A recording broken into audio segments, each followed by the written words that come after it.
Hello, everybody. Welcome back to Wampleville.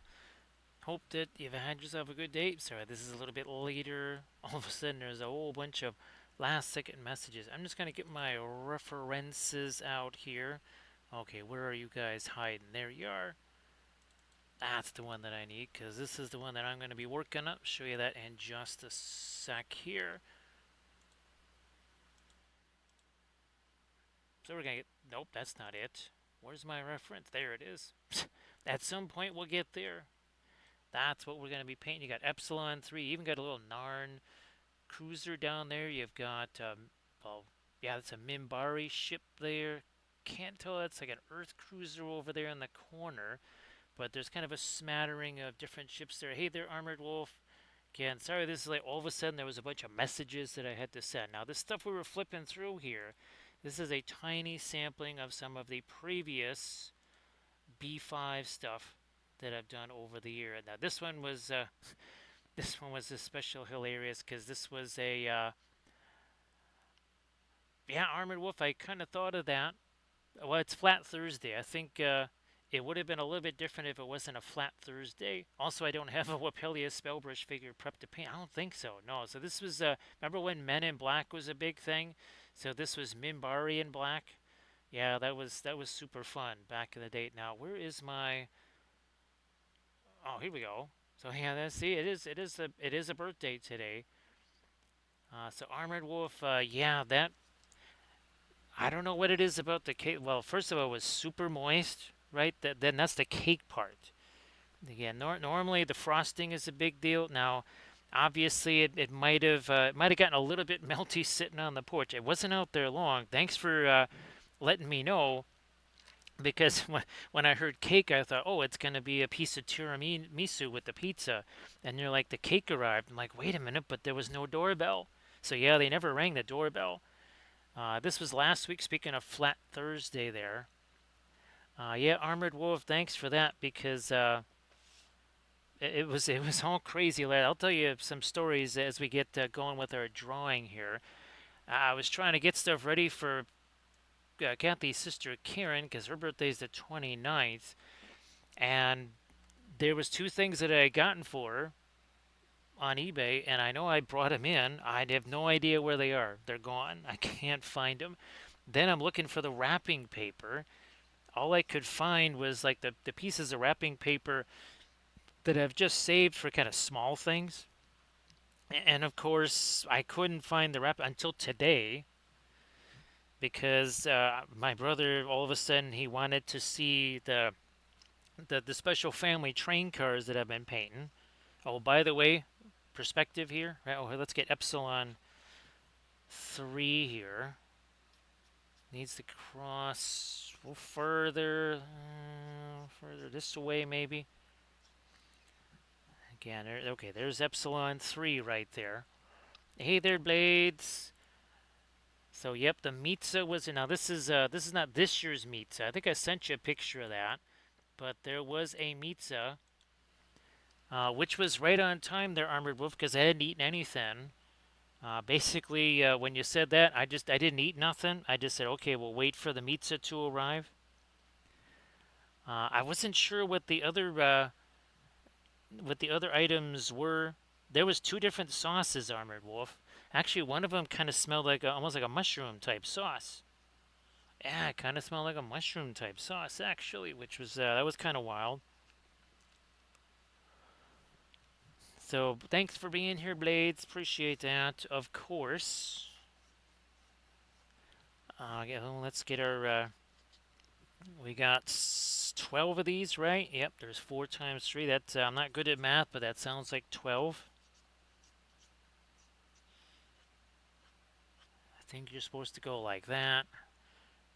These going over here, like this here, like so.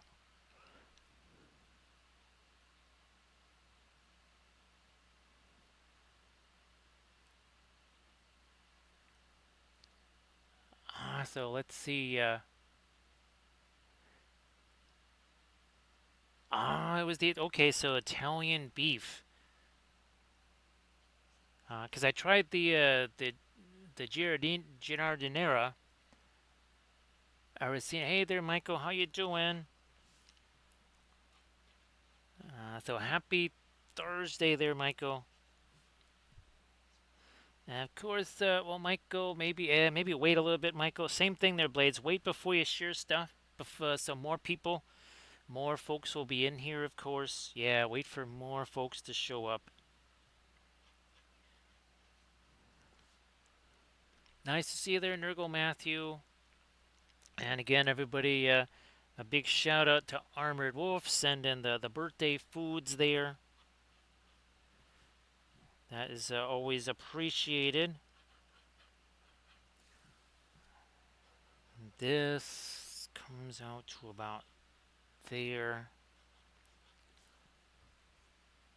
Now there's gonna be maybe a little bit more drawing with this one than kind of in recent streams, just because there's a lot of stuff going on with your Babylon 5 station here.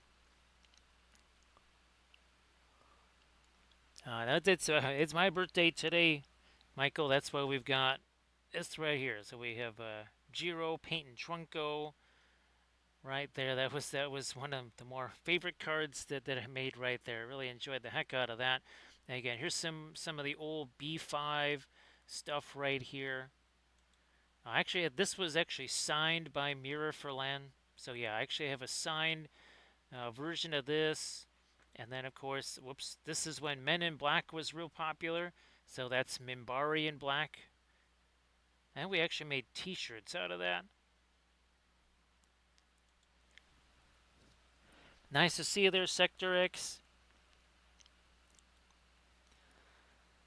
Thanks, Michael. Appreciate that. So, Sector X, thanks for being us. Sector X, I'm guessing you probably got about as much sleep as I did the last, for what if, yeah, I have not really gotten much sleep at all over the last, I want to say, the last week and a half or so.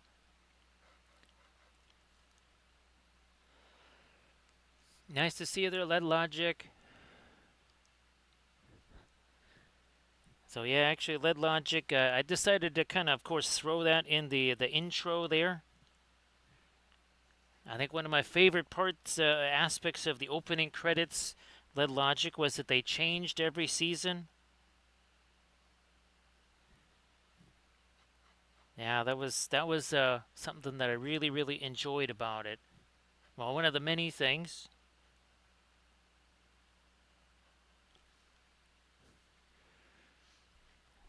So thank you so much for everything there, Marco. Appreciate all the support.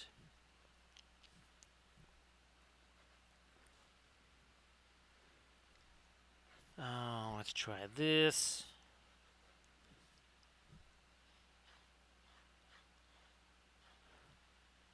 These can't be too wide. Can't be too, and actually I gotta expand this up a little bit. And then down a little bit, yeah.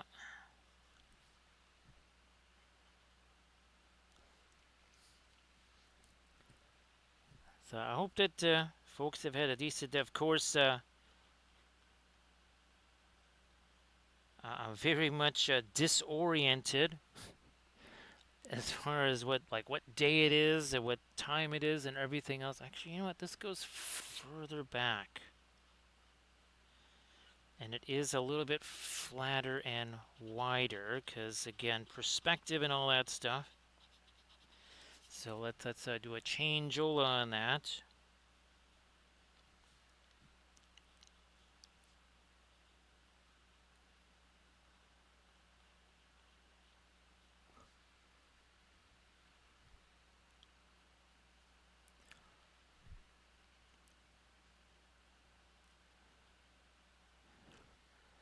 Okay, now we're getting there. Now we're getting there. So Sector X, let's see, what was the other? Oh, there was another thing I was trying to do with the AI. But again, it's not going to be able to do right now what I need it to do, which is fine. I was talking to Kathy's mom, And I was telling her about your example there of the horse cart with the little engine on it, right? And she thought that was very apropos. But obviously, it's kind of like, well, starting out with the Apple IIe, right?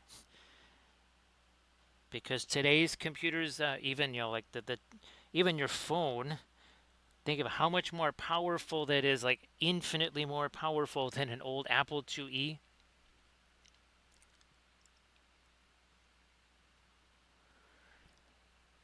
Lead Logic, the one real bummer is that the original footage got destroyed because I know people keep saying, and actually Sectorix, this is kind of appropriate here too because people they keep talking about, oh, the computer graphics are bad, they look old. Well, yeah, because they were done on a home computer. Well, it was many home computers tied together, but nothing like that had ever been done before.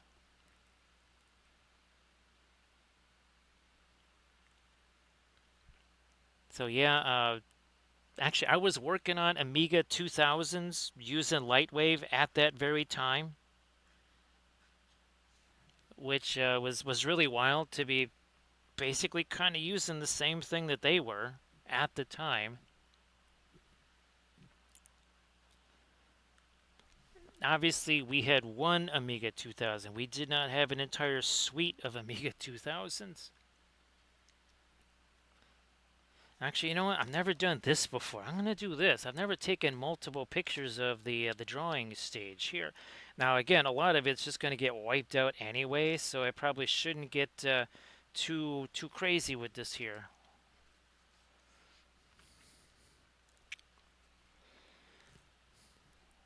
So yeah, Lead Logic. Believe it or not, I actually got to meet several of the actors. It was at well, it was Riverboat Casino. It was in Aurora. I think it was, yeah, it was in Aurora. It was the weirdest place. It was this whatever the Riverboat Casino in Aurora was. That's where I got to meet a bunch of them, and then there was another convention.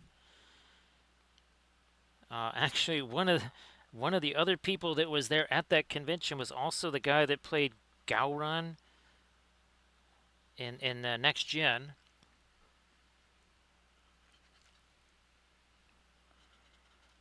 So I think there was some kind of a fire, right, Michael, that destroyed the originals.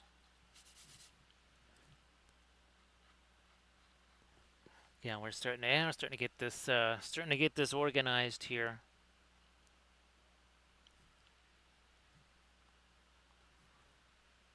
That's got to come down further this way.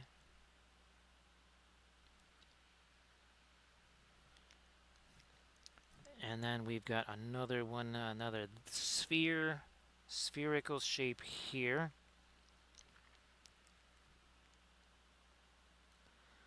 Like so. We're going to take this part out now.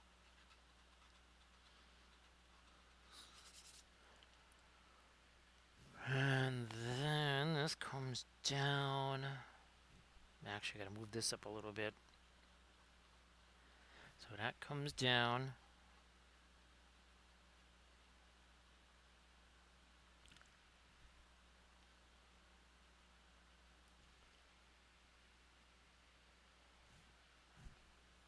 Then this.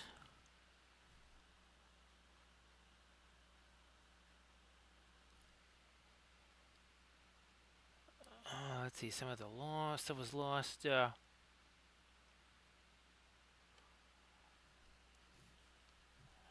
that's and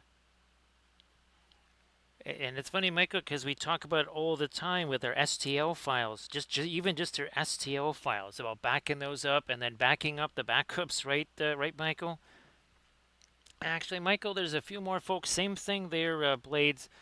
Michael, if you wanted to share your ReaperCon classes there, please go ahead and do that. And of course, thanks to everybody for sending all the birthday greetings and such. That is appreciated. I know lots. Well, I think there was about 90 of those by 8 o'clock this morning. And then by the afternoon, there was about 300 of them or something. I think there's been around about 400 of those now, so I appreciate all the folks that have again sent the birthday greetings. That's appreciated.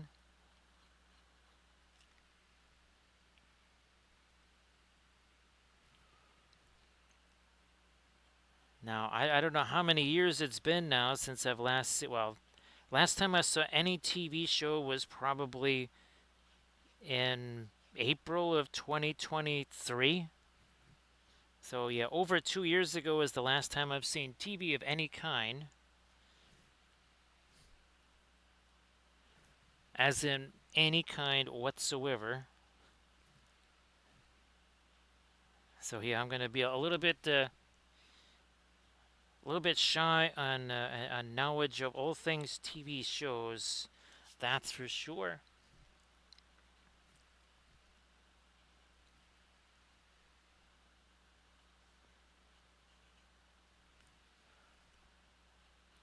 This continues back a little bit further here.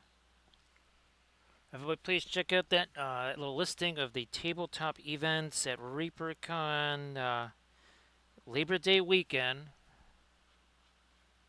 Be ready for that. For all you folks that are going, again, check out Michael's classes there. Oh, geez, Michael, I don't know if you had a chance to share. Oh, and also please give Michael Paints Minis a follow. Give Blades a follow. Blades, I don't know if you had a chance to post some of your stuff in the chat there yet or not. Please go ahead and do that as well. Sorry, Blades. Again, the brain is kind of it's not really on top of things right now. It's more like underneath stuff.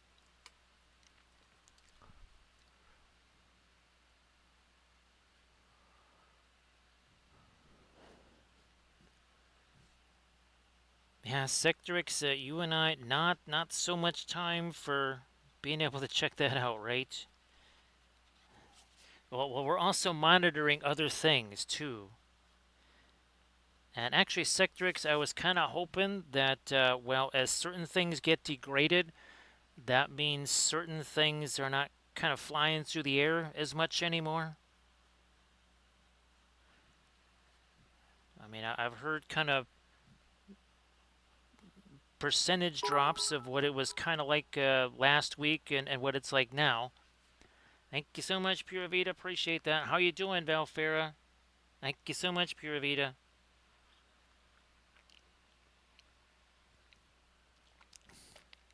The one thing that did not come in the package that two things did not come in the food that Armored Wolf sent. There was no Flarn and there was no Spoo.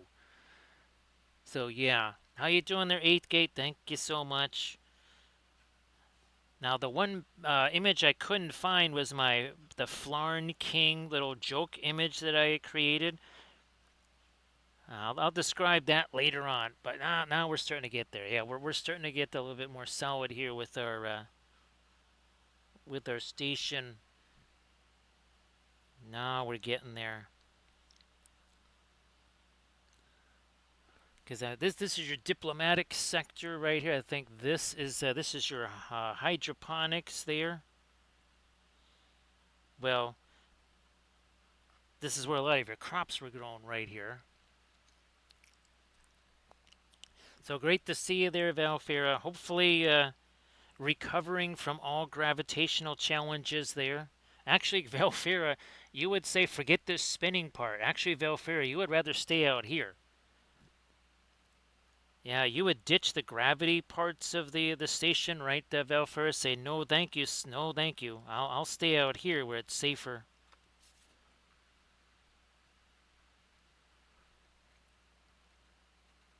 So yeah, a big shout out to Armored Wolf again for sending all the vittles.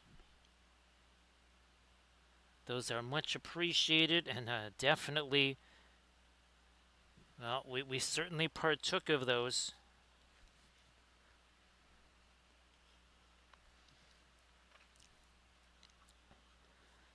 Where is the rest of Epsilon 3 here? So we're gonna reinforce these lines a little more here. Again, we're actually taking multiple pictures of just our drawing phase here. Valfair, this is historic. It's the first time ever. All kidding aside, that's never happened before.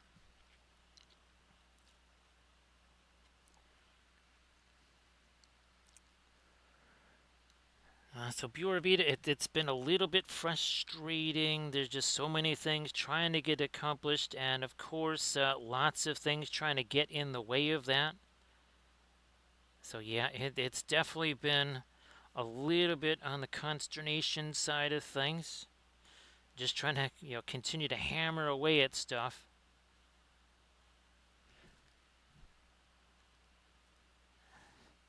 Come on. All right, something more like that. Now let me get another picture of this. So, geez, Velfir, we haven't even put our watercolor on here yet, and it's already two pictures.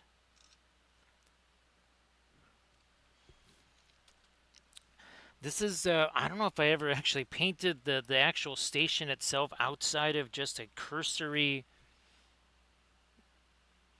like a little backdrop kind of thing. Yeah, I don't know if I ever actually painted the station itself, except for maybe something that was in the far distant background. So it only took about 30 something years, right, Velfira? So say we all. Hey there, Slade. How you doing? Sorry it's so late, Slade. I meant to start this about an hour earlier there, so thank you so much. Appreciate that, Slade. And Slade, I hope that the painting continues to go well. I got to see your last stream there where you were doing some of the painting, and it was looking fantastic, of course.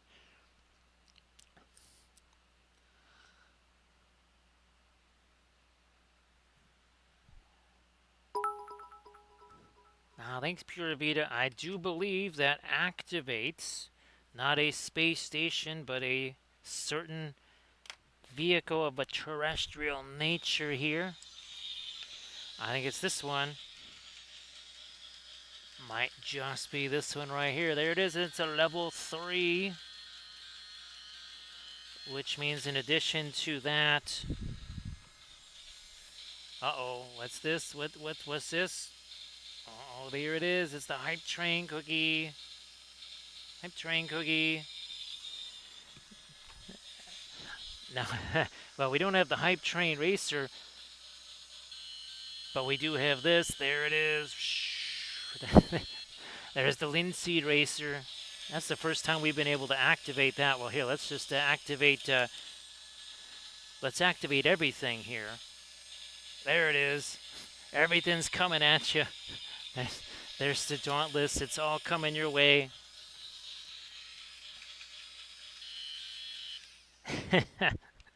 that's that's a smorgasbord right there of various moving objects here on in Wobbleville. So thanks again. Appreciate that. Oh yeah. This is here. I think yeah, it's a little bit more here. And of course, Slate, if you wanted to share your charity link there, I know you got your charity thing going on. So yeah, if you wanted to share your charity link and such, please go ahead and do that, of course. And everybody, please give Big Jim Slade a follow. Lead Logic, I can't wait till we have. Oh, where the heck is it? Well, we're gonna do obviously race cars for a bunch of things, but I wanna do one with our hype train colors on there. Heck, I even wanna have our scale racer, man. I wanna have this with scales all over it. That would be some very interesting freehand, wouldn't it? Yeah, this thing with the scales all over it, that would be pretty wild. Well, it would be smaller than that. There was even a part of me that wanted to say, okay, maybe I could paint that or print that on the FDM printer instead, or at least certain parts of it. because there's a whole bunch of parts of it that just are almost impossible to get printed on the regular printer. Thank you so much, Nerifel. Appreciate that.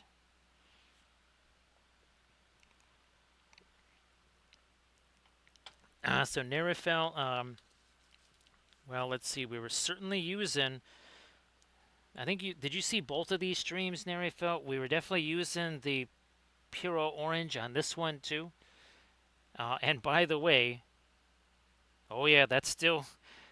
This ain't Alkids right here. Both of these are still very much wet. Same thing with this one here. Oh yeah, all the cadmiums and everything. Now what about our? Oh yeah. So this here is almost as wet as when we first started painting that weeks ago.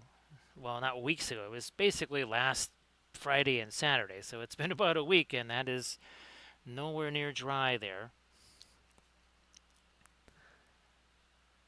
Now we got some tricksy shadows we're gonna have to put on this thing. Oh yeah, there are some very, very tricksy shadows we got going on here. So we won't do too much with that. Thank you so much, Pura Vida. So I think we painted that one on Friday last week, right, Nerifel? So again, thank you so much, Pura Vida. Appreciate that. It looks like we are, we're at 71% of a level 3. Oh, does that put us over the top? Almost. We're what, 80? 80%. Thanks, Nerifel. Appreciate that. So, well, it would be terrible if we had to refresh our medicine early, wouldn't it? That would be absolutely a terrible thing. Oh, we're at 96. I think we are absolutely there, which means we have that. And then we've got this right here.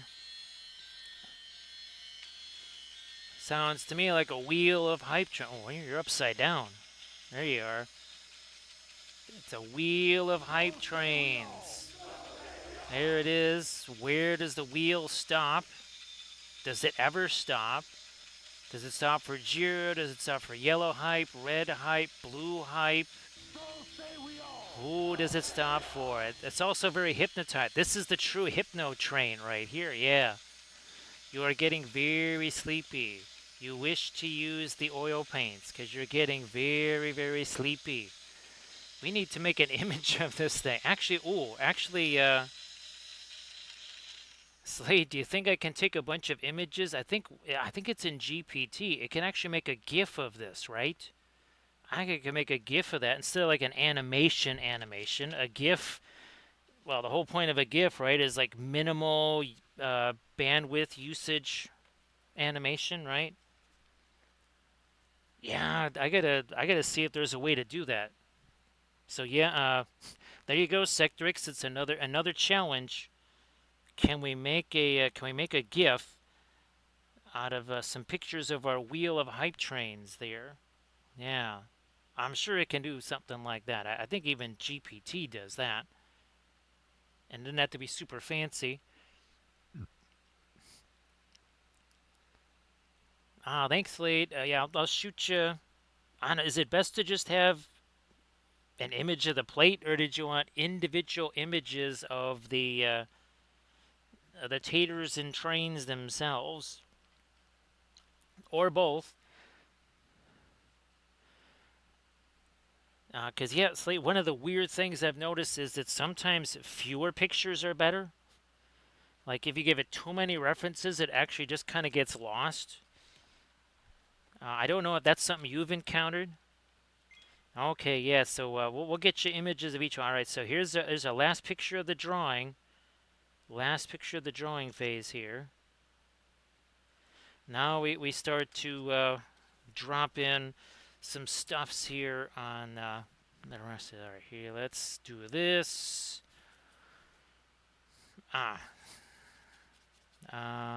Yeah, some of that too. Of course, Nerifil, what are oils? The original watercolor, right? Yes, oils are the original watercolors.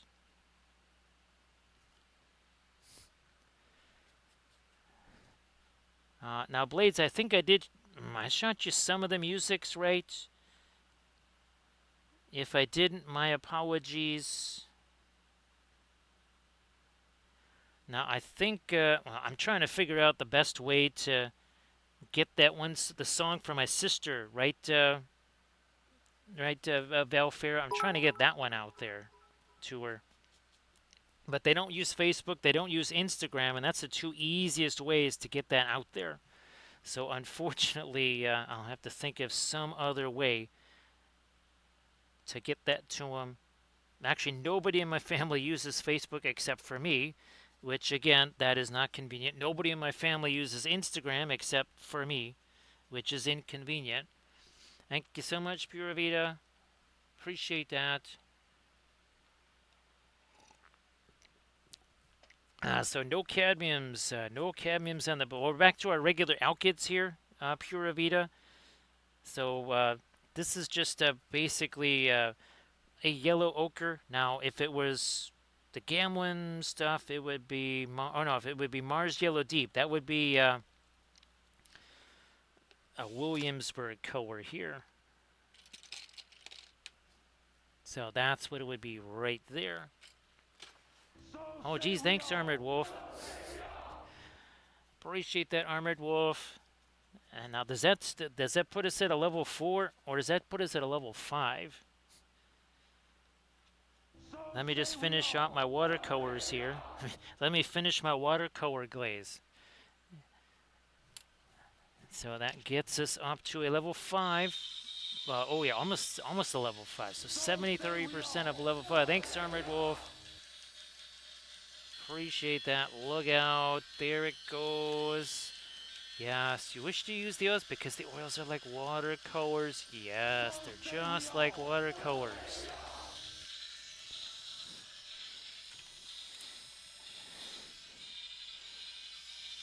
We forgot all about this hype train. It's the Pachyderm hype train. There it is. It's a very slow hype train. Yeah, but it never forgets. That's a very slow hype train right there. Slow hype train. Thank you so much. Appreciate that, Pura Vida.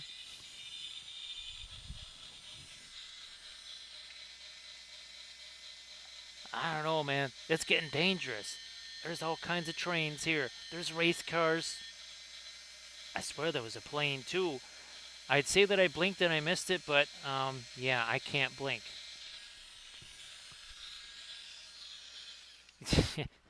you never, you never know who you're gonna see on the channel here. So yeah, Pura Vida, that was just some very, very simple, super, super simple. And here, let's get a little bit of the combo of our manganese, a little bit of our Prussian blue in there as well. So thanks, Armored Wolf. Geez, I appreciate it. And again, a big shout out to Armored Wolf because Armored Wolf basically supplied all of the food for today. That's the only thing I've eaten today, with the exception of, I think, one little piece of, I think it was a slice of orange and one slice of cantaloupe. All the other food was provided by Armored Wolf today. So everybody's, again, shout out to Armored Wolf for doing that. Appreciate that, of course. Oh, I forgot about this part here. Let's extend you over to there now.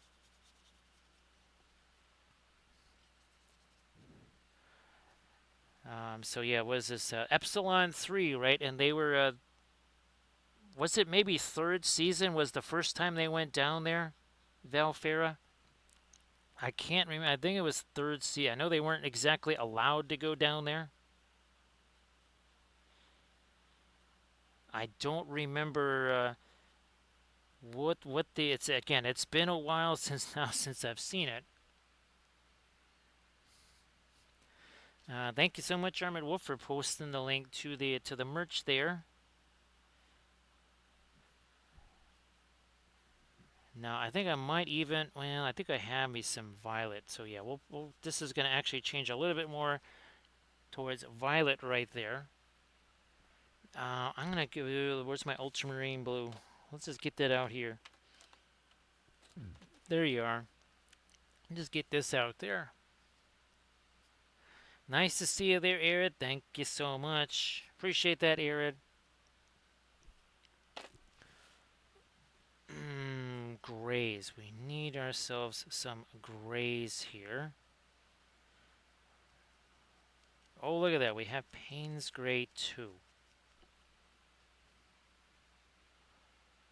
And of course, everybody please give Arid Kim a follow. Arid, if you would like to share your Pinterest link there in the chat, please go ahead. And again, everybody please give Arid Kim a follow. Thanks again, Pura Vida. Appreciate that. Everybody check out that Pinterest link.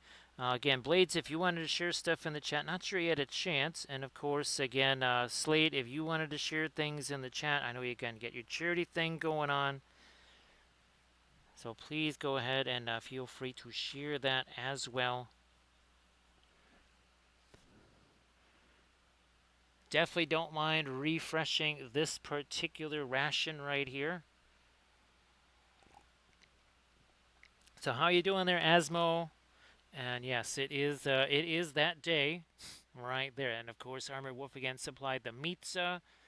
We appreciate that. And again, here's some of the older B5 stuff from back in the day. So this one, again, this is the one that I actually had the original signed by Mira Ferland. That was back in watercolors days. It might look kind of familiar with what we're doing right now. Oh yeah, you can really see the classic watercolor right there. Now this was when Men in Black was super popular, so we turned this into Minbari in black. And actually, you can see in the sunglasses there, you can see the shadow guys reflected in their sunglasses. So yeah, that was fun back in the day. Glad that things are going at least relatively okay there. Now, I guess I got it 1 second. I gotta get the keyboard to do this, cause come on. There we go. So again, thank you so much, everybody, for all of the bitses and the subs there. We got one more of these coming along here. I just love that we have our options now. There it is. There it goes. There goes the linseed racer.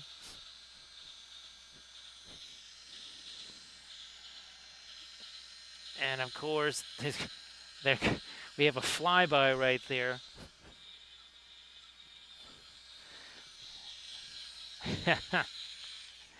And again, for the folks that didn't see the streams last Friday and Saturday, we were painting the truffle lights here. So yes, meet the truffle lights. That's the 2 of the first 4. There are 2 more. One of them is going to be a tutorial video. Where's my... We'll just use you then.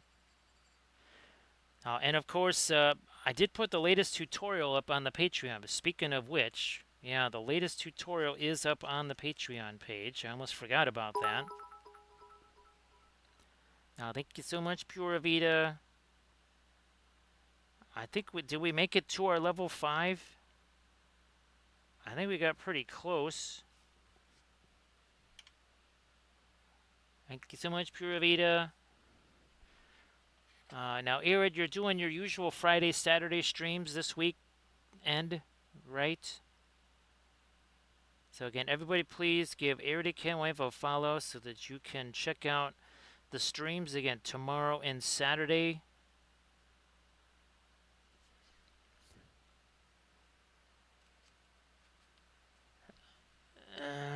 This can't be too dark right here.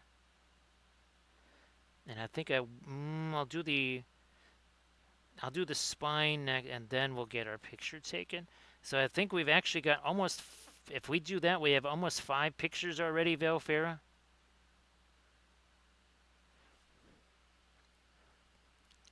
Let's see. That is That is one satanic bunny, right? Right, Arid? That bunny does not quit.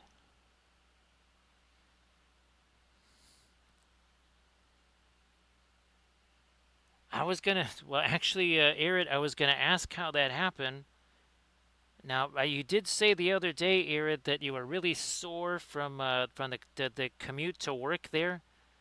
So I wasn't sure if something might have happened there.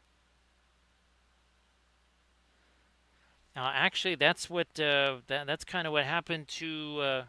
Yeah, this has to be much darker. That's what happened to AD. I think a meniscus was what happened to AD. So sorry again that the Easter Bunny is at your door again, there, Erin. I know that we've both been kind of hoping that the Easter eggs just kind of stay where they belong.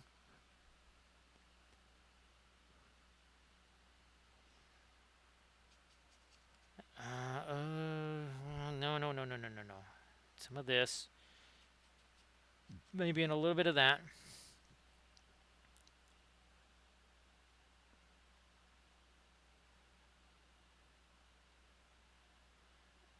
And there we are.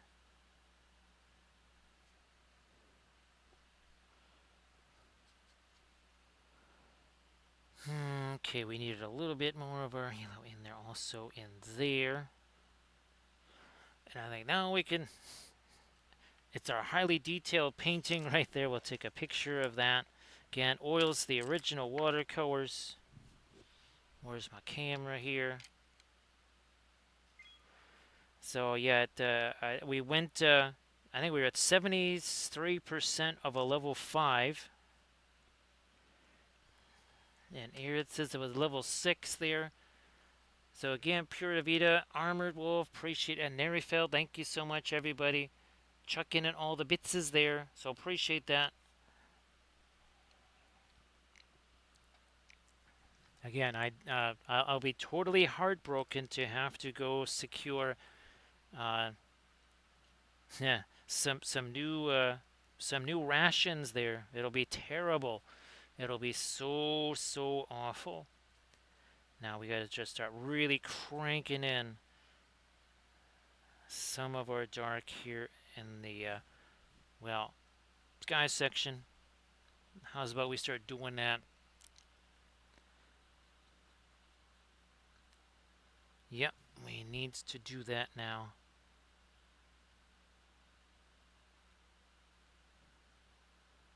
Let's carry that in over here. That comes all the way down there. Well, almost. It does come all the way right up to the Epsilon 3 edge here.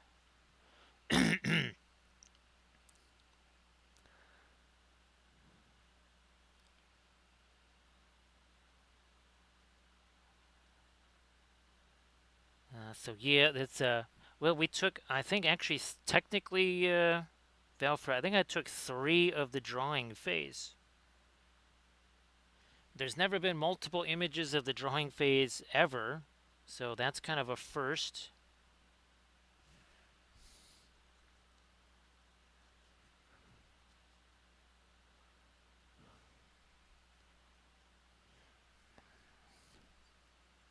Let me see. So Pura Vida, believe it or not, those the more and more seedlings keep coming. Actually, Arid, I think all of the plants are up except maybe for one, and that might be any day now. So let me see if I can scare up some of those here. Where's my wrong? There we go. Let's see. Here we go. Yeah, so these are some of the newer ones right here. Yeah, that one just came up, I think, yesterday. And then there's that one. And this was one of the very first ones. See, that was the heirloom, the orange, the yellow heirloom potato or tomatoes there. And then this was the next one. You can see, like this one here, I did not, those are not the new plantings. The new plantings was here. So I'm thinking that some of those seeds from the original planting like 2 weeks ago, So yeah, Arid, I think all the stuff is coming up, which is pretty wild again because some of it I've been waiting a little while for it to say the least.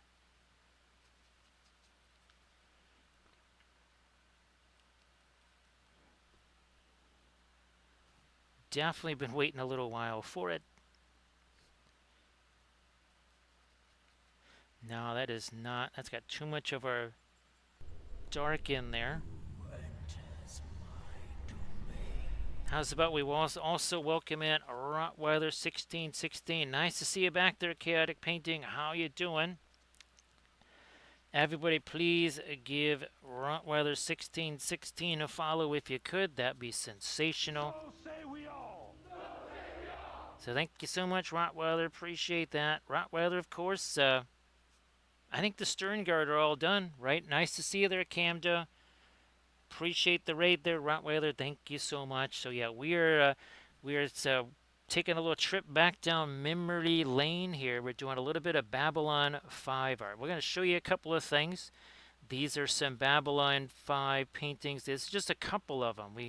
I did many Babylon 5 paintings years ago, but here's a little sampling of some of the previous stuff. So obviously today is a special birthday stream. That would be for me there. And Armored Wolf once again sent the birthday Mitza.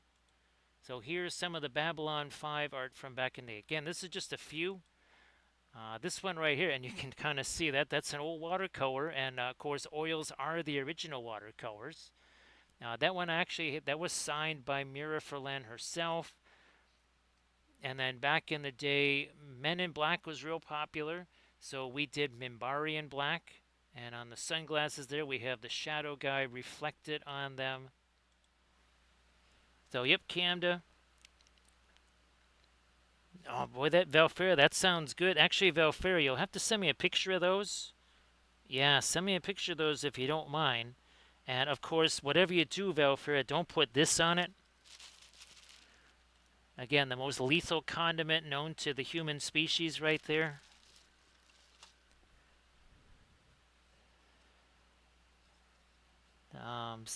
Yep, Camda, today is the day. And, of course, let's see. So I'm glad that those are done, Ron. It's got to feel good kind of getting those out of the way, right? Yeah, it's got to feel pretty good getting those out of the way. And again, everybody please give Rottweiler1616 a follow.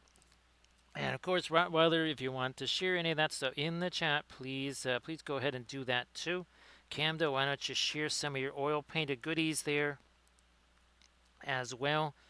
Ooh, picture time, Velfera. We almost forgot with all of the raid stuff and everything else here. Let's not forget that. We got to get our pictures here. Got to get these in. It would be wild. It'd be kind of wild, Velfera, to have like 10 pictures of the drawing and then like 2 of the painting part of it. Thanks, Canda. Appreciate that. Let's see. Was there 6 different meats on that Armored Wolf? And of course, Armored Wolf also was able to do a bit of a foolie there when it came to the cake, because I thought by cake there was going to be like a piece of tiramisu that usually comes uh, with the pizza. Oh, it was more than that. Oh yeah, it was a whole gigantic set of cakes. It was like a cake sampler. Now, every one of them was super fantastic, which means we basically have to try them all again just to make sure that that one of them wasn't insufficient. Yeah, we have to try all of those again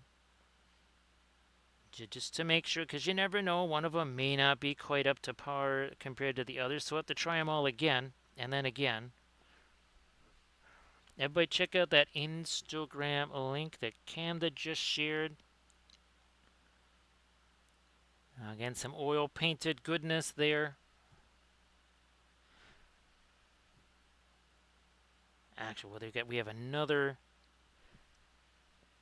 piece here that actually that crosses right over that too. So that is going to cast a shadow this away right here. Let's do that. There's multiple shadows being cast in multiple directions, right, Weather? Thank you so much. Actually, here we can get you a better view of what was sent here. Ah, here we go. So that was the cake. Yeah, and the cookies too. There were also the cookies. Now, sadly, these guys got to it before I had a chance to eat any of it. So, it was the same thing. Same thing with the pizza here. Yeah, that sadly Chester found it before I could get to it. So there's no more of this. It's all gone. Thank you so much, Pura Vida. Appreciate that. Uh, what's funny, Velfira, is that I made red velvet cupcakes for the family thing on Sunday. Which is the reason that's ironic is that I never get to eat any of the red velvet cupcakes myself because those are given away to everybody else. So this is cake that I actually get to eat. So I get to have my cake and eat it too. Well, except that the taters found it first. So it was close. I almost had cake. Now I won't have cake. Nice to see you there, Cold Milk. Welcome back. Hope that you're doing well there, Cold Milk. And well, happy. It's not quite a happy Friday here. We got 15 minutes to a happy Friday here. But hope everybody is having a happy Friday where it is Friday.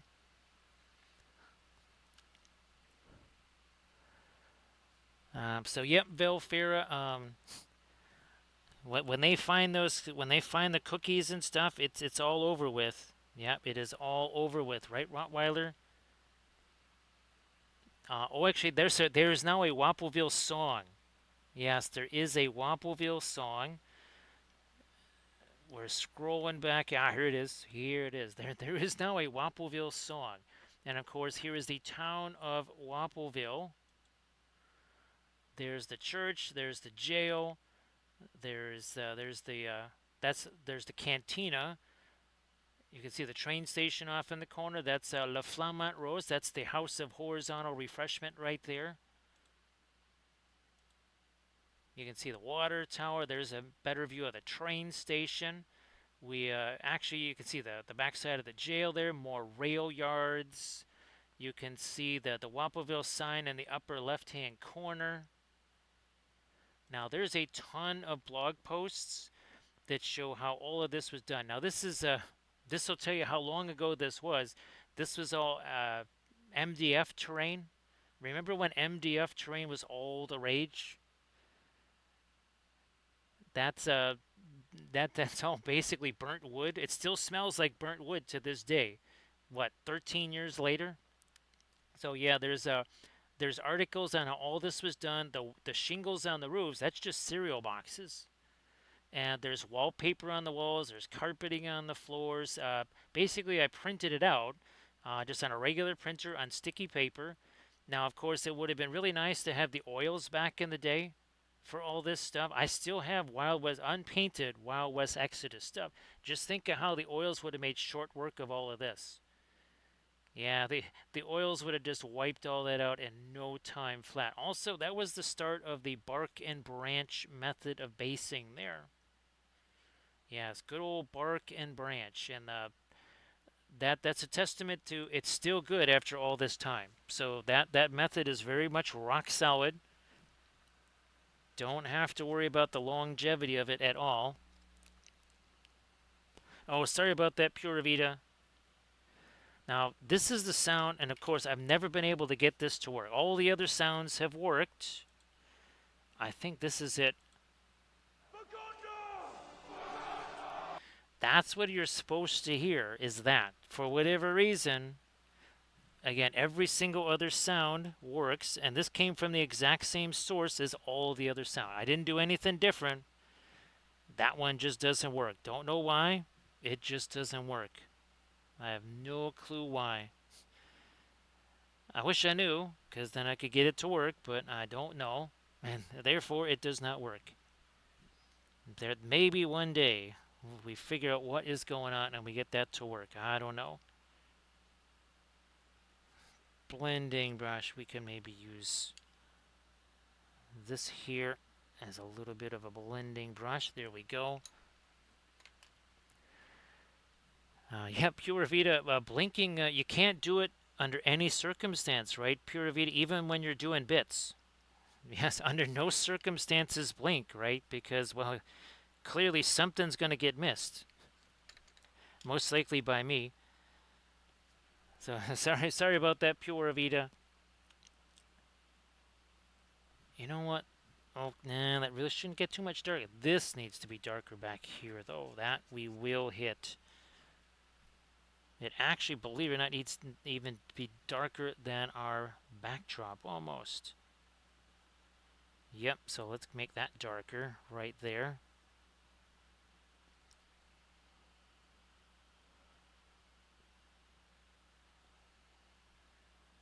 I think so, Nerifel. I think so.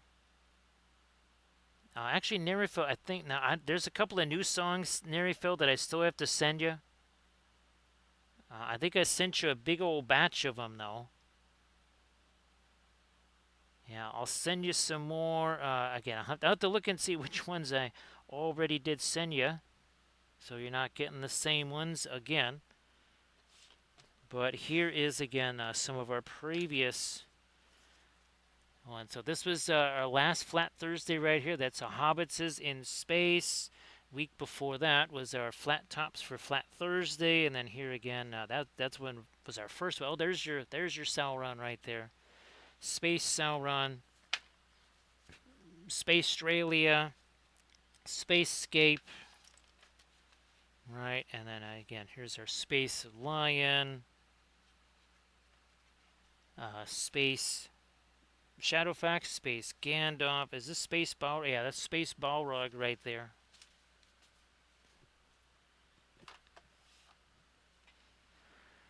So yeah, Pura Vida. Of course, well, even that cookie wants to have eyelids, so the cookie knows when the other taters are going to try and steal those cookies, right? Those dirty cookie thieves, right, Pura Vida? We need a bunch of our dark over here. Blending brush again. Actually, we need some more of our dark over here, too. Like that.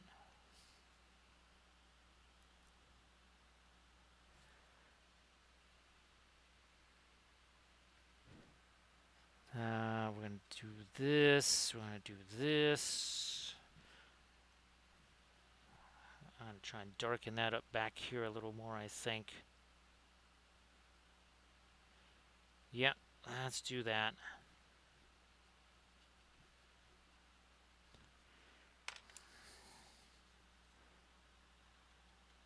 Blending brush here.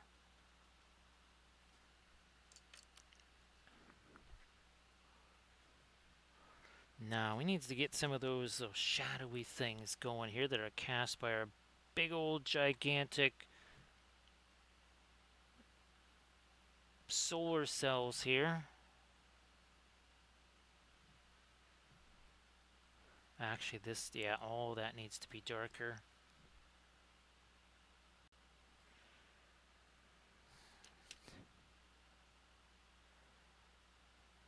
Just spread this along here.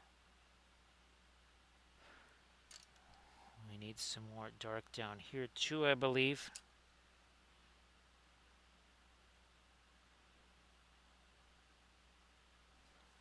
There we go. Starting to get our sheeting starting to come into place here. More dark here. Then we got to kind of leave this alone. At least for a few mementos. We're going to start doing some stuff down here on our Epsilon 3.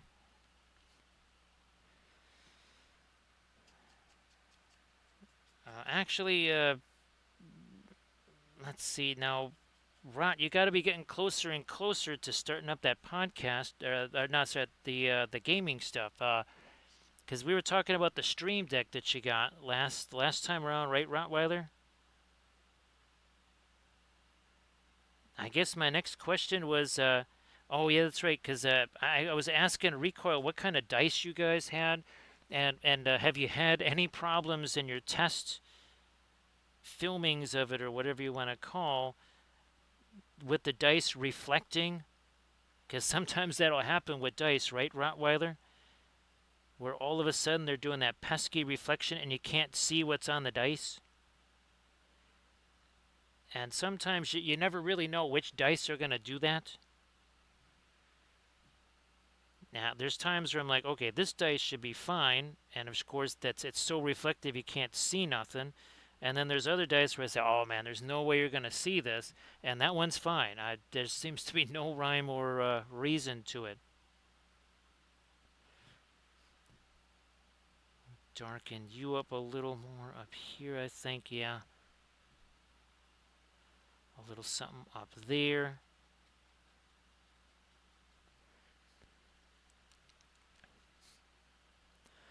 I think I'm gonna darken up these two, but I want more of a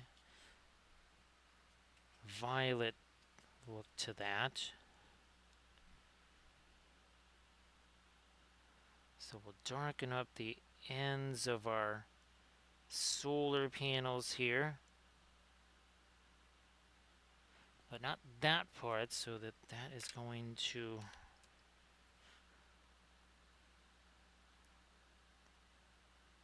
I'm gonna grab me a little bit of this here. There we go.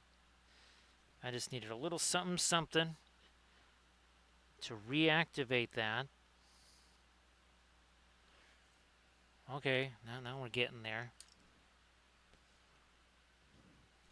Picture time. Picture time. I think this is about picture number maybe 8. 7 or 8.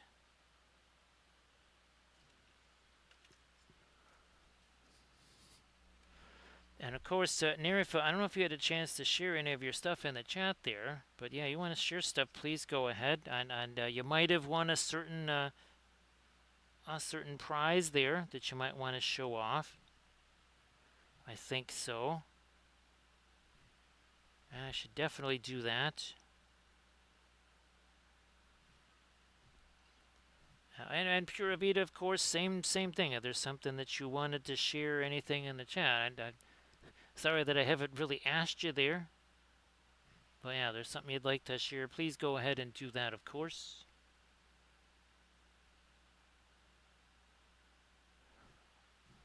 That's got to be much, much, much darker. Also this. And then some of that. Let me grab me another. Doesn't matter, any kind of flat brush, filbert brush, whatever's.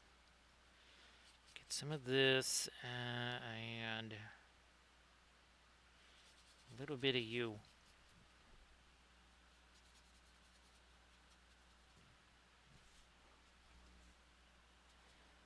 And now we're going to do the scumble. It's everybody's. It's everybody's favorite dance in Wampleville, doing the scumble here.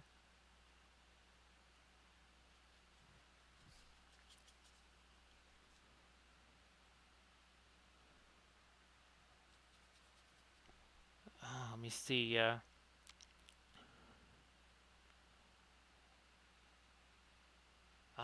That's actually well, Camda, sorry about the hand. Well, the finger. Yeah, sorry about that. Sorry, I meant to mention that earlier there, Camda. So sorry about that. But yeah, Camda, if you want to send me any of those, that would be kind of cool to see what that came up with. But yeah, Camda, sorry about the injury there.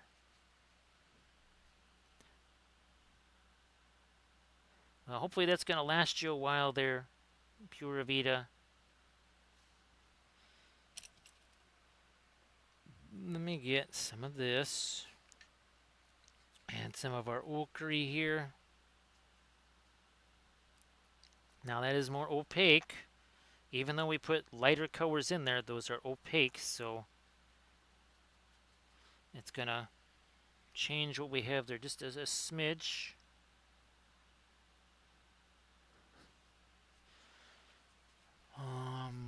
Yeah.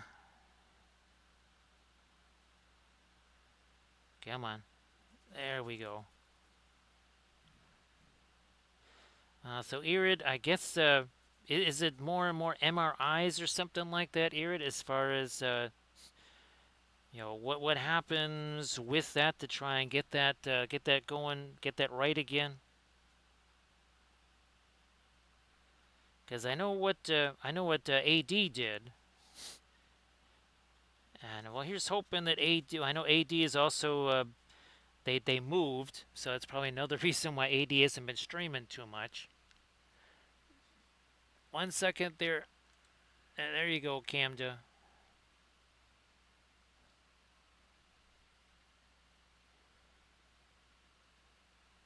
So yeah, Irid, again, sorry that, and like you say, for months, right? That's really been bugging you, or is it years?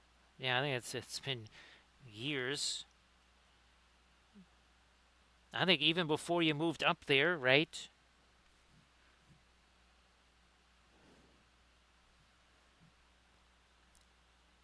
A little bit more of that light down here.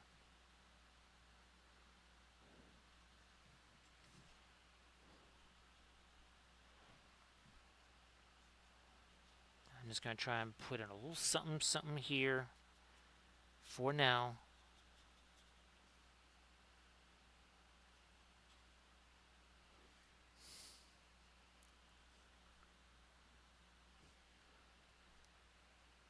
I'm going to do a little picture here. Then I'm going to try starting to do some of the latest lights on our station.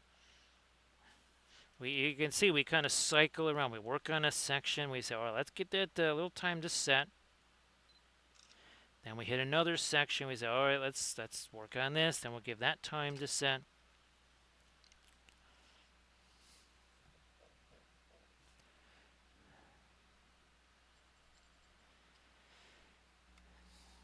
Yeah, there is no such thing as a dry heat up there, is there, Irid? Not quite. Not so much, right?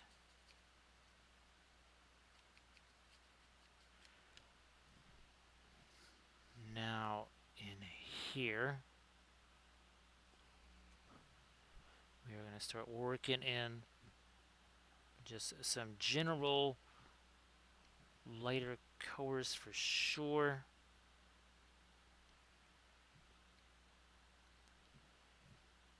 That's certainly got to be lighter right there. And then also here we have a whole little piece of something there we kind of missed putting on there. Blending brush. I'm just going to keep using this guy.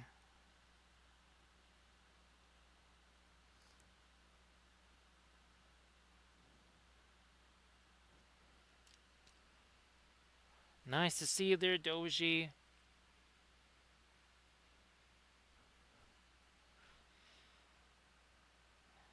Actually, now Lead Logic, were the Drazi ships?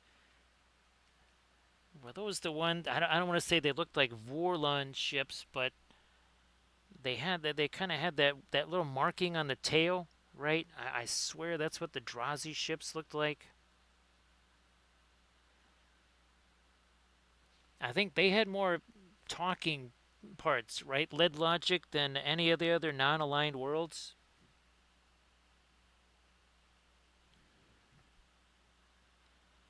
Again, it's been a while, so my memory is a little fuzzy, a little bit fuzzy there. Doji, it was very, very, very tasty. That's pretty much all that I ate so far today. Was the pizza.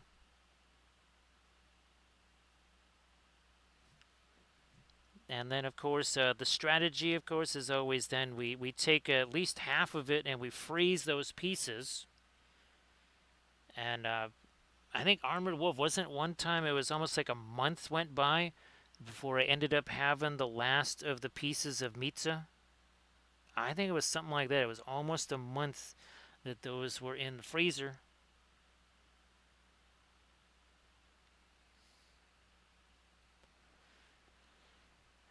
So Valfira, yeah, I was.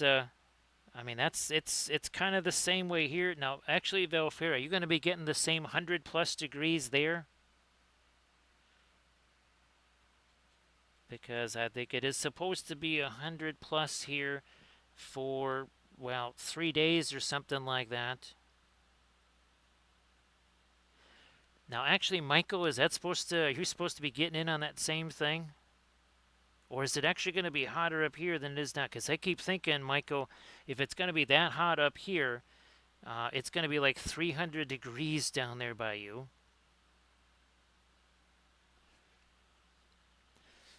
So yeah, Camdo, we're entering that phase here in Chicago. You know, like how I say, it can be minus 100 or plus 100. Yeah, I'm pretty sure that you don't get those kind of swings in Australia, right, Camda?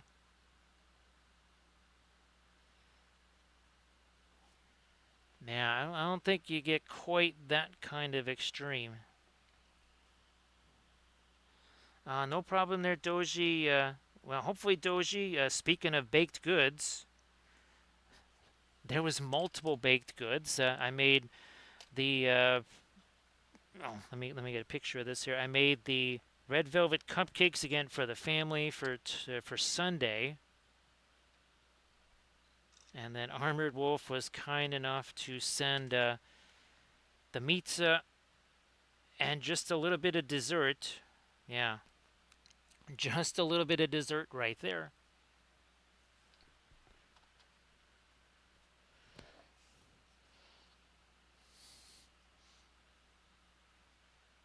Okay, yeah, that kind of sounds right to me there, Lead Logic. Yeah.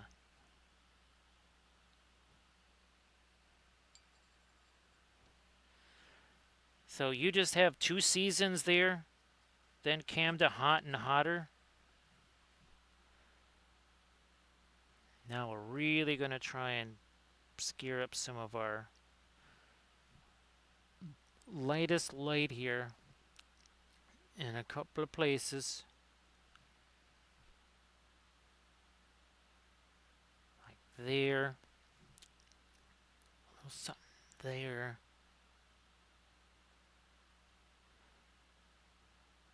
and there.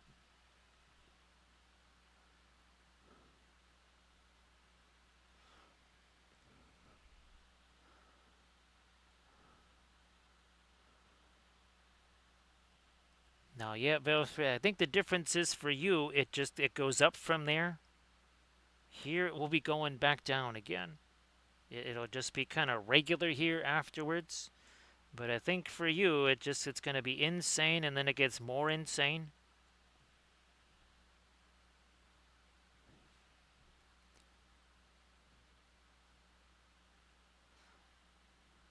Light projecting up there. Not sure whether there's light on the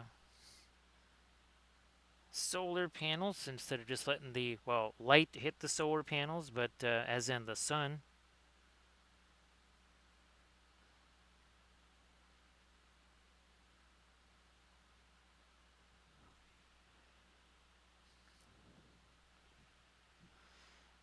Let me see. So that sounds like it's about 64, 63 degrees there, maybe something like that.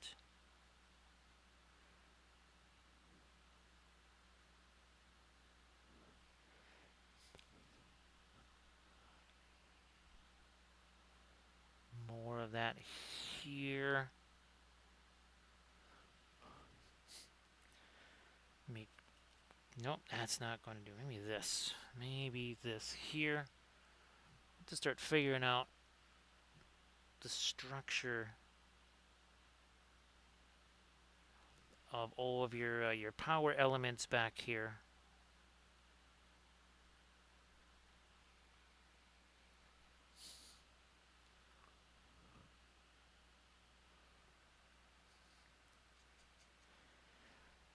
Yeah, Velfira, that's again here it just in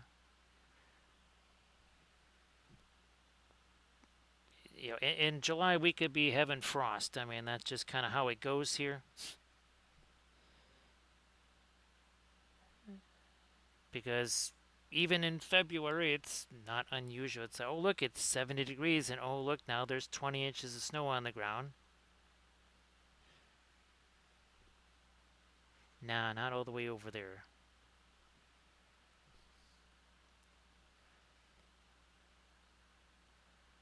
Then we've got a series of lights there.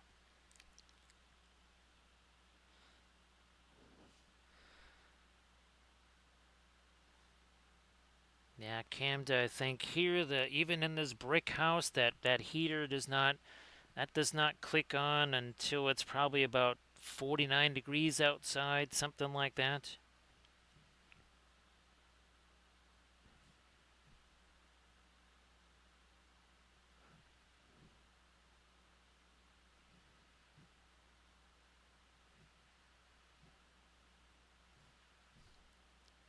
More of our solar panel shadows here.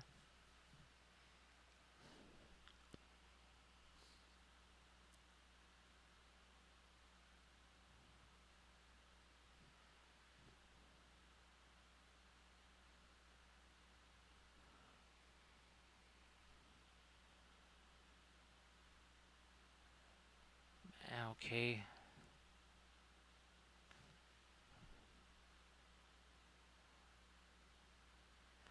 Now over here, let's do this. Panel lines. Look at this, we're almost getting down to panel lines now.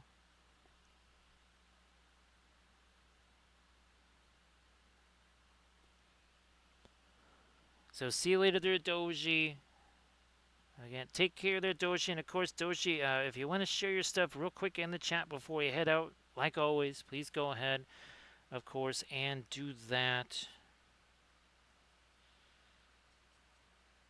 And again, best of luck with the 1-to-1 scale terrain there, as always.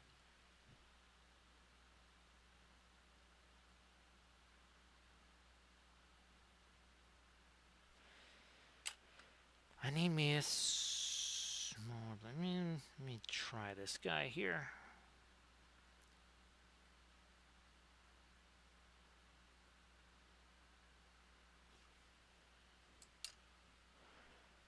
See you in a bit there, Arid. Yeah, actually, well, Arid, I don't think I'll be doing that probably tomorrow. Because even though, I don't know, we'll see if it actually does get to 100 tomorrow. It doesn't really matter. There's some stuff I think I will still have to probably do outside anyways.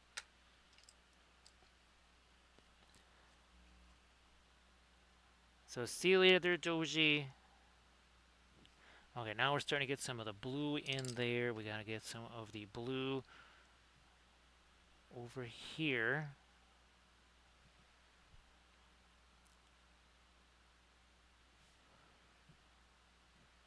And there's a little band of it there. And here.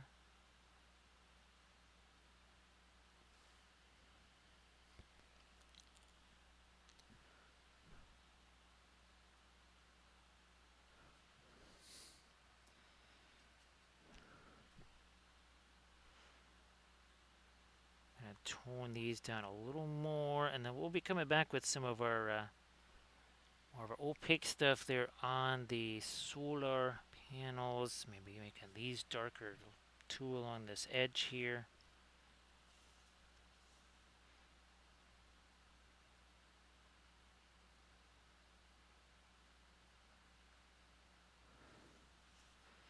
Picture time, Velfira once again. And again, sorry, the camera boom is definitely doing a really good job of blocking the chats. So I'll try and catch those when I can.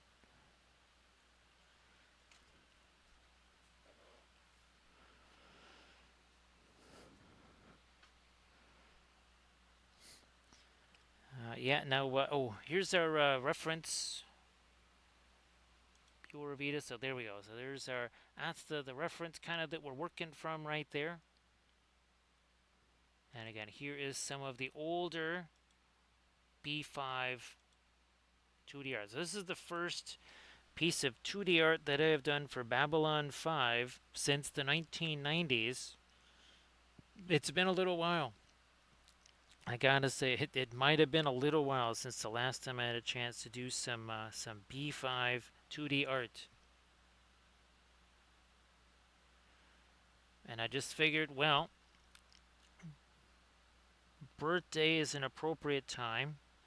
Oh, I meant to find the picture of the Italian battleship that we did on a previous birthday stream.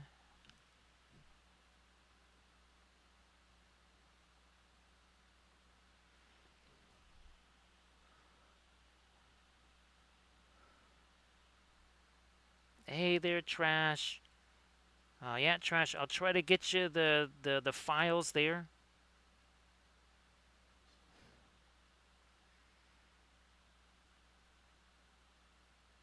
Yeah, I actually, Trash. I thought I already sent you those. Sorry, Trash. Yeah, I actually thought I sent those already. I think I've been sending them to so many people, Trash. I can't remember who I've sent them to. So sorry about that. You know what? It's just gonna be easier at that. Is just the dark continues all the way down here. That's an executive decision we're gonna make.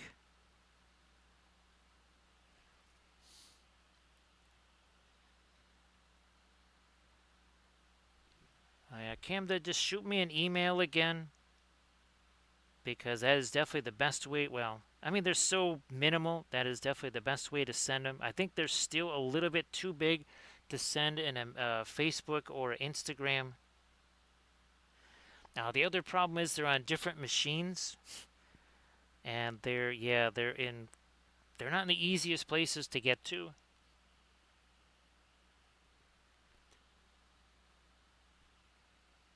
So great to see you there, Trash.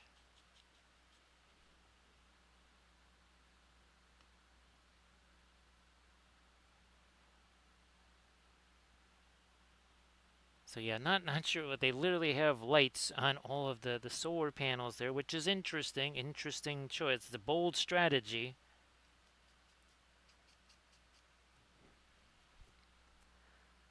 Now that needs to get really, really, really, really, really dark back here. Some there.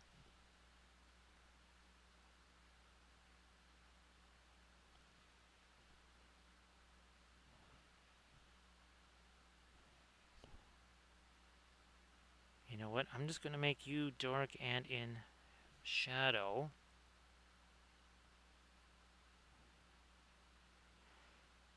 And now we have to start kind of thinking about our actual detail things here. Like how are these all going to cut into these deployment segments here for our solar panels.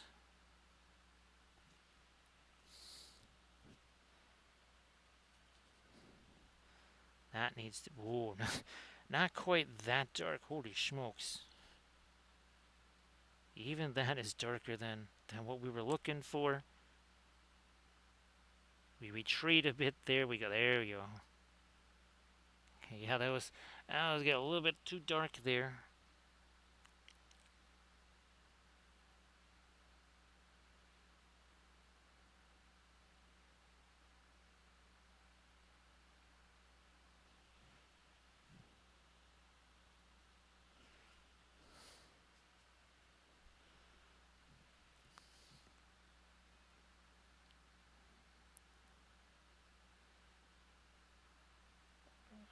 All right.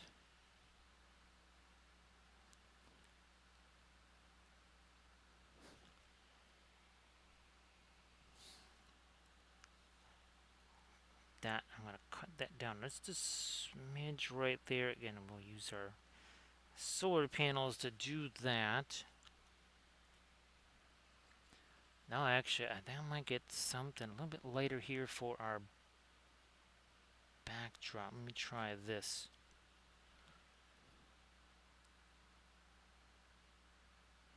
Nope, lighter than that. Okay. Let's not go too much lighter, though.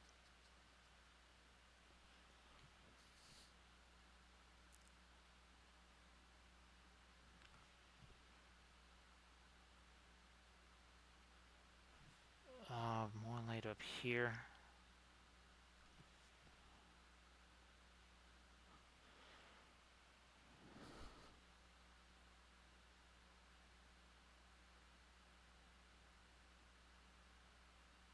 Smush that around.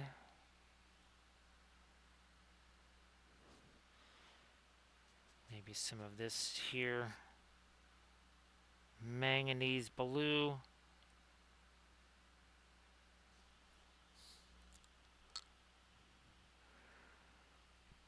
Yep, Trash was while they were doing that, we were literally working in a computer graphics studio with, well, an Amiga 2000 and also Lightwave.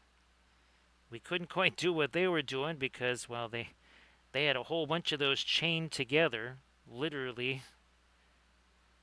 We just had the one, so yeah, we couldn't quite do what they were doing.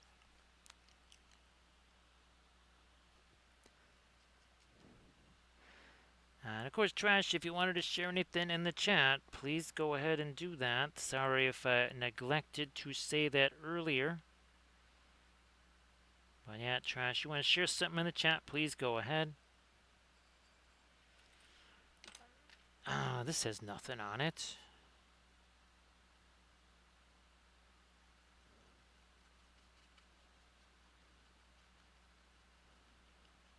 There we are. Now we're going to smushy that up a little bit there.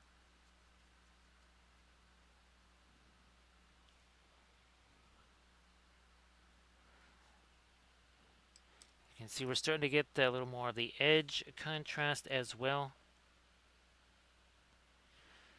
Trash, it was my favorite. I really loved it because, well, at that time you didn't really have something where you had a 5-season arc and all the stuff was essentially written out in advance and everything tied into everything. Like there's certain things in the first season that shall we say foreshadowed things that happened in much later seasons. I mean, basically almost like little throwaway lines that happen in the earlier seasons, and if you were paying attention, you were rewarded for sure.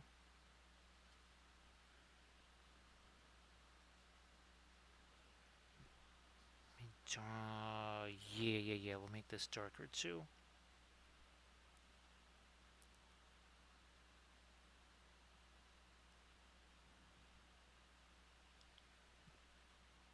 I'll let that just kind of blend together with this stuff here.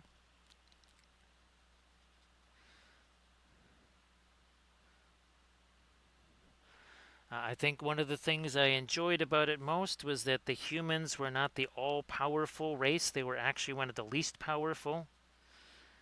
They had to be given technology by the Centauri. They almost were wiped out by the Minbari. Spoiler alert.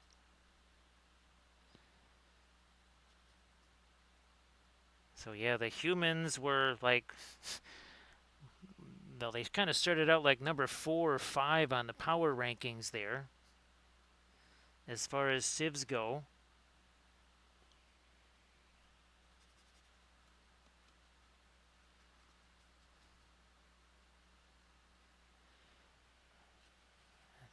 Some of this lighter stuff in here now.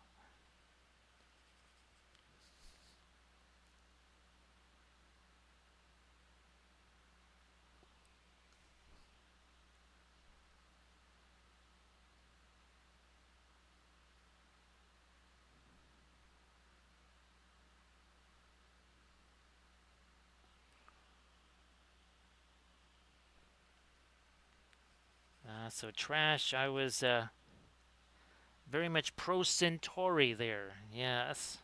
Well, no, actually, my favorites. I have to say, I kind of did enjoy the non-aligned worlds.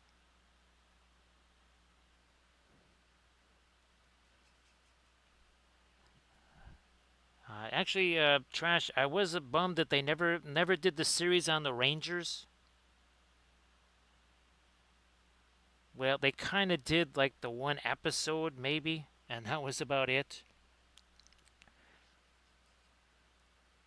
That was pretty much it, right? Trash.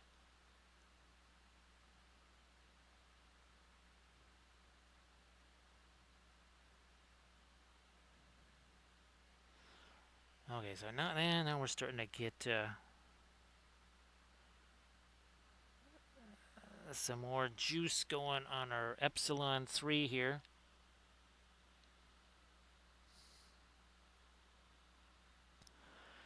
Trash. There was, believe it or not, I think there was a book on there was very few books, but one of the books, believe it or not, trash. I think was on the Techno Mages. It's crazy, but yeah, there was actually one book on them.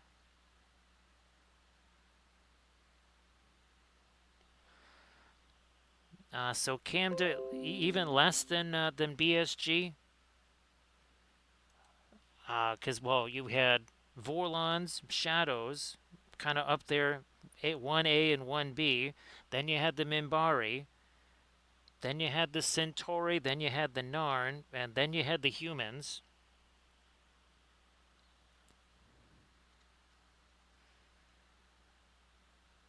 Let's see. So Landress, it's kind of early there. Landress, did you get to see a movie today?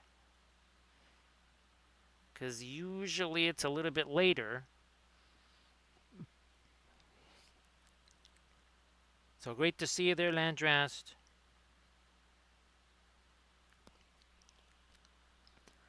Oh, thanks for reminding me there, Armored Wolf. There's a whole bunch.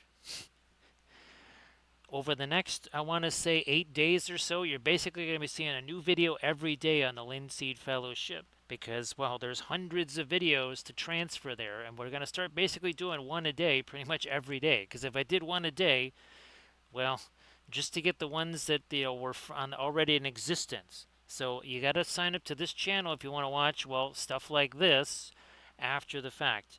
There's not going to be ads on this channel or nothing like that because all it's doing is replacing what we lost here on the Twitch channel. So yeah, you're not going to get any ads or nothing like that there. Go ahead and subscribe to that because again, that's the only way you're going to be able to see all the stuff that used to be here and all the stuff that's going to be here. That's good, Landras. So I'm glad that you got to see something, A, and B, glad that it was also good. Because again, and not always the case, right?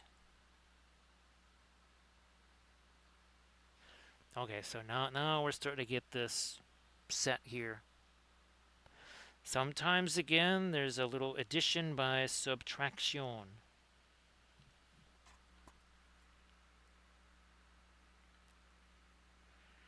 We almost sort of had to get a little bit of paint down here so that we had something we could mix with.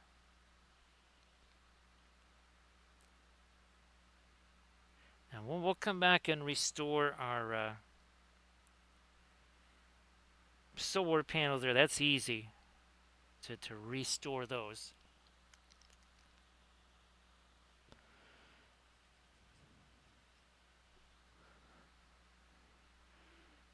No problem there, Landrast.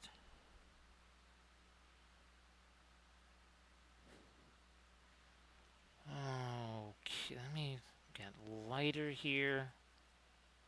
Maybe even lighter.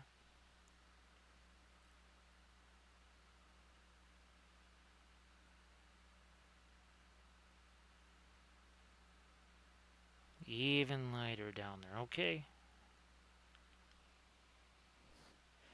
Maybe even lighter up here.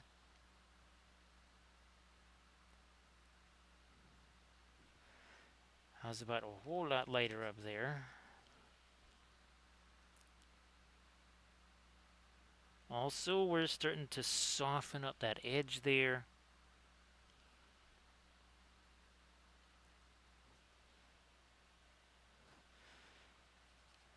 Oh, spoiler alert. The last episode I was filming the Rakashar guy. So this was episode 2 in our new series on the painting large months. I was using the water washable oils, right? Remember how I kept saying I think that the water is going to have a big impact on capillary action, as in it will cease to exist? Well, guess what ceased to exist? All capillary action. I'm sitting there trying to do the glazy stuff on that Rakashar, and I'm like, I don't think it's going to work very well. It didn't work at all. It was completely annihilated. Just as we thought, all capillary action ceased to exist with the water washable oil. So that is confirmed. We suspected it, but it is most definitely confirmed in the only way we know how here, and that is to actually do it and see what the heck happens. None of this, well, we'll just kind of suppose. No, we test everything and we see what happens. Sometimes the results are not pleasant. And that is, well, again, I was trying to find ways. Okay, we find out, okay, it doesn't work because, again, the water is not going to have the same kind of capillary action. Well, if that is the case, then how do we accomplish the same goals with this medium then? That is so different. So that became the next phase of the process was, okay, how do we turn this frown upside down?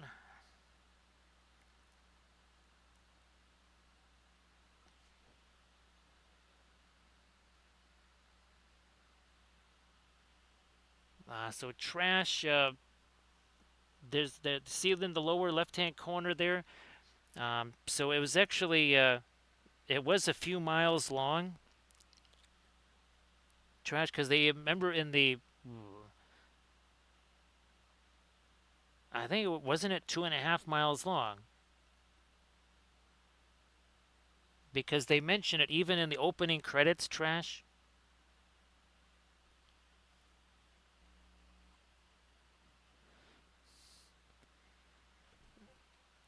Let me see.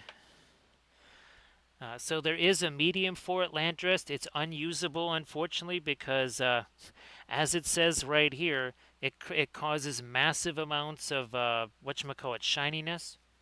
So yeah, the medium is unusable, unfortunately. So 5 miles long, 2,500 people. Thanks, Lead Logic. So yeah, unfortunately for it to be usable on video, there can't be that kind of shininess.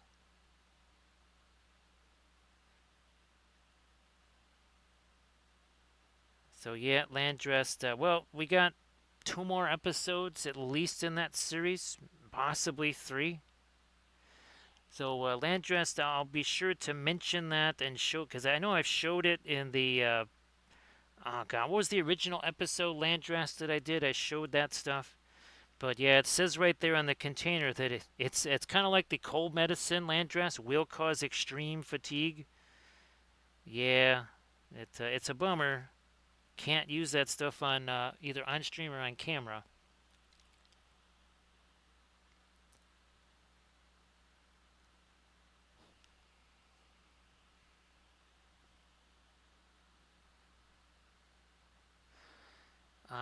So Lead Logic doesn't the opening credits say, it's X amount of tons of spitting metal? I think that's now I don't know that's not the credits that Sheridan read. That was the credits that the original captain. So 2,500,000 tons of spinning metal all alone in the night.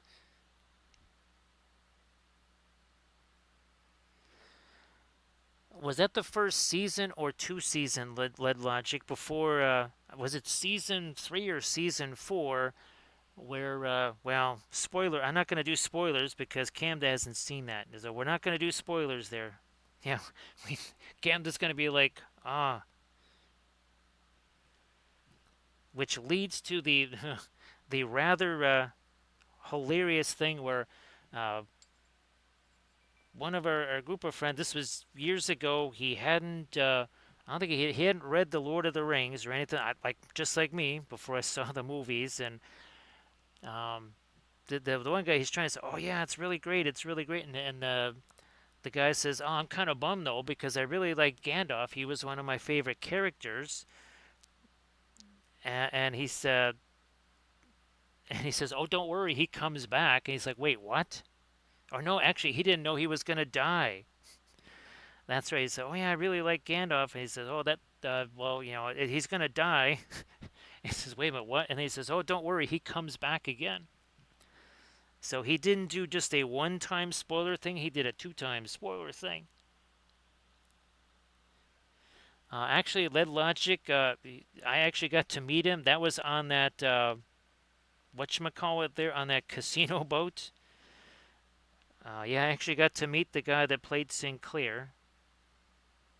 Also Peter Jurasik, and also was that Cole Meany or whatever, the guy that played Lanier.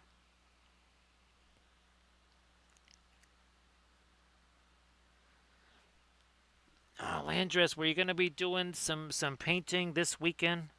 Now I guess is anybody going to be there? Because it seems like MTO has been gone for quite some time.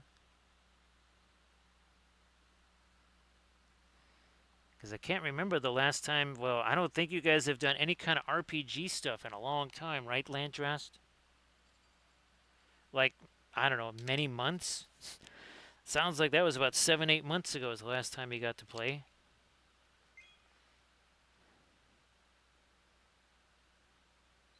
Picture time again.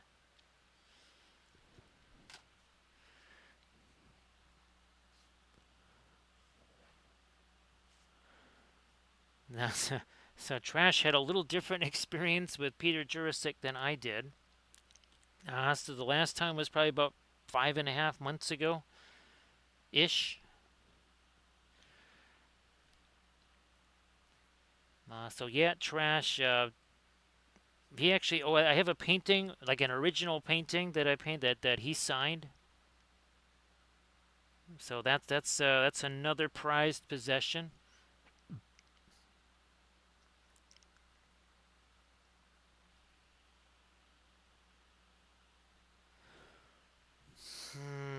Do this. Scan shadows of our solar panel. Now I think I can start to maybe bring back some of our solar panels here. Redo some of these edges.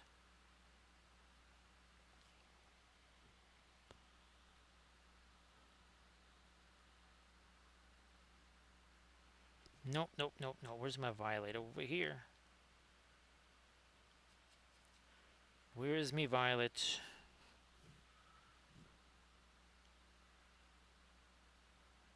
There we go.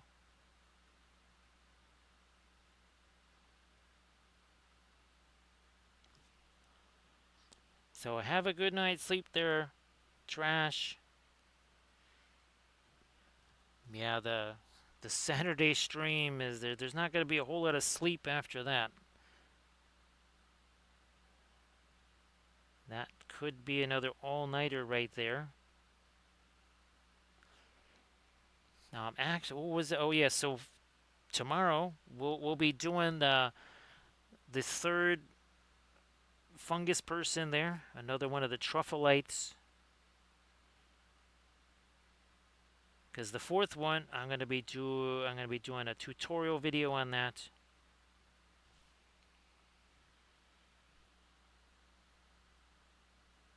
Yeah, we're doing a tutorial video on that fourth one.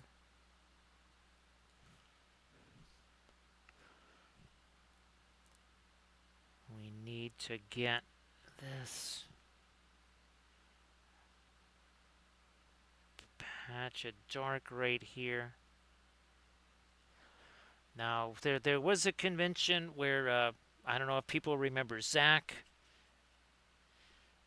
He was the guest of honor at a convention, and that didn't end up very well because, well, sometimes actors have issues with refreshments and other things. They don't do refreshments very well, and this was definitely a person that did not do refreshments very well, or at least, shall we say, in a responsible way. So yeah, that didn't that didn't go so well. Yeah, it ended up with the confrontation between the hotel people and other things. That was not how that was supposed to go.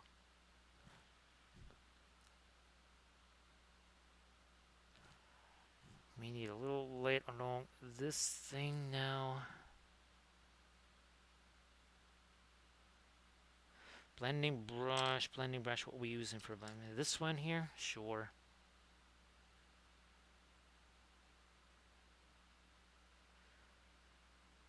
Blending brush here.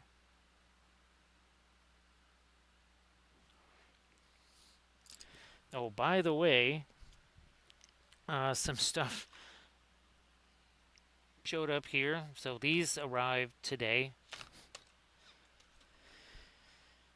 So we'll do something with those. Maybe I'll test those with the new whatchamacallit there. I might try that, I guess.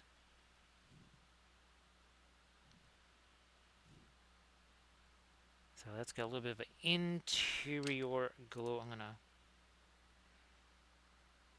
use you to spread that around.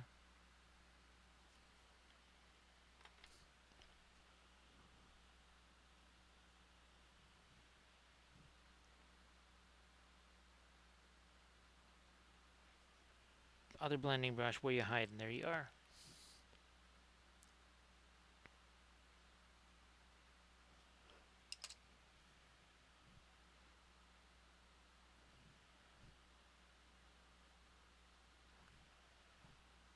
Boy, there's a whole bunch of different angles on this thing. Holy smokies! Oh, that's right. We need to get some shadows is on there. So, oh, and also the grass tufts. Where the heck are the grass tufts?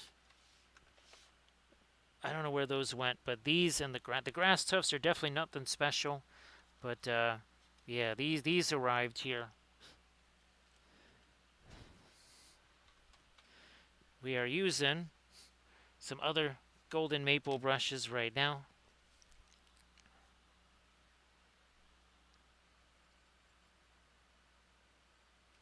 I wonder, can soften you up just a little bit there.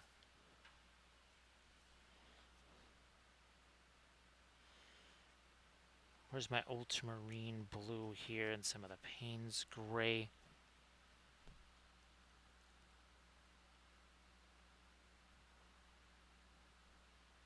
Let's get some darks down here.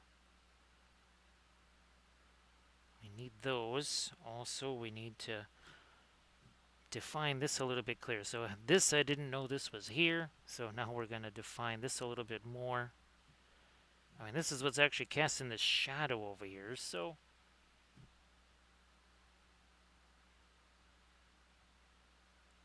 oh, by the way, we're not even 2 hours in.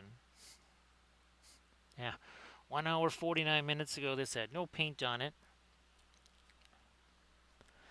So again, Trash, I hope that you have yourself a fabulous night's sleep, and always, thanks for being here.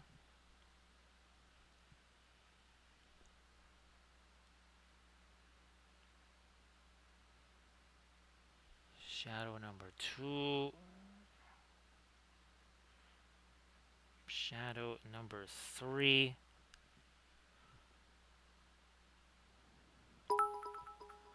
Thanks, Grand Oracle. Appreciate that. Oh, geez, Grand Oracle, look at that. there might have been a level 5 hype train earlier. So yeah, we might have to go refresh that. In fact, Grand Oracle, I do believe that will call for a refreshment. So thank you so much, Grand Oracle. Appreciate that. So Grand Oracle, hopefully your Thursday was a good one. And Grand Oracle, yeah, we are doing, this is the first piece of B5 art that I have done, basically since the 1990s. So let's just say we're getting reacquainted with B5 here. Yes, indeed.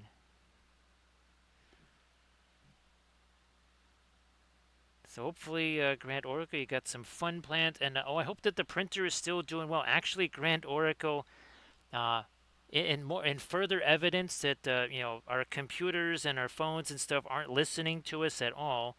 I'm getting all kinds of advertisements for that Heavy Gears thing there. The same printer there, Grand Oracle, on YouTube and Instagram, all over the place. Now, I thought you would get a kick out of that. Ah, that's fantastic, Grand Oracle. So yeah, Grand Oracle, there was a whole commercial whatever on YouTube there. I actually let a bunch of it play, Grand Oracle, just for funsies. Not the whole thing, but a decent portion of it. But now, of course, I'm going to get inundated by those. Nah, that's a little too dark. I'm a little lighter here. Believe it or not, there's actually a checkerboard pattern here.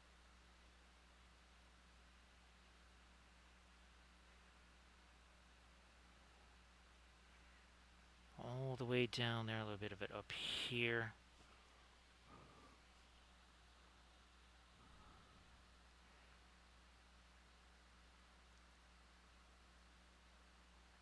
So yeah, Camda, basically this is kind of a zero G area here. All of your smaller and mid-sized cargo ships kind of came through this way. Over here, this is where your Star Furies would be launched. So these are some Star Fury bays here. Uh, this is kind of your growing area here. This is sort of the diplomatic area. I think the Zocalo was up here. I think a lot of the ship's crew and stuff lived in this area up here.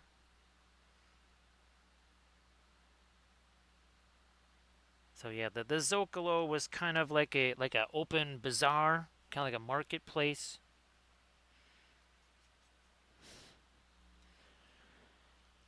So Camda, you could kind of that like the whole Silk Road thing there, Camda, where again Babylon 5 kind of became a center of commerce and trade and obviously diplomacy.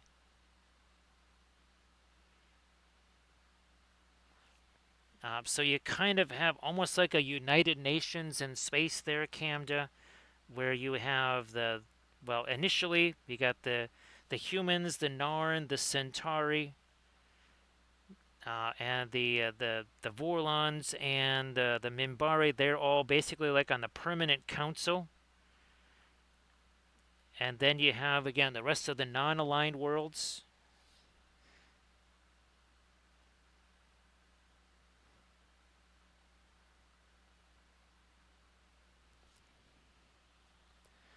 So yeah, all of the Earth guys don't have the ability to make gravity like say the Centauri, the Narn, and the Minbari do.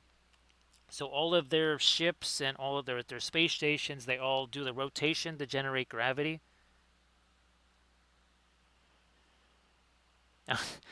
that great minds think alike. Well, Cold Milk, I'm glad that you had yourself hopefully you had yourself a fantastic walk.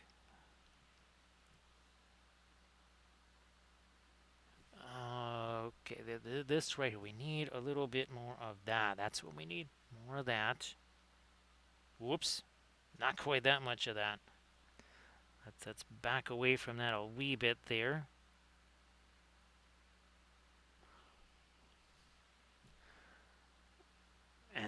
moves over this way. Also here.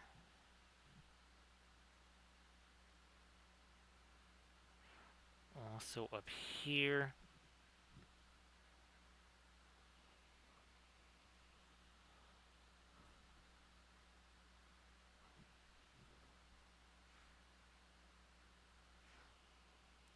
And again, you learn a lot about the traditions of these other planets and the other civs. And of course, one of the things I found very fascinating is that basically the first contact situation was essentially with the Minbari. And when humans find out that not only are there other races out there, other species, they're also kind of superior to the humans. So people actually kind of like disfigure themselves to look more like the alien species because they figure these guys they clearly are superior to us, so we should be more like them.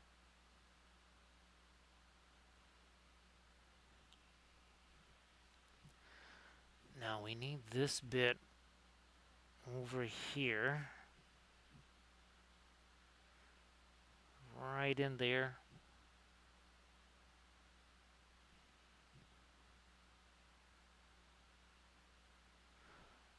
One more band that goes down here.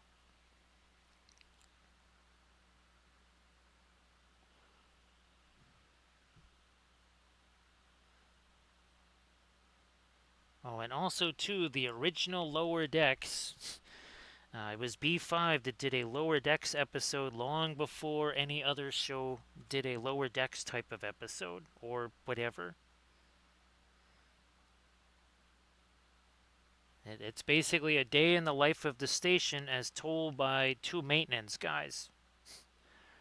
Yeah, it's not like a couple of low-level crewmen. I mean, these guys are lower than the crew. They're just maintenance guys.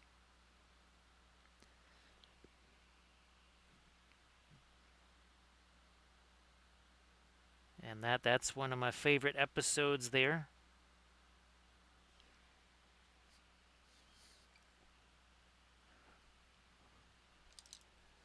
Picture time. So that's all starting to develop, and again, we're what? Not even 2 hours in.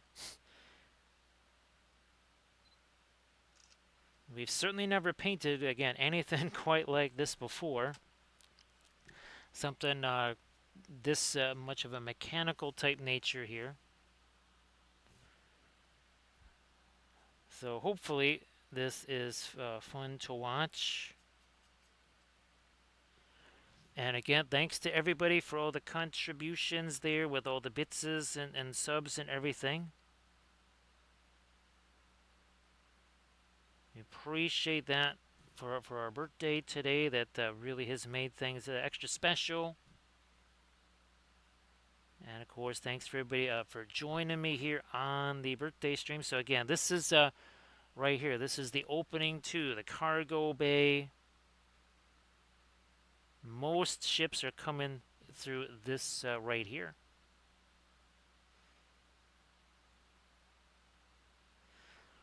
Now, I believe I have at least one Earth cruiser, an STL file.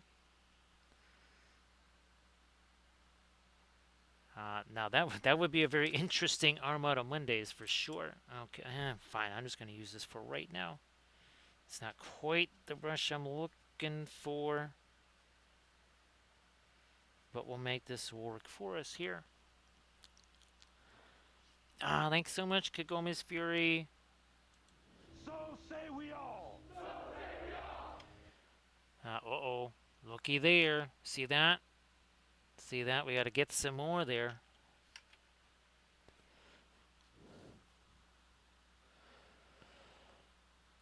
Lead Logic. There's a Babylon 5 Facebook group, and they kind of spotlight certain key episodes, and they spotlighted that episode. Yeah, that was a pretty interesting spotlight they did there.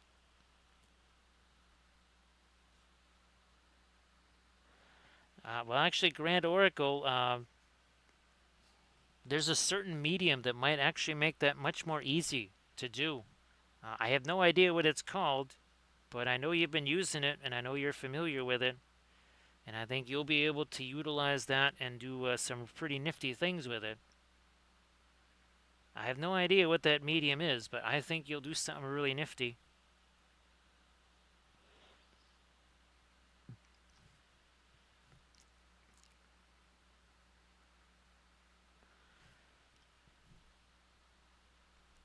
So yeah, yeah, Camda. It's not the newest show in the world, that's for sure.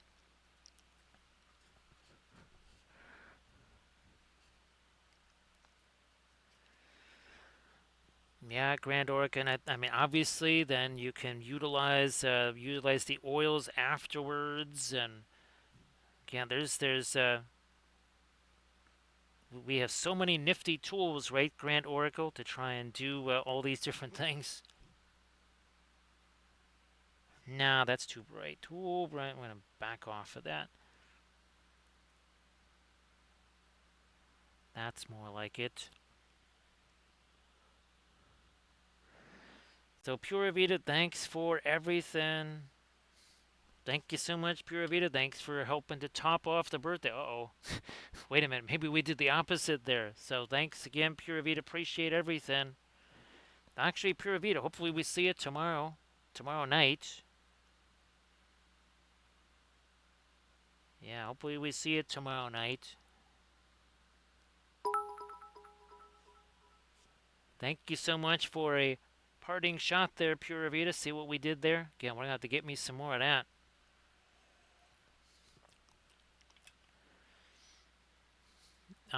Actually, Lead Logic, you'll have to shoot me you have to shoot me an Instagram message. I gotta try and I'm gonna see if I can make that design. Even if I don't make a shirt out of it, we have to at least oh, a sticker. There you go.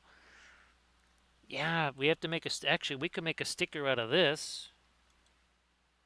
Ah, we can make a sticker out of that Mimbari in black right there. We can make a sticker out of that. And again, here's some of the other older artwork there. So that was before the Book of Wapol. There was the Book of Jaquan. Yes, that was a precursor. Who knew that the Narn were very much into miniature painting and miniature painting with oils? It's a little known fact about the Narn. Oh, the shadows were big acrylic. That would make the shadows big acrylic then. It all makes sense now, right, Grand Oracle? It all makes sense.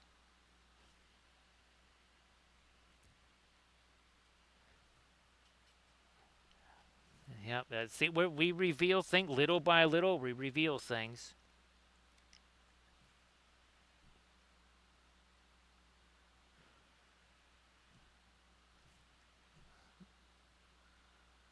Got these little cutouts here now, whatever these are.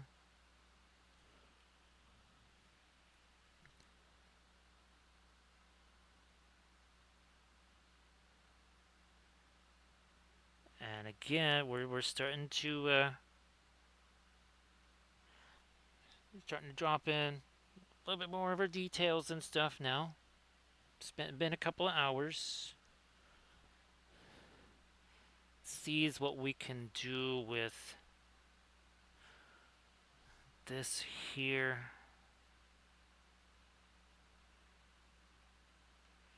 Come on, that one too.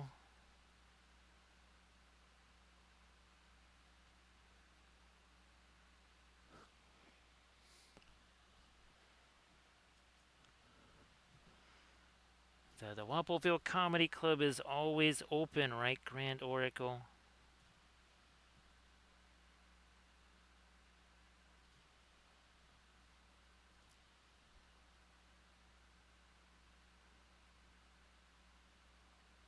Come on, something like this here.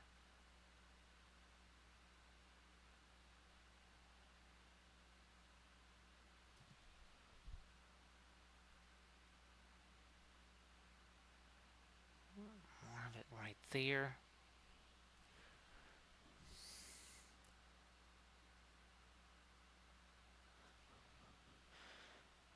Maybe a little more thinner on this brush here.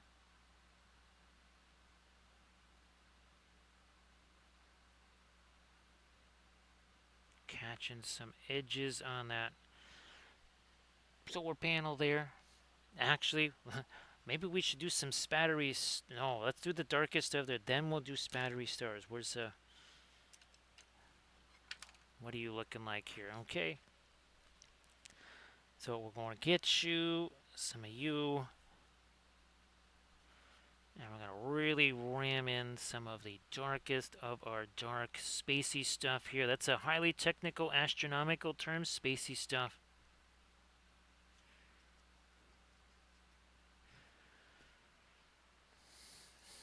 Some of our ultramarine blue on that brush as well.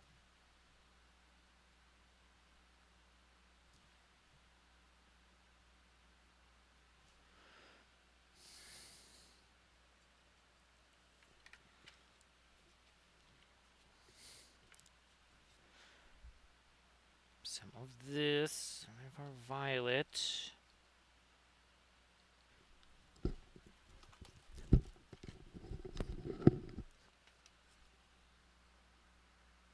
Nope, still too dark.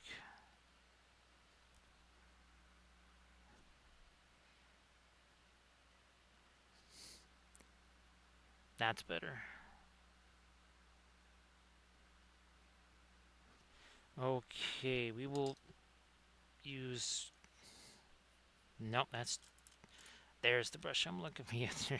Here we go. This is one of our fabulous brushes worth hundreds of dollars on the open market, if you can even find one like it. Now, I'm going to take a picture here, then we're going to do our spattery stuff. One sec here.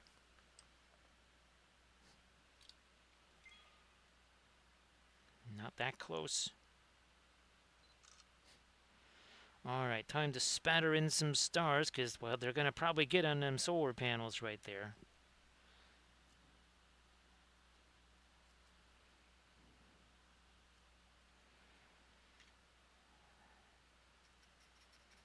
Grant Oracle, again, thanks for, of course, as always, being here through all the different years, all the different cycles, the different, the new things we discovered. All right, Grandor, there's been quite the discoveries over the last 5 years, hasn't there? No.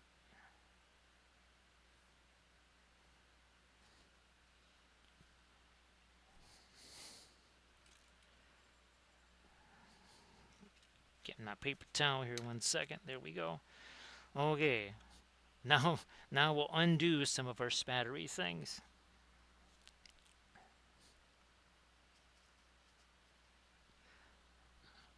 So let's undo our spattery start. Actually, I wonder if I can zoom in here. How's about we zoom in? There we go.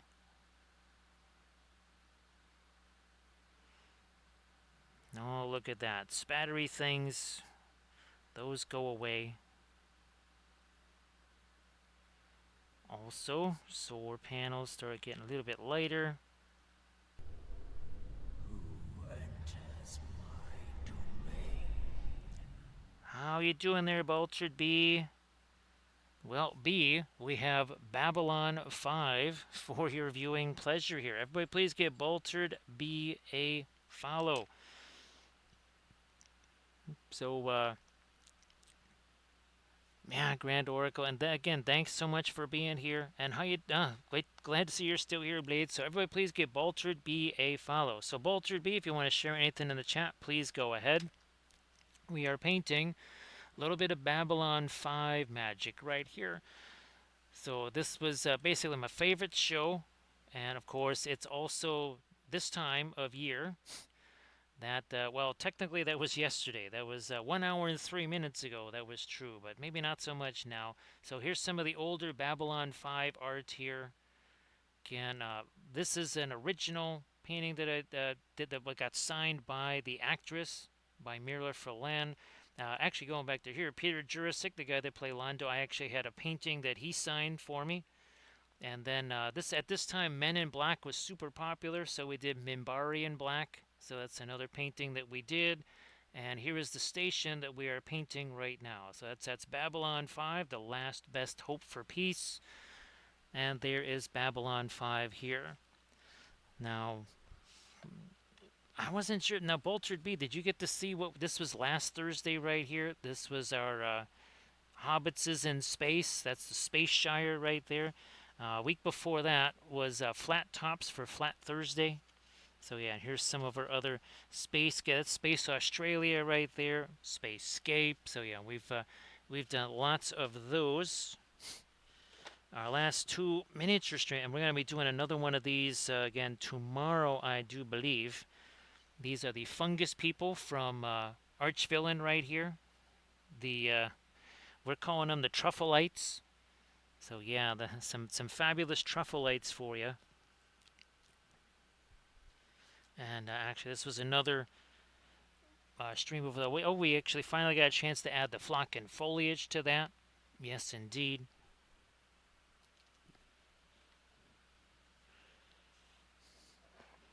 So thank you so much, Boltard B, for the raid. And of course, as always, if somebody could please, everybody could please give Boltard B a follow. You know, oh, I need to get my reds. I need to get me some kind of red out here. How's about Windsor red? Yeah, what the heck? We'll just throw this out there.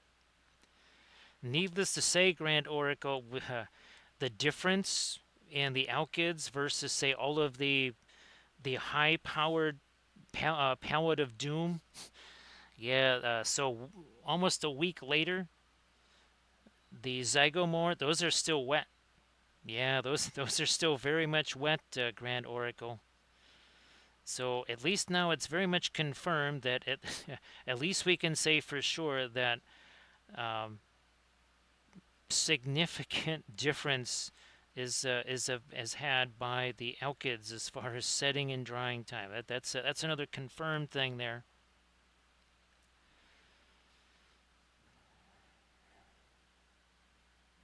So let me see. So where's our here we go. So there again, that's the Tome of Demons, Volume 4, Archvillain, and Zygomore. So there's your spelling right there. That might have been either the February or March release, Grand Oracle. I don't know exactly when. All I know is it was right around Adepticon time, which would put it in that sort of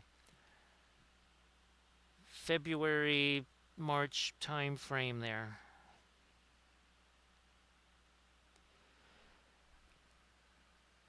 So yeah, Camda, all those cobalts and cadmiums all piled on top of each other. And remember, we didn't even use any radiants. There were no other alkyds in there. So that's going to have a significant impact on the drying time. We'll see what happens with the water washables. Actually, Landrast, those didn't seem to take quite as long to dry, I want to say, as even just other regular oil paints. I wasn't sure if that was something you noticed too. So yeah, I wasn't sure if that was something you also noticed when you were using those.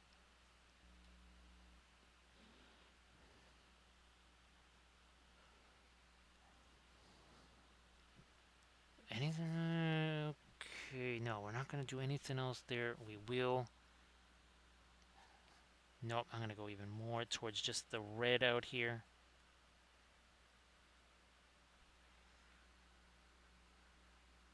There we go.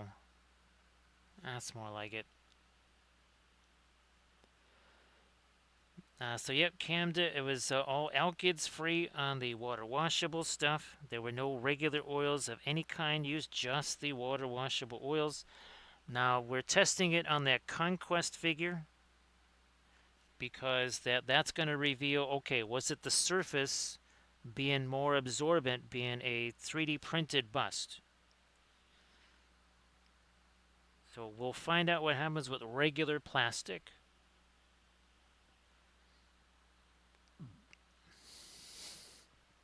Where's my, there's my red again.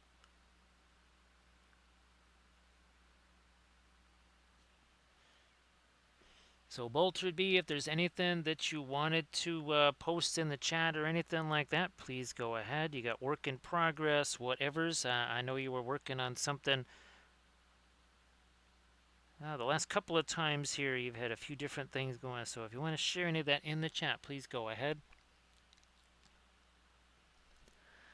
Now it's time to really start to get into some of our thinner little panel lines and such here. Let's do this thing. That gets pushed back a little more. Another secondary panel line needs to go there. So again, Bolterd B, you want to share something in the chat, please go ahead.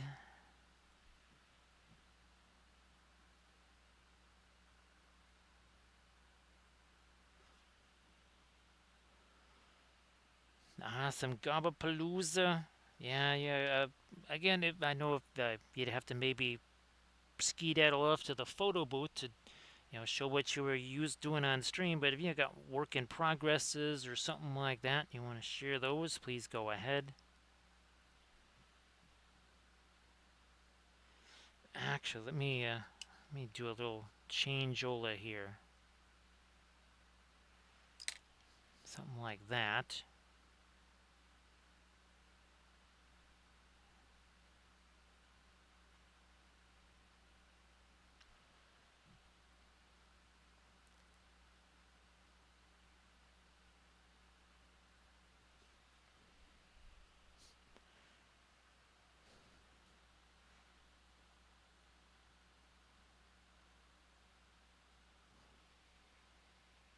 Yeah, again, now we're starting to get in some strong little panel lines right here.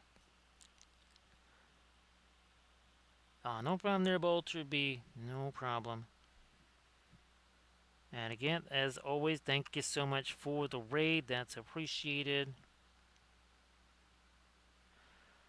Boy, this is, like we were talking about, this is the first chance I've had to paint Babylon 5 stuff. Essentially since the show was on the air in the 90s.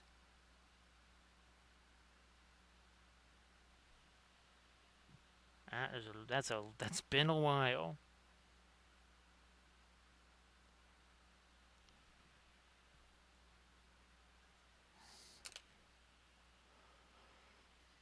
Thanks, Bolterd B. Appreciate that.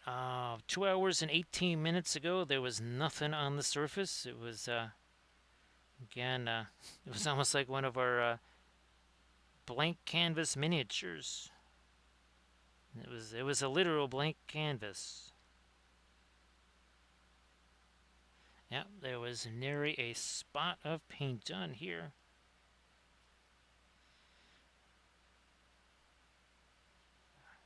Trying to go with a warmer gray. And this top's it's gonna be still a bit lighter than that though. Ooh, we're getting there. We're almost there.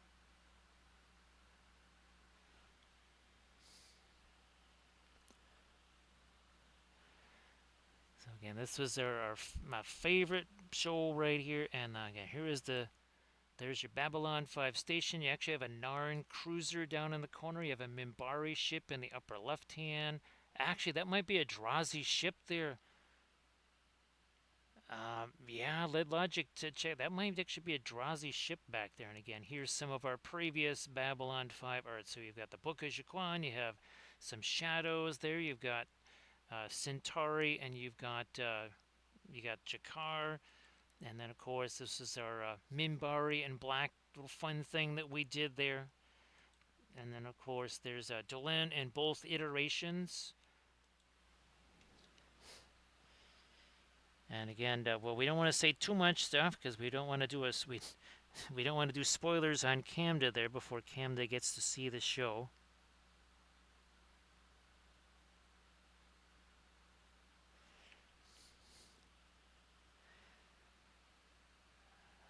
So Lead Logic, I guess. Now, who was your favorite character? Was it Zathras or was it Zathras? Now, of course, everybody also liked Zathras, but I think Zathras also had a huge fan base.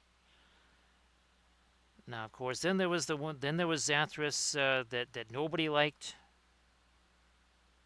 Yeah, he was not a very popular Zathras, was he? Lead Logic. Nice to see you there, Surface Tension. Everybody, please give Surface Tension a look-see there, because Surface Tension's going to share a link with all kinds of fabulous oil-painted miniatures. So great to see you there, Surface Tension. Nope, that's our blue there, so we're not going to do that there. Where is here it is. Yeah, it's like Gothmog, right? Lead Logic. Yeah, Zathras was the Gothmog of the Babylon 5 universe. There was a Balrog named Gothmog. There was an orc named Gothmog. There was an elf named Goth. There was even a hobbit named Gothmog. The other hobbits didn't like him very much. And then, of course, there was the Maiar named Gothmog. For whatever reason, all the Gothmogs, they were never really popular.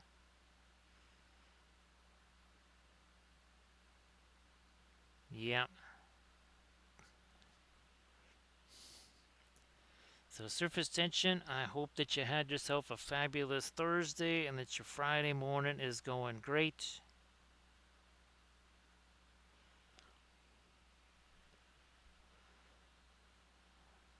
Come on, a little more of that light there, not too much. Blending brush time. Okay, blending. We'll use you. Well, that's still got some of our crusty stuff in there from yesterday. Let's get rid of that. Again, using it as a bit of a blending brush here.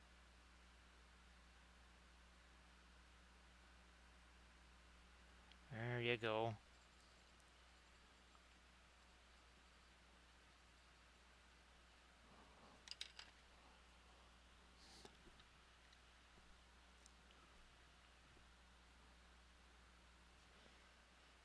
Let me do this.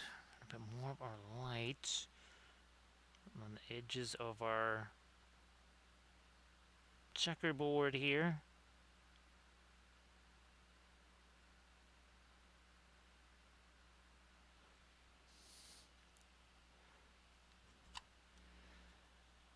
So Camda, that would be another spoiler alert there, so I don't want to, if I get too much into Zathras there, we want you to discover the full glory of Zathras as you watch the show, of course.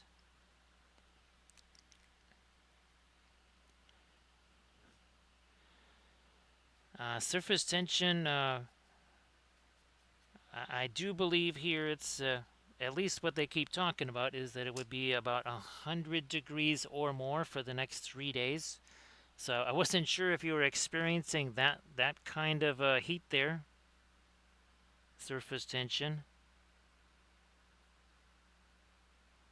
But see, that's the problem with the giant death orb in the sky, right?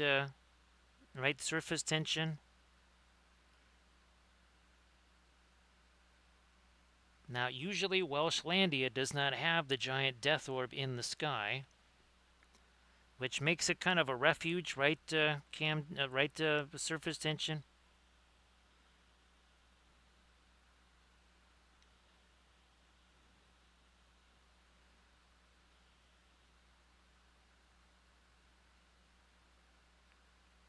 Actually, Lead Logic, I'm sure somebody must have done some kind of Book of Jaquan somewhere. I'd be very curious to see what kind of illustrations are in the Book of Jaquan.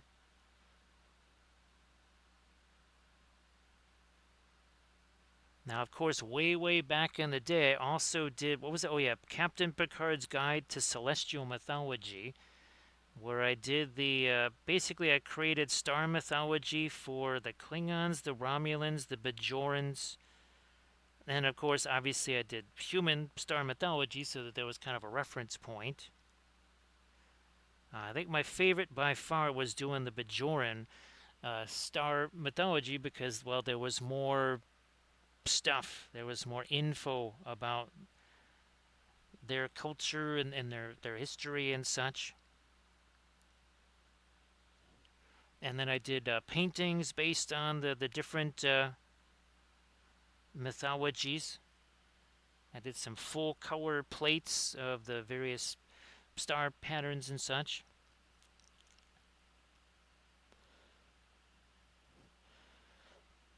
So that's about, what would you say? That's about 91, 92 there, surface tension. At least I'm thinking that's what that is, somewhere around there.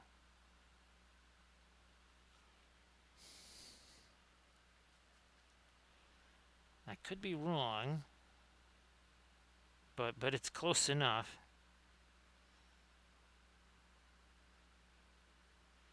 Actually, Armored Wolf, I saw the post by Cheer. It must be kind of toasty up there, but I guess everything is relative. I can't imagine it's 100 degrees up there, but that definitely must be warm.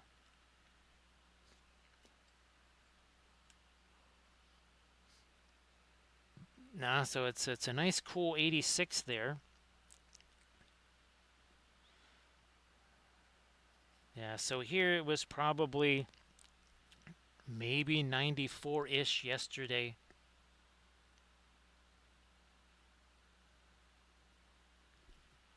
Something along those lines.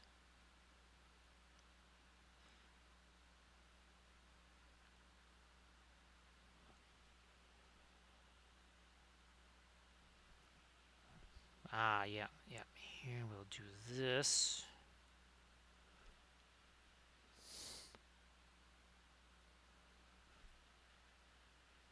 Hello, little hobbits. Spark my ganja. Thank you so much, Lohan, for that follow. Appreciate that. Ah, so I am intrigued by these type of ships. So you say this is you you're in space, right? So there's a perfectly good planet down there. I assume there's like air and stuff down there. So you're not down there. Instead, you're up here where there's like radiation and no air. So let's get that clear. And no gravity either. There's this planet down here, but you guys are up here. So who's the one that's on the pipeweed here? Uh-oh. What did he just mention? Let's see what happens in our big Gandalf 6. Well, well, there you go. Maybe you should mention pipeweed more often, because that's what he just rolled. Thank you so much, Lohan, for the follow. Appreciate that. See you later, Lohan. Surface tension. That was just the warm up, because it's supposed to again be about 100 degrees for the next 3 days at least. Yeah, that was just the precursor. That was the appetizer.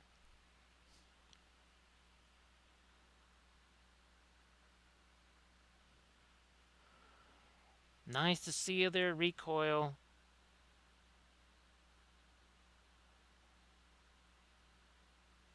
5 miles, right, Recoil? 5 miles. What was it? 25, I think it was 25 million tons of spinning metal all alone in the night, right, Recoil? So how you doing there, Recoil?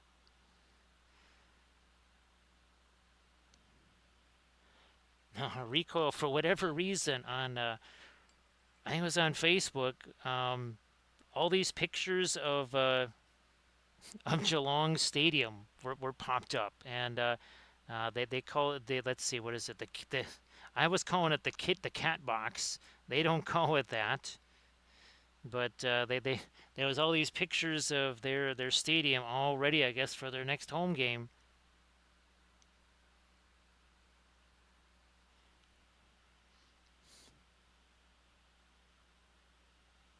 Well, Boltard B, like we talk about all the time, the color chart thing. There really is, as we say, value in doing the color charts because, well, It shows you a bunch of different things. It'll show you not just what they look like, but are they opaque? Are they translucent? Are they a strong color? How much further do they wipe out the white here? You can see there's different strengths here, right? Some of these colors, like this is the weakest one right here out of the bunch. This one going to be stronger right here. You can also tell how long they take to dry. Same thing here. You can see a lot of these are, some of these are really potent color. Look at that. Look at that indigo. It's just boom. It's just beating up on that white over there. Also, maybe just take one light color, one dark color, and then just do a value study like that, right? Keep it nice and easy. Ah, that's fantastic. That's fantastic. Recoil. Recoil. Actually, I have some new songs. Did I show you the Easterling songs? Recoil. Also, I've got some Candish songs that I wanna send you there. So yeah, I did Easterling songs, a couple of those, and then I want you to want to share the Candish songs with you.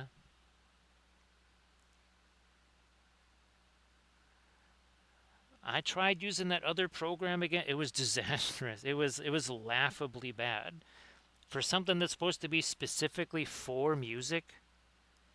Again, I'm not. It's just a free version. It's not anything that I think. Basically, it's really if you want to save this, download the music. Yeah, that's like wow. There was certainly nothing downloadable there. So yeah, recoil. I'm still trying to rework those.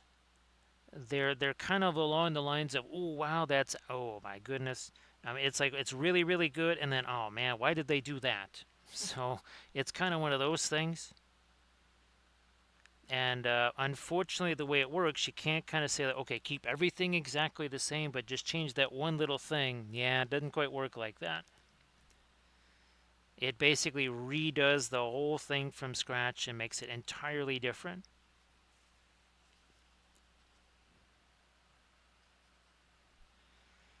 Now we're going to sharpen up our edges right here. So hopefully Mom is doing well there to recoil. And everybody please give recoil 13 a follow.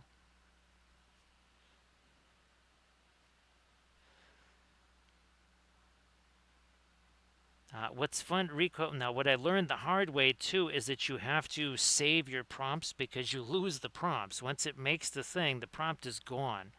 So I've learned to save the prompts. I basically just send them to myself in an email. That's good, recoil. That is good. Actually, recoil, I have not looked at the fixture at all. I have no idea. The doggies could be playing like in an hour or two, and I wouldn't even know. I have no clue. Obviously, they find themselves outside the 8 once again. But the Darcy was the talk of the town there, recoil. I mean, who knows? Maybe that was the thing that was missing the last 3 weeks.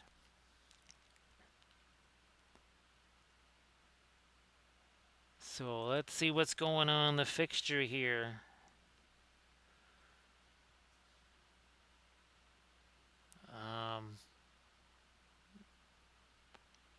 Okay, let's.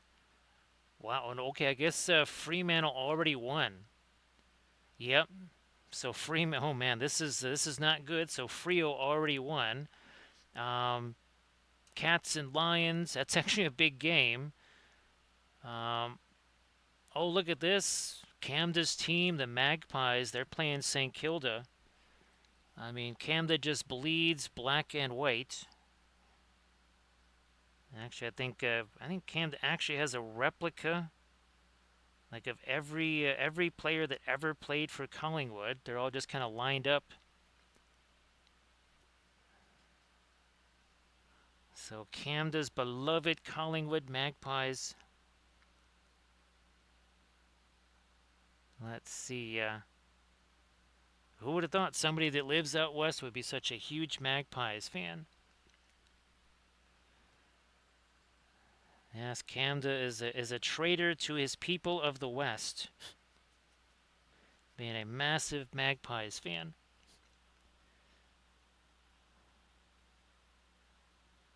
I'm just gonna get rid of those our splashy stars. They're all gone there, Camda. We just did an eclipse right there.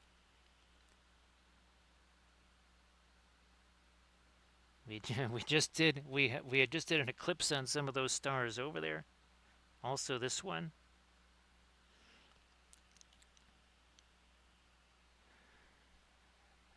That's I'm not actually surprised because I saw somebody had a Bulldogs kind of a shrine like that, and I was like,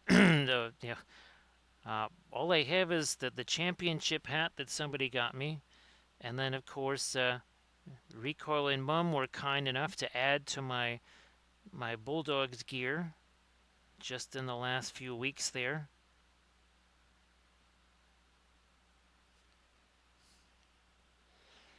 Actually, Recoil, there was a Bulldogs plushie. It was kind of like one of those pillows, right? It's sort of like a stuffed animal, but then you can kind of fold it out and it also becomes a pillow. We actually, I think you've seen the one that looks like a bumblebee. We actually have a couple of those pillows because they actually do make good pillows. But I never was able to get the Bulldogs one. I have to kind of look for that on eBay again. Who knows? Maybe it's around. Actually, well, and that's right. Western is playing. They're playing the Tigers. They got to be able to beat the Tigers. If they can't beat the Tigers, then well, then they do not deserve to be a Premiership considered team.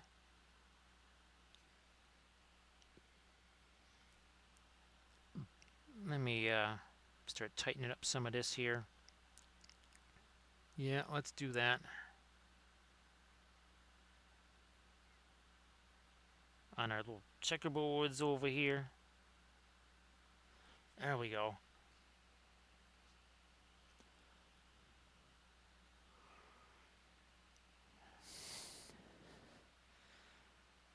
Actually, surface tension, I was almost considering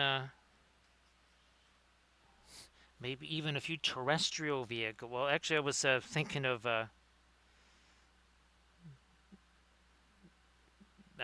just obviously we have our Armada Mondays, but remember, Camda, I wanted to start painting some sailing ships.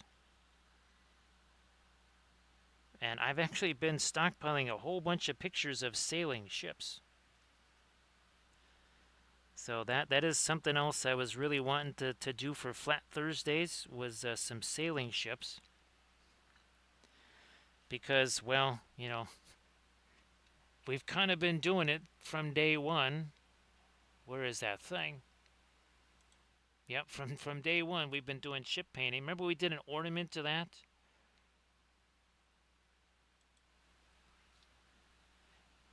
So I think we need to do something like that, Camda. Where's my reference? Let me get that back up here.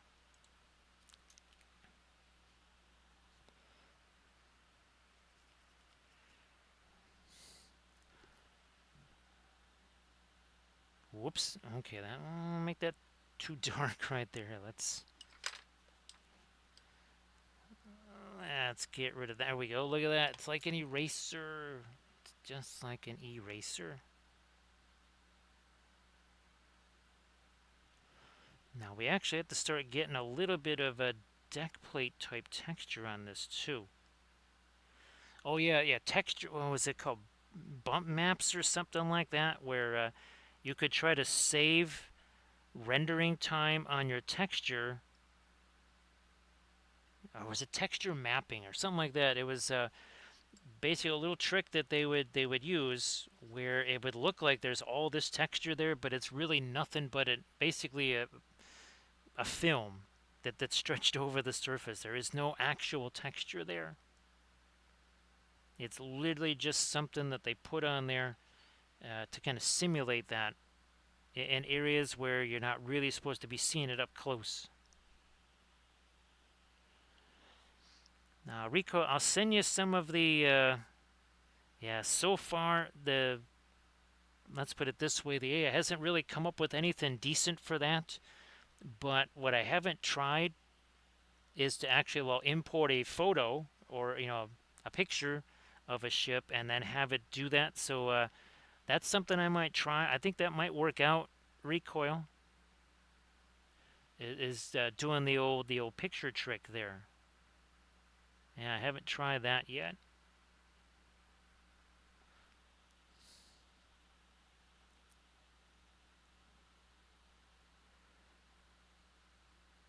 Oh, that's neat, lead logic. That's very cool.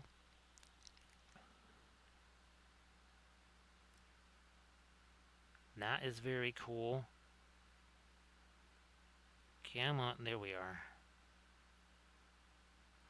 So again, now I'm trying to get some texturizing going on here.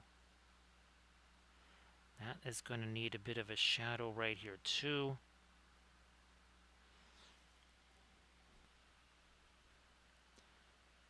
Whoops, not, there we go. That needs to be extended more for sure.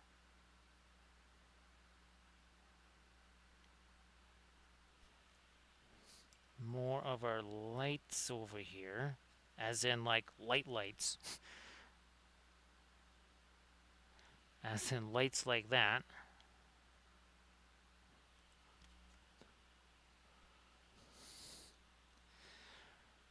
Actually, surface tension, if you check out the, well, there's some of them there. Some of our, I actually did a whole bunch of Star Trek theme painting, lots of Next Generation stuff.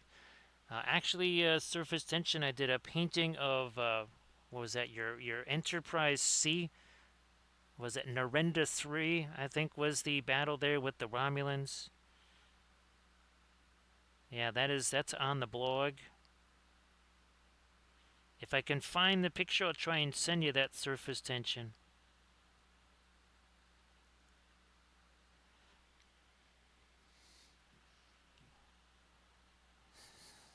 Where's my... okay, that might be a little too late, but I'm going to try it anyway. Let me see what... oh, no, that's about what I needed. Okay. That's good. That is very close to what I actually needed right there.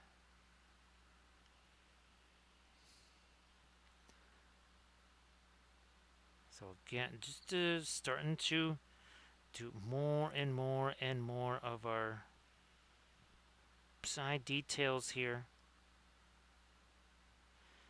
I'm trying to work in again some plating textures.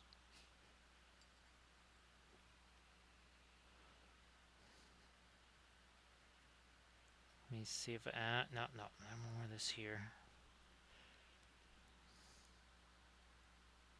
We have a whole line of our red lights there. Oh boy, let's get a picture here. We haven't taken one of these in a little bit here.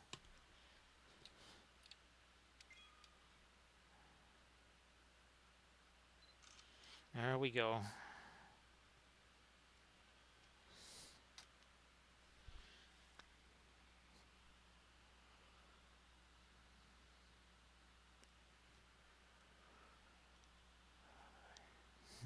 No, I haven't heard of that one. Surface tension, that I can say for sure. I've not ever heard of that one.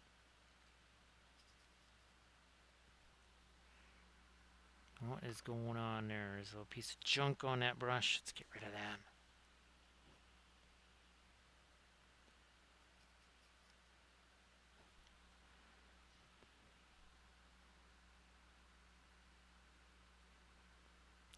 Dark there. So here again, just trying to sharpen up lines as best as we can right now. We can do more, for sure. Actually, we have another one of these right over here too.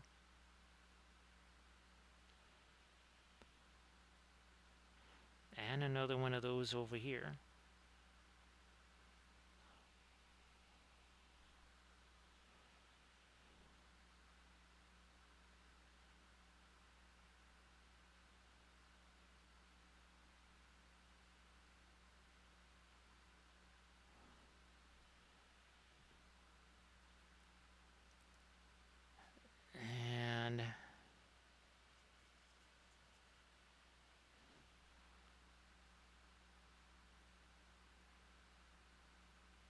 Yeah, we're gonna there. We need to cut this out too.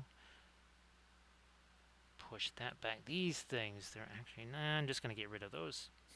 Not really in the right spot. We're gonna change that up. Also these. So we're gonna change up all of that stuff there.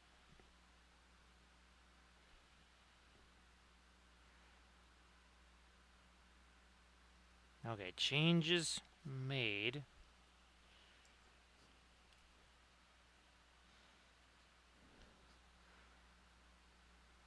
Push it this way a little more.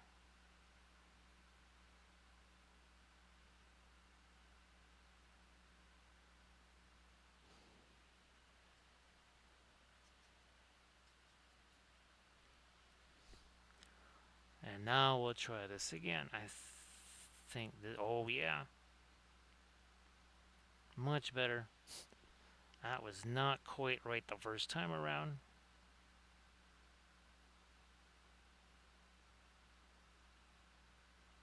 That is much better there. See you later there, Lead Logic. Thank you so much for being here, of course. Thanks for joining me on the birthday stream. Appreciate that. Yeah, thanks for everybody joining me here on the birthday stream. Indisputable visual evidence that it is a birthday stream, because there you go, that proves it 100%.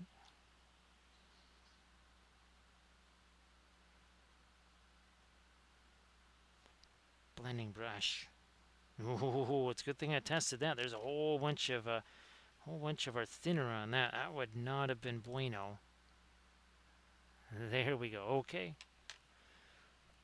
That would not have been nifty at all. Where's my darker blue stuff here? Let me try this.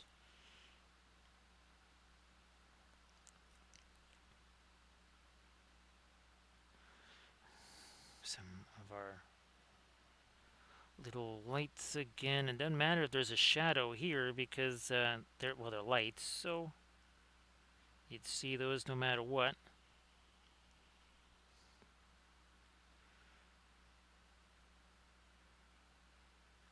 I'm going to try and straighten those up a little.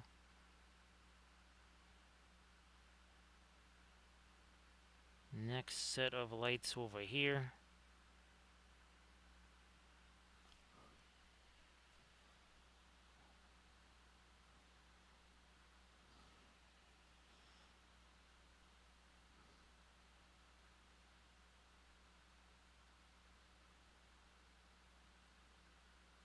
I'm going to expand these two squares. They look too much like circles.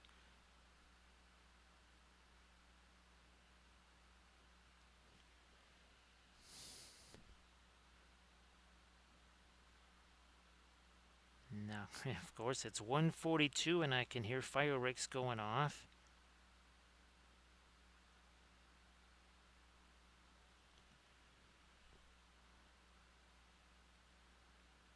Let me see if I can try and get working a little sneaky, cheeky texture right there.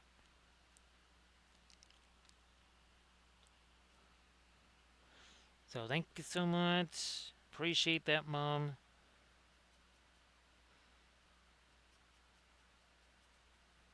Yeah, it's we're gonna be doing a family birthday thing this Sunday. So after the Saturday stream, it means just kind of doing the whole later thing, and we will do the family thing because there's at least 2 other June birthdays.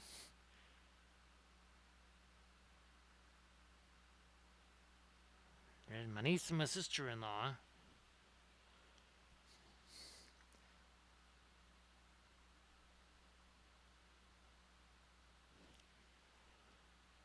me do some of this again here. Now there's also a texture. You know what? Let's do that with some of our darker stuff. So there's a sneaky, cheeky little texture right here.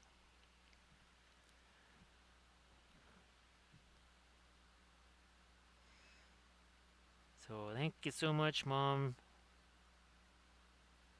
And of course, again, another shout out to Armored Wolf for providing the chow for today. Oh, geez, recall. Thank. Uh oh. I guess we know what we need to use that for, right? Recoil. Thanks, Recoil. Appreciate that. Thank you so much. We do a legit thing here for you, but it's all gone. I think we have to get some more there, Recoil, because it's all gone. So thank you so much for that, Recoil. Appreciate that. And Rico, this literally is the first piece of B5 stuff that I've done in probably since what 97 ish or so, 98. I think that was when the show ended. Yeah, so that was probably it.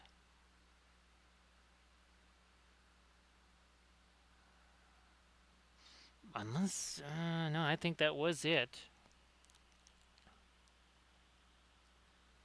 So thanks, Recoil. And of course, everybody, please give a Recoil 13 a follow as well. Rico, I don't think you've had a chance to post any of your fabulous basing stuff yet.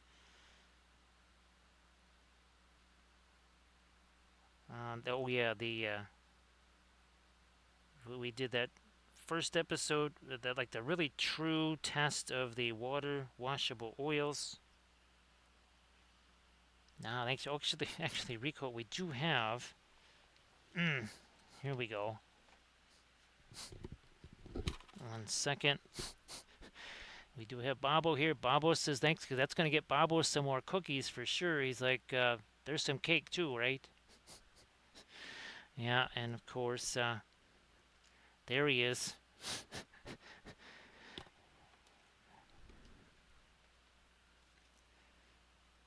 And of course, we appreciate again Armored Wolf for sending all the cake stuff as well, in addition to all the pizza.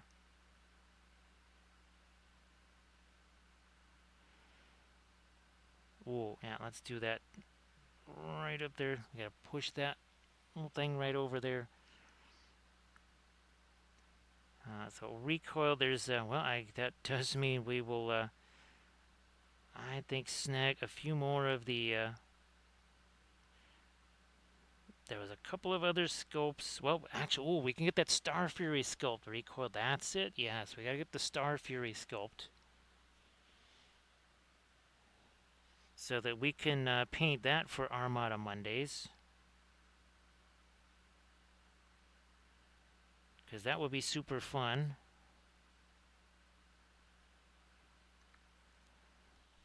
Ironically, Rico, I think the only Star Fury that I ever painted was the Psycor one. Because that was for a painting of Bester. So yeah, I think that was the only the Star Fury that I ever painted. Now I know there's the Game Body one, and that's the one where I've got the of the big Earth cruiser there. But I wonder if there's a simpler Star Fury sculpt somewhere.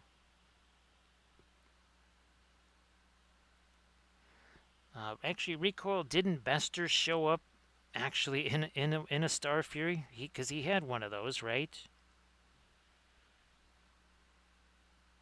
Again, we're trying not to do spoilers for Camda there. Oh yeah, you're gonna love the Psycor. Yeah, Camda, you'll really love the Psycor. How did that go? Recoil, the core is mother, the core is father, I believe is the saying there of the Psycor.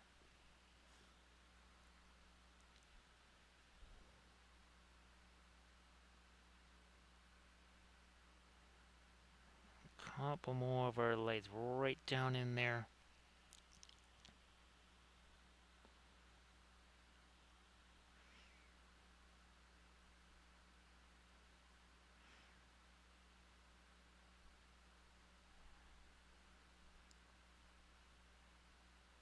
Yeah, Camda, so, the first season, again, it's setting up a lot of things. I do have one particular episode that I really like. I don't want to say what any of it is because I don't want to give anything away or anything like that.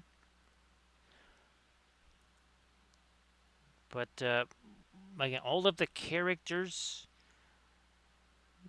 they they have really some dramatic arcs, don't they, Recoil? So you want to kind of pay attention to little details because those little details they definitely come back.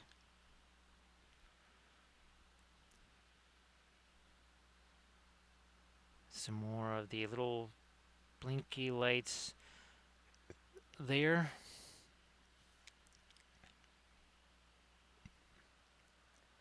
Whoops, wrong way. We need this over here.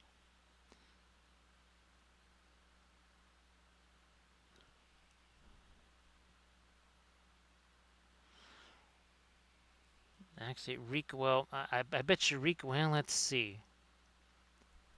I don't think, because I was thinking I could have a video of this where this part is rotating and these, I think unfortunately the way that the AIs work, there's no way I could mark this to be rotating and of course all of our solar panels to be staying in one place. I don't think that would actually work out.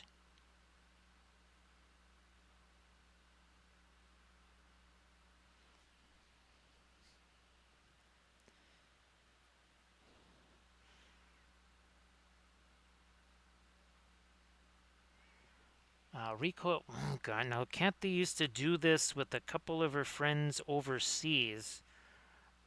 I believe they would actually watch like movies or shows. They would watch them in Discord. Like somebody, I think one person would live stream it or something like that, or they would both live stream it at the same time. But they would both be in Discord, and obviously commentary was offered.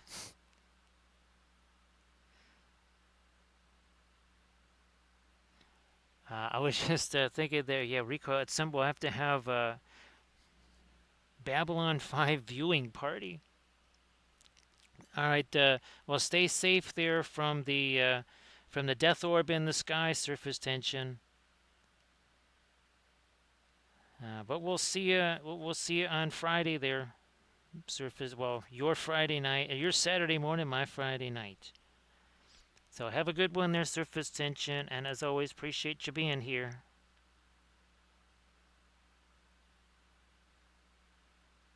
We'll have to come back with our light on that too.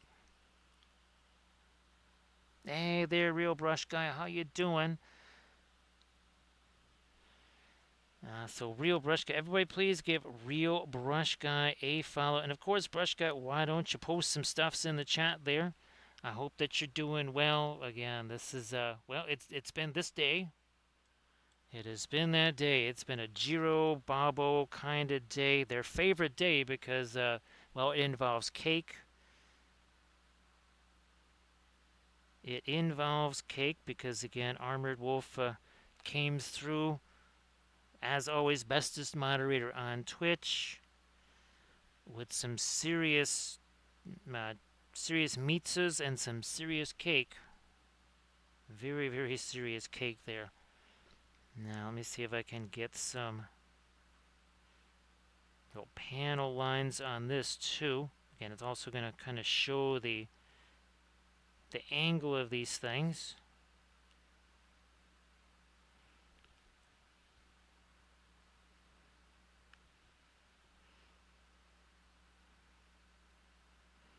Oh yeah, we should darken you up a little bit more there too. So steel either surface tension.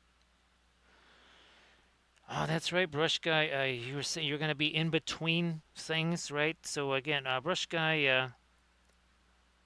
Well, I don't know. Hopefully, maybe even the miniature painting can possibly open up some other doors there too.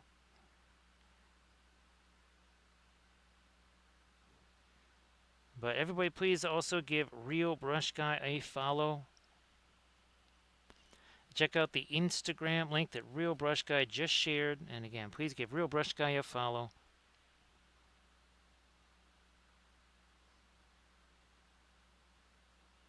So yeah, Brush Guy, I know that is another Another long-term challenge right there. It only took how long for you to get those guys to fix your internet so that you could do your streaming? And so yeah, sorry that there's more mischief to overcome there. I am glad at least that that is solved, so that's an option for you there.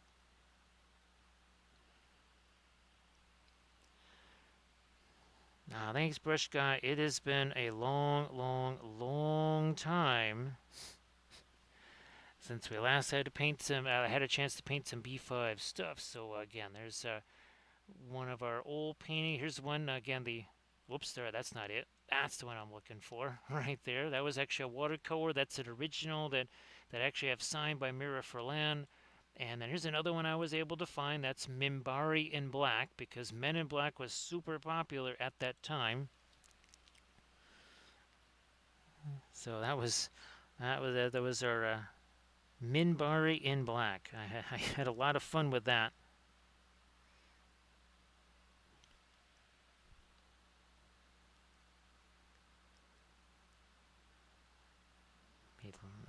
Get a little bit more of my shadow on this here.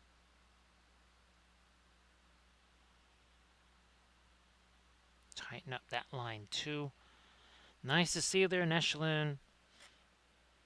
Happy Friday to you. Picture time again.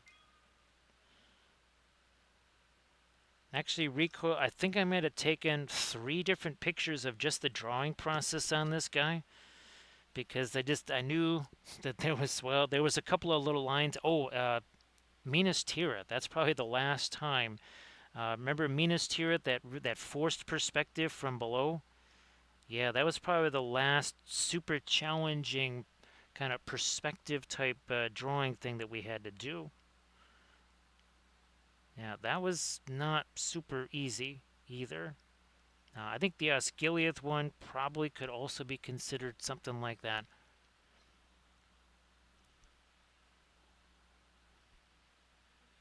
Oh, okay, yeah, all right. This comes down too. That's like that. Now I can fit this stuff in here. It's like trying to change that around.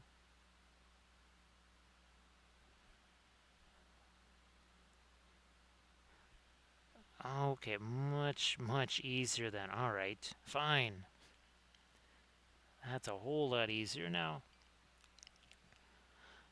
Well, like the weeping angel says, Cold Milk, don't blink. Well, I like to blink. I really would. But, yeah, some genius, well, that guy didn't give me any eyelids, so, that's a problem. That's the weeping angel.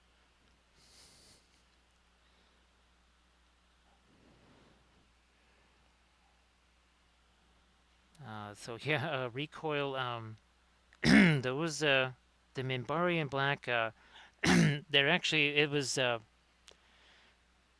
circular mat, and then there was a like a little. It was a Minbari in Black, but the little eye, it had a Minbari head on there, a little bone head on the top of it. Now we're gonna crank that, but now let's start to change this over here, because okay, now we can start to make this more like what we need. First, we're gonna do one little slice away here, a little lighter. So we're going to do that slice away. Now we're going to do this. Some of our violet, some of that. And now this can take the proper shape that it is supposed to here. There we go. Okay.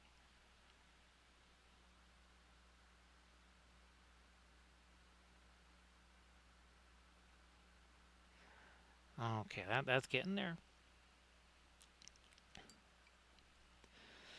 Well, Cold Milk, be sure to grab a snack for me too. Yes, indeed. Oh, geez, why just stop at one? We gotta do a whole new one. Yes, we'll have a whole new one all painted up by the time you come back. Now this has to be pushed forward. That will make a little more sense now. Yeah, okay, that's starting to make more sense. We push that forward. Now we're going to cut a little bit more into this again.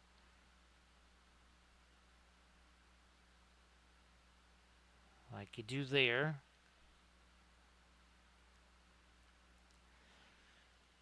Now that mechanism up there makes a whole bunch more sense. And eventually we'll get to it.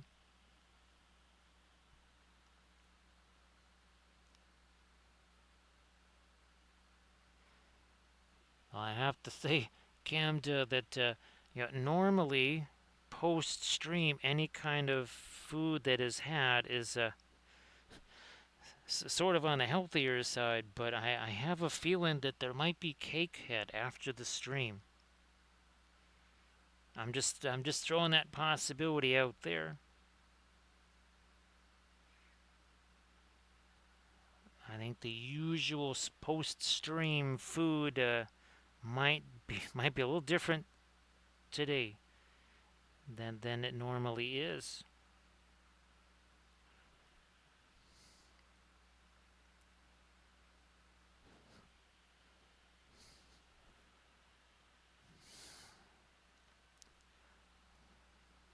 Gonna throw some some more of our little lights here, and again, not like lights as in lights versus dark, but lights as in actual lights.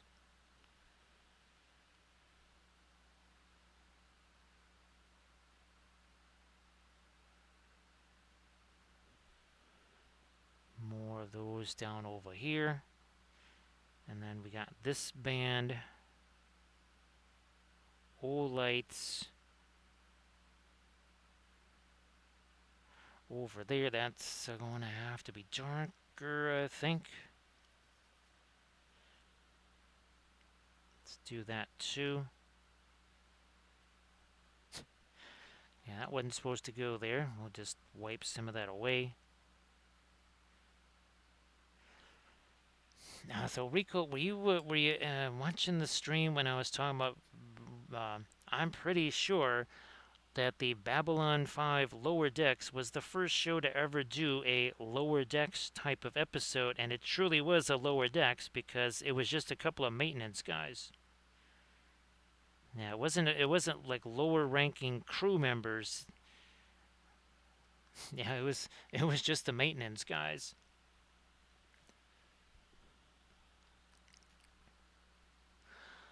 Actually, Camda, you can see that in some of the old painting pyramid videos,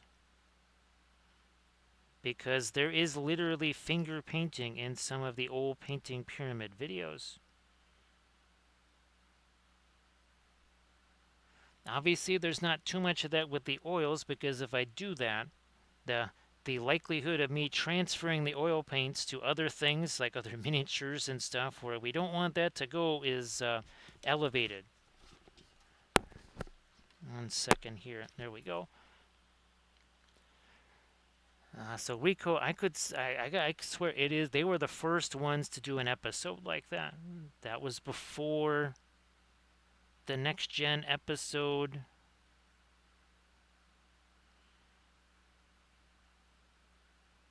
Either that or it was around about that same time period.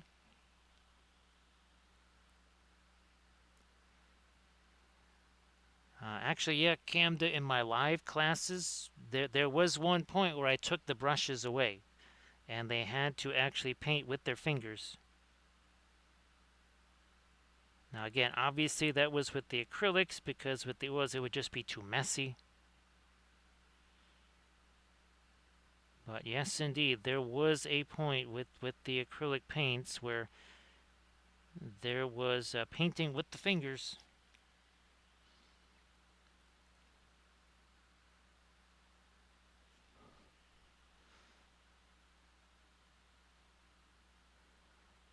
Okay, well, yeah, we have to still tighten up some of that stuff over there too. Yeah, Rico again. Well, obviously, I don't want to do any spoilers for Camda, but it really did give you a different perspective on things. I mean, that was the whole intention of it. But boy, it really did give you that different perspective, didn't it? Now I'm gonna try this here again. This is to put inside our little our reds here. 1 second.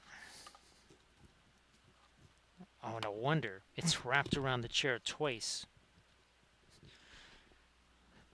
All right, let's try this again.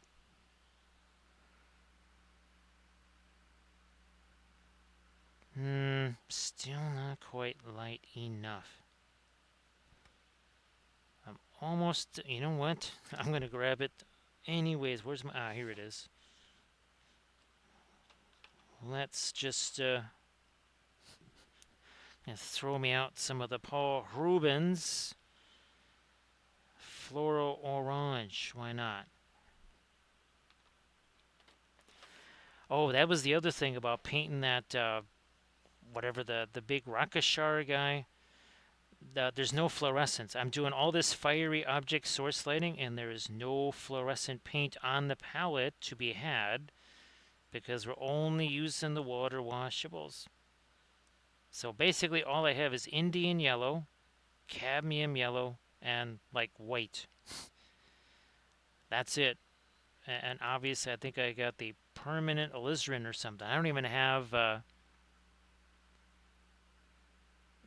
like Fanchon red or naphtha red or anything like that. Don't have any of those.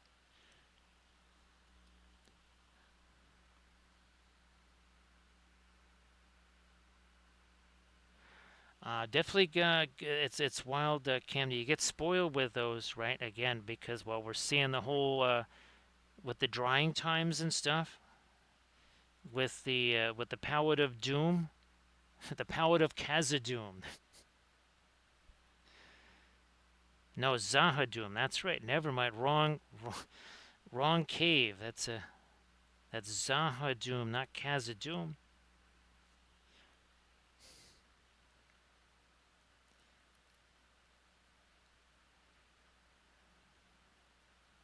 All right.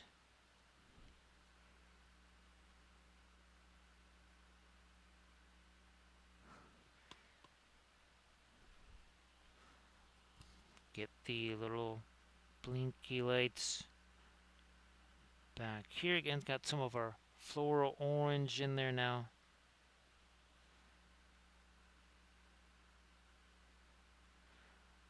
Oh yeah, you can see those more.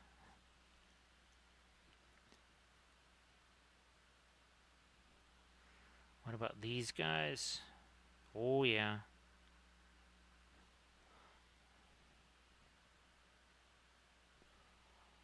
Oh geez, I didn't realize it was a little over 3 hours now. I thought it only been like 2.5. But yes, yes. Now we are in hour 3.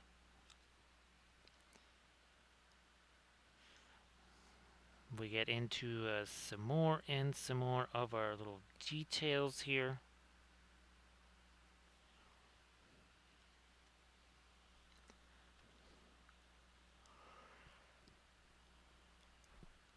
I might also, I'm gonna grab me some more of my white out here too. Speaking of white, I'm gonna get some more of that so we'll really start blasting in some super light things here.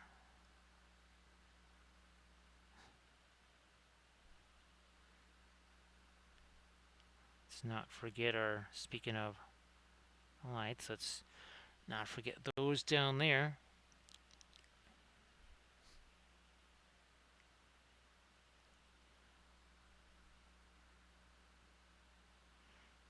You know what, I'm just gonna make those red too.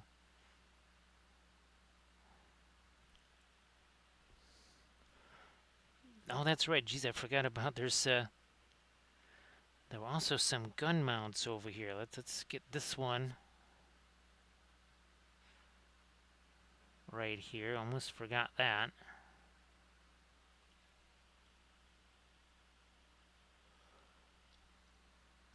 Era, that's when I first was doing the searches to find the Paul Rubens stuff, that's what I kept running across was their watercolors and the oil pastels, especially the oil pastels. So yeah, when you do a Paul Rubens search, you're far more likely to run into those than the alkyds.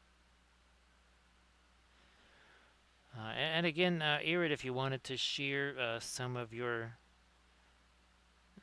jewelry stuff, they're in the chat again. Please go ahead and do that.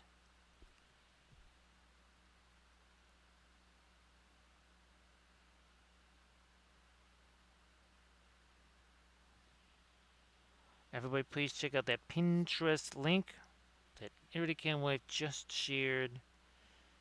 And again, please give Iridicam Wave a follow because Irid's going to be streaming Friday and Saturday, 7 Pacific.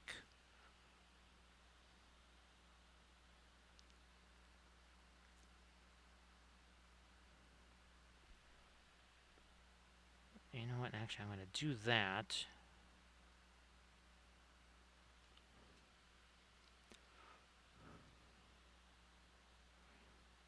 And then we're going to construct maybe a little more with the panel lines here.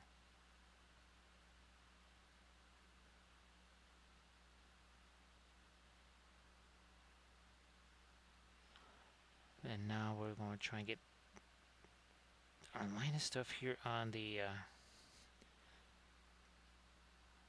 little gun mount here. That's not going to do it. We're going to grab this instead. Nope, gotta thin that down even more apparently. Blammo, there we go. That's what we needed.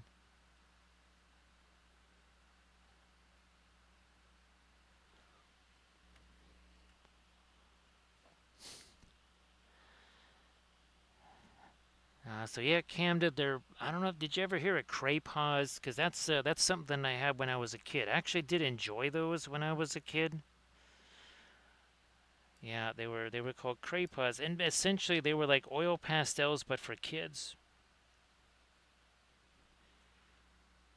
Yeah, I really like those for whatever reason.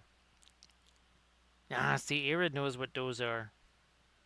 Yeah, those were really nifty, right? Right, Arid. Actually, some of my very first astronomical paintings were with Craypaws. I did this. I don't know if I ever find the old photo album there, Recoil. I'll show you.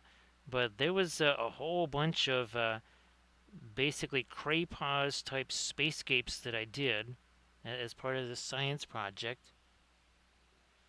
And I didn't have oil pastels, but I had Craypaws. They've got some pretty intense coloration, don't they, Arid? Yeah, don't sleep on those things. They got some oomph to them, as we like to say here on the channel.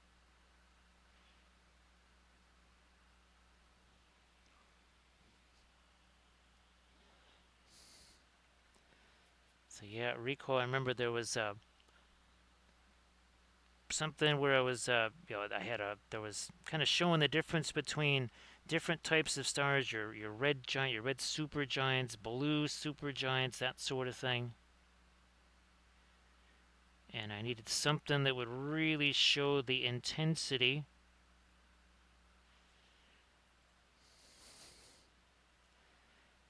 Back to my dark here because we kind of wiped all that stuff out. We're going to do this again.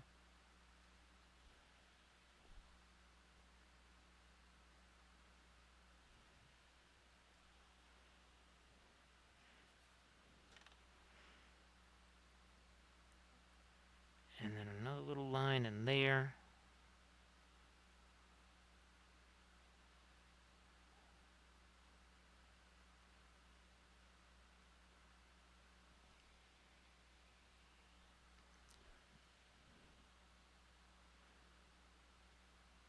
Break this up a teensy bit there with, again, some of like trying to create a little bit of texture of some kind there.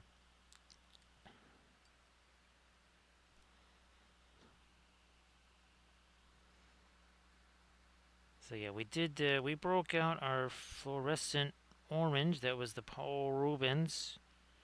Just for these things there, again, to give them a little extra zip and zap to them.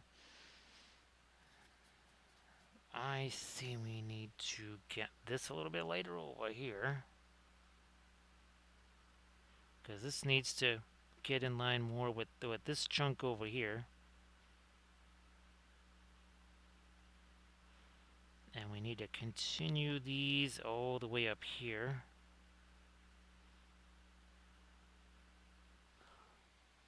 Ah, now we're getting there. And also this too, we need to do a little bit more on this.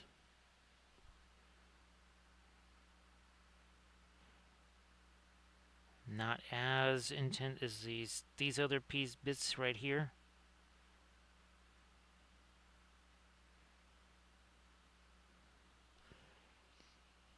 Now, the other, and actually, oh, you know what? I tried to print this out once. Rico, is I actually have a Battlestar Galactica. I did try to print it out. Now, again, I didn't have the Anycubic printers. I was trying to print this out on the little Sonic Mini 4K. I have no idea where that file is, but I will see if I can find that. And that may be, well, if anything, I can always do a 2D painting of it, right, Recoil? We could do both eras. We don't have to just do one era BSG. We could do both.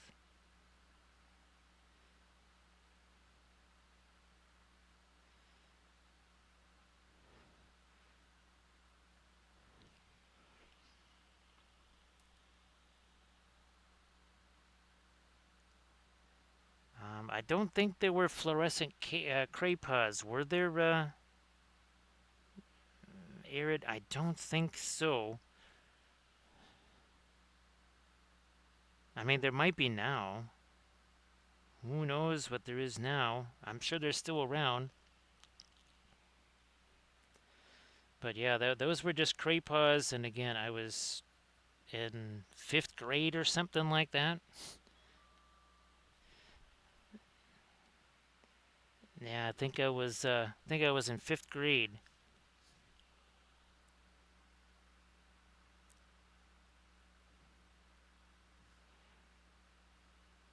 Come on. There we go. Gotta get those lights there. These lights here. Now I keep sticking my hand up there. You can see. Look at all that. That's a whole bunch of Epsilon 3 on my finger right there. Recoil. Here, let me just grab this darker stuff. We'll just restore that over there. Now here, I gotta remember now to actually get some of this paint out of the brushes here. Ooh, also gotta take a picture. It's picture time.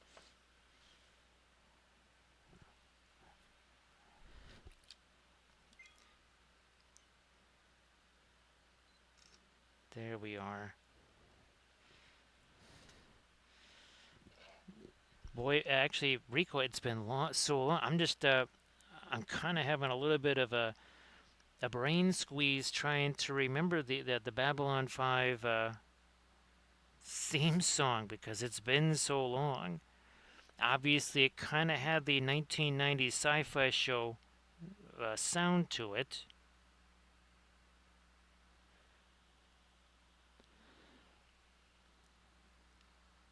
Now, Arid, do they still kind of look like the Craypas we used to use, or are they kind of fancy now?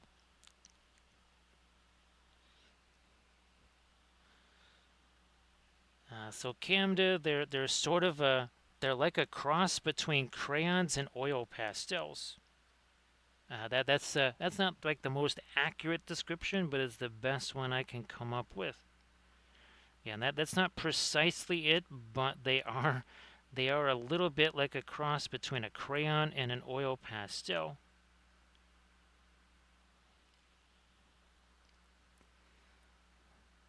Because again, they're meant to kind of be for kids. So yeah, I'm pretty sure. Now, again, you wouldn't want to eat them.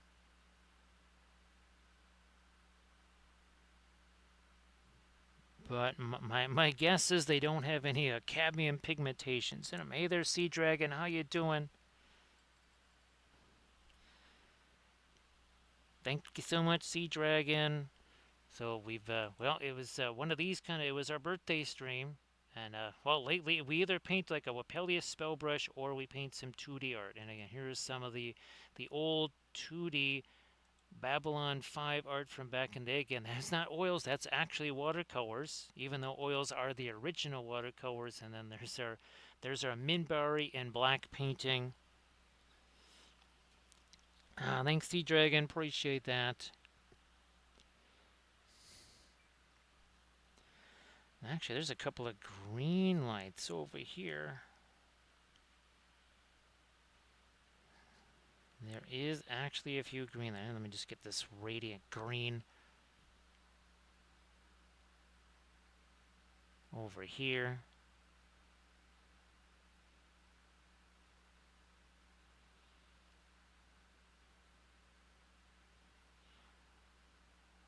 Maybe even throw a little bit of that in some of these other areas too, just for a little something different color-wise there.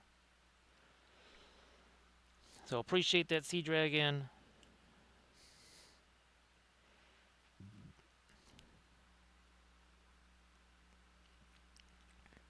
I know we were talking about that in a recent stream, right, Camda?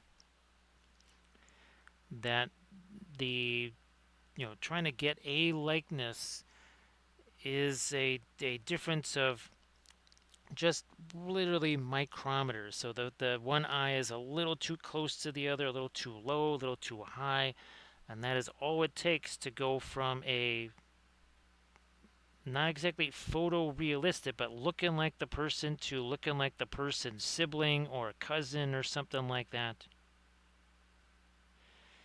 And again, my teachers at the academy, they were really, really fantastic painters, but the one thing they could not do was paint likenesses.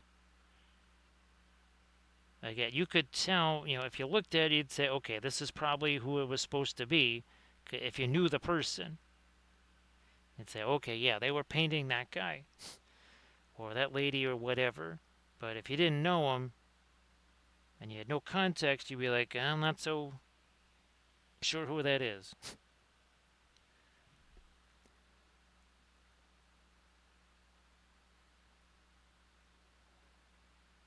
Now it was a little bit different with my life drawing teachers. That was a different story. That was a case where they could achieve those likenesses. Actually, Camda, that's one of my all-time favorites there. Also was well, the pre-Raphaelites. That's kind of my favorite art period or group of artists, if you want to call them that.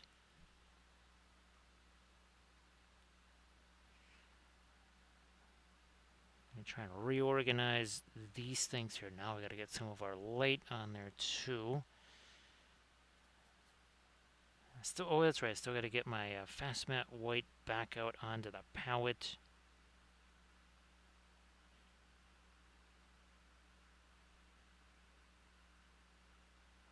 We need to. There we are. Okay.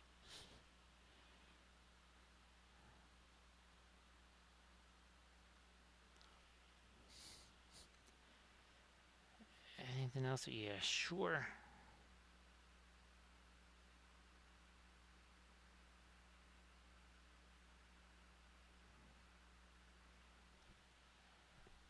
More of that really light stuff there. Maybe some of that along the edge here.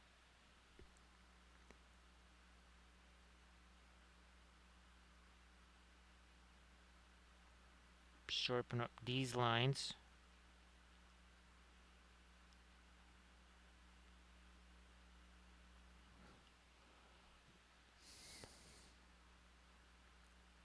Come on, there we go.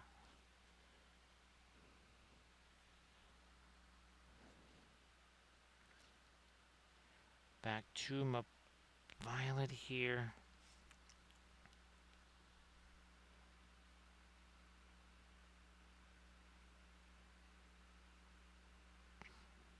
Pull this further down. But then also, yeah, start to minimize some of that white that's out there. Where are we at here with this?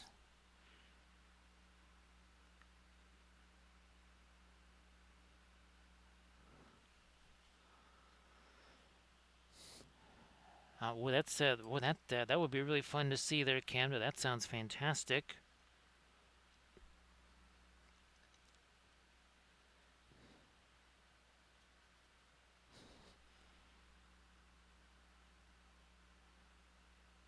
We need the bottom arm here of our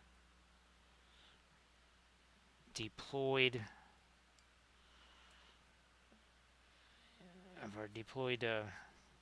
solar panels here.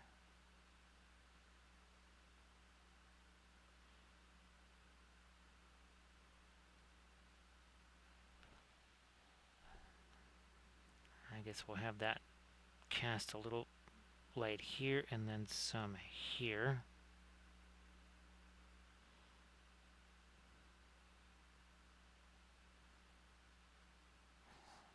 More of our light. Now I'm gonna have to get that fast mat weight out. We keep talking about that.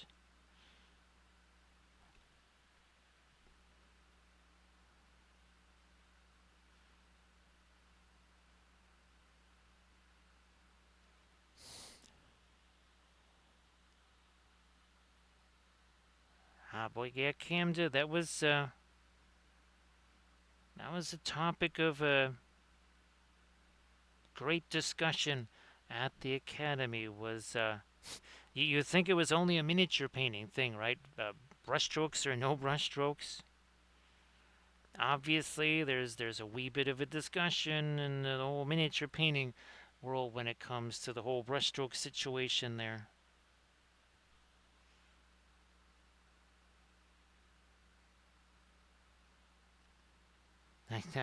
I can tell you, well, I can't really tell you what some folks I know think of it, at least not on the stream here, because the metaphors are a little too colorful. There's some folks that, yeah, the whole brushstroke thing, it doesn't matter to them.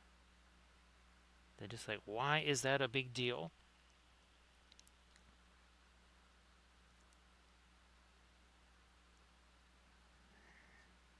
Obviously, that is not something that I worry about either, the whole brushstroke thing.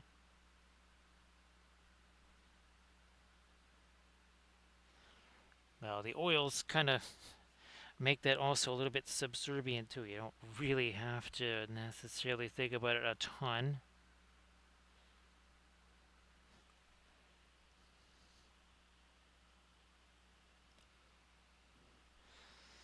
So yeah, Camda also too, there's the edge contrast, right? So in 2D, you have to have the edge contrast, otherwise everything is going to look like it's on the same plane, right? Because, well, in miniatures or in any kind of 3D piece, you can literally see the one plane, after the behind the other one. But yeah, in 2D, you have to somehow simulate that. So, Arid, how much was the set of 50 Craypas? And again, were they kind of like the same little tiny crepe? Then that was the thing, is that those things didn't last long. If you were doing a lot of stuff with them, yeah, those Craypas, they would disappear in no time. I'm just trying to get my, whoops, wrong show, and I'm just going to get some more of my white out here. Some of that.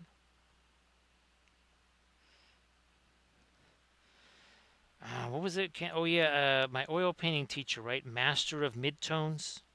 I mean, he literally painted everything, nothing brighter than, say, a value 3 and nothing darker than a value 7.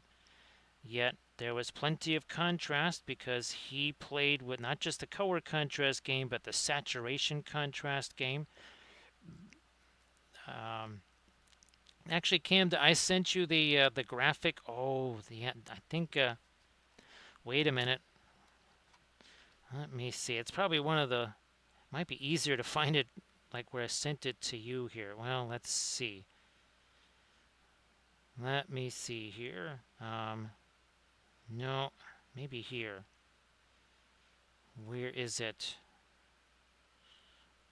Come on, it's around here somewheres. Okay, this was not the one I wanted to try and find it in. Nope, wrong one. Let me try this one instead here. Nope, that was not the right one either. Let me try this one. Eventually I'll run across it here. 1 second. There it is. So here, let's try this. See what happens. I haven't tried a chance to try this. Let me see what happens here. Okay, well, unfortunately, that's a little bit too dark because you can still see it there, but that's kind of a. But I got the first batch of stickers here, so knowing that, I'm going to try and compress that a little bit. Then I'm going to make those a little bit lighter.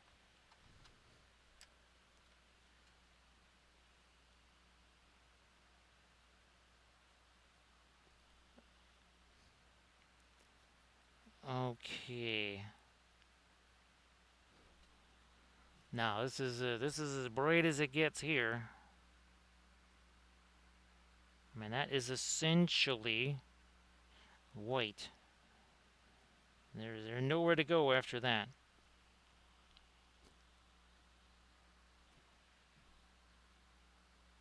Oh, yeah, I'm going to try and get not just some deck plating type texture here, but also, again, that's kind of where I would like my really, really, really, really lightest lights to be.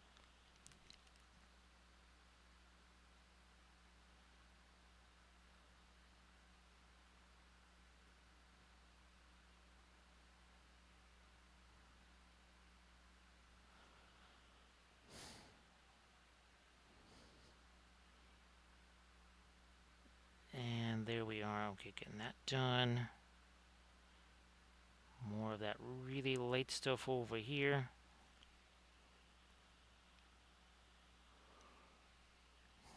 Recoil, that Babylon 4 was such an interesting, so different from Babylon 5, right? It was very short and squat, and it had like a little fan type thing with the solar panels, right? Actually, Recoil, I think I painted that again. It might have been in the background, but I might have painted again a little Babylon 4, but again in the background.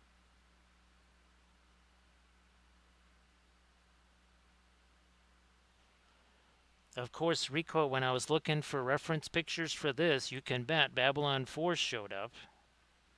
Like it does.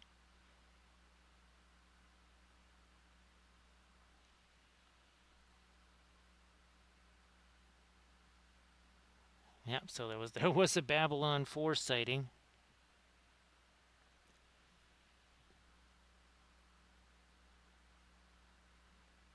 There we go. Can't really get much lighter than that up there.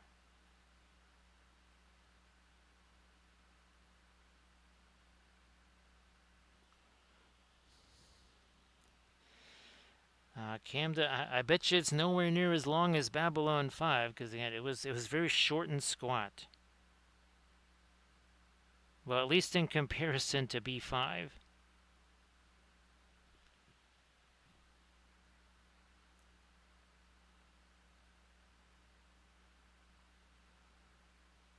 Yeah, compared to B5, it looked very stubby.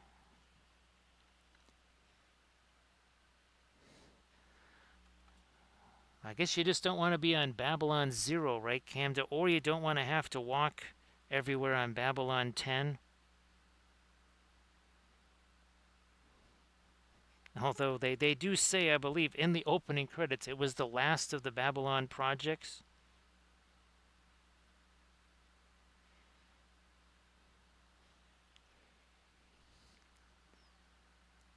And again, for spoiler purposes, not going to go too much into Babylon 4.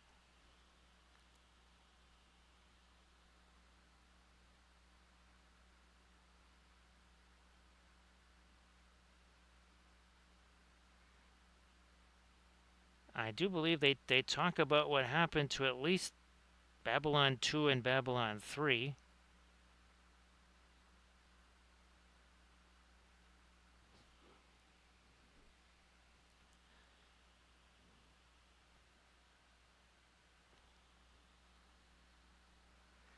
Yeah, Camda, you definitely don't want to don't do spoiler alerts on yourself there.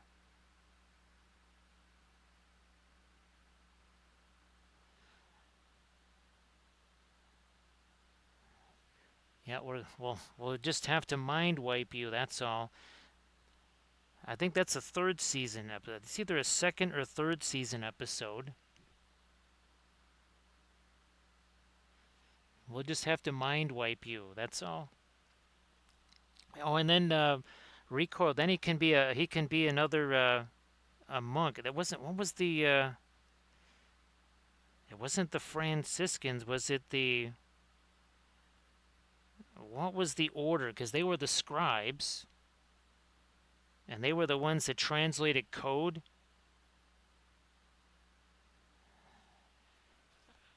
They weren't. Oh gosh, I forget which one the monks were. Which order was that? Man, it's driving me crazy that I can't remember.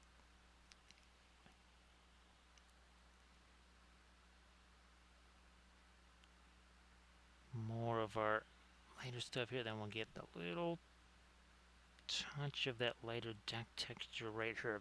Plating right there.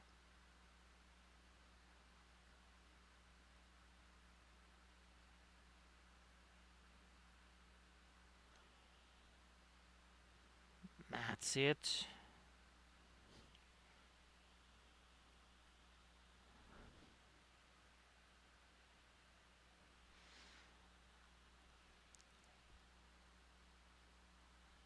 And of course, I think that did they introduce him in that Garden of Gethsemane episode, which that's one of my all-time favorites.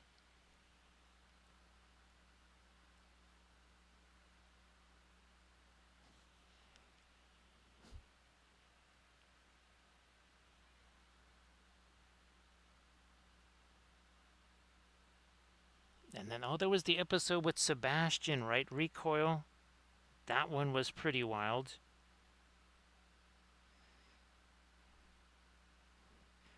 I think that was either third season. Was that no? That had to be third season. Man, no, maybe it was fourth season.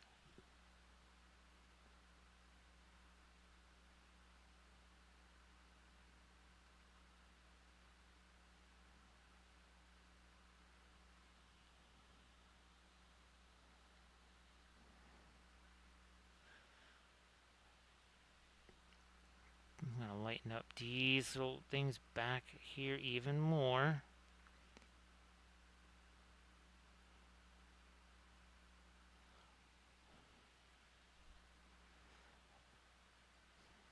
Let me get the green back there. We don't actually have any outside of the radiant green. There's no other green on the palette. Whoops, let me get some of that stuff off of there.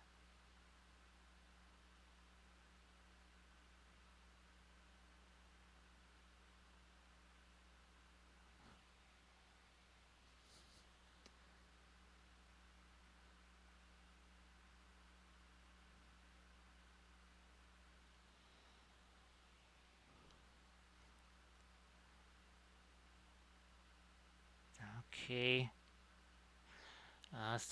Camda, what was interesting about this is unlike, say, your other type universes,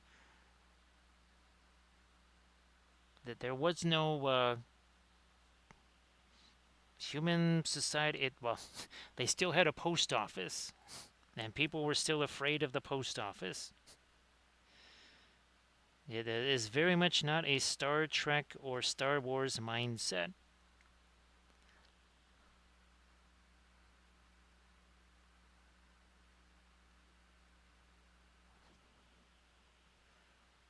Well, that's I guess we can.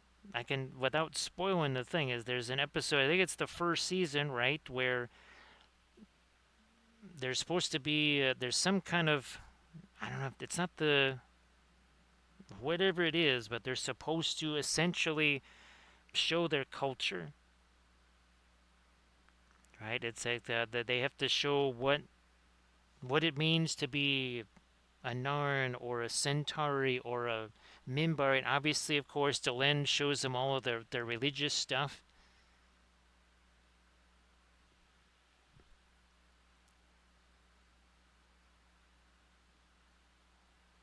And then Sinclair takes a very unique perspective on it.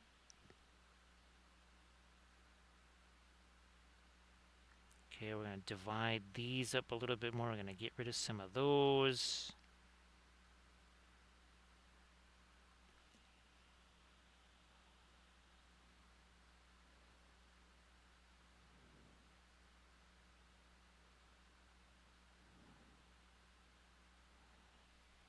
Oh yeah, that is okay. And then this is a little bit soft up here. We're going to try and tighten up a few of these panel lines here. Same up there.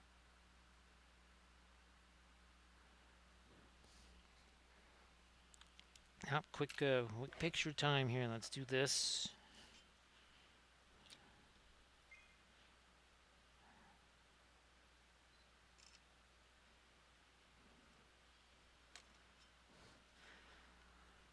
I might play around with, here, let me get this Van Dyke Brown on Epsilon 3 down here.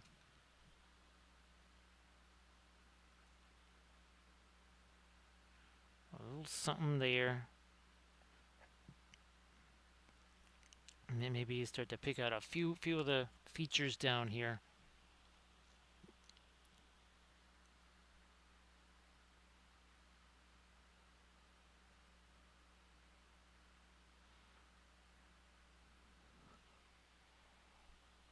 Maybe a little smidge of something here. Yeah. Yeah, not too much. We don't want to distract away from our station here. You know, I might need to throw in a little bit of some kind of mid-tone something there. I don't know. Let me see what we can do with you. Maybe a return of some of this. Is this too light? Nope. It's actually not too light. It's not light enough. A little bit of our, and that's the yellow ochre, basically yellow ochre from the Paul Rubens there.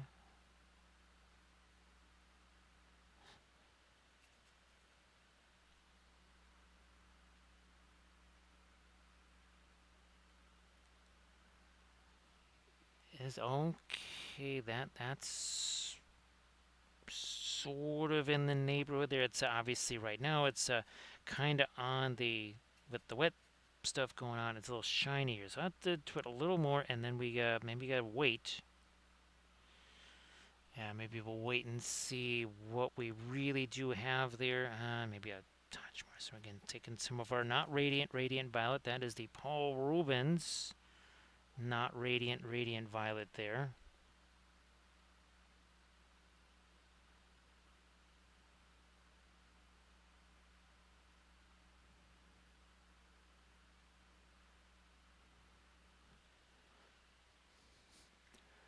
All right, yeah, okay, that is a little bit lighter there. Yeah, I don't want to go too far with that.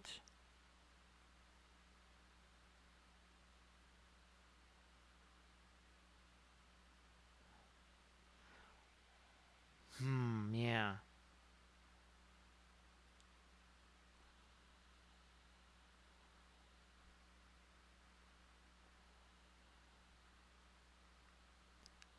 Camda, we've certainly come up with a bunch of names for him. Obviously, there's all the not radiant, whatevers, but there was some of the other ones too. like the like the false umber, right, Camda? Where their umber is more like a Tira Rosa. Yeah, I think that's false umber or something like that. Now they're done. I'm going to take this here. We're going to try and make that like they're more significant so that it stands out. Okay, there we go. Yeah, there we go. That's more like it. Okay, pick short time here. Extra time again. I think there's some more stuff I want to do on the big giant solar panels.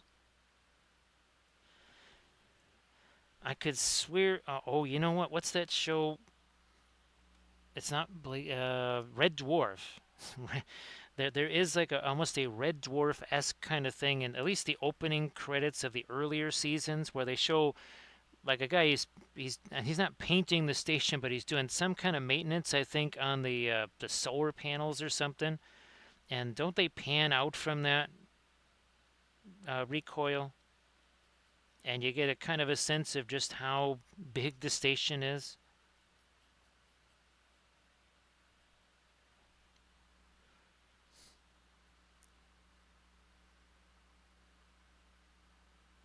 Straighten that out a little more.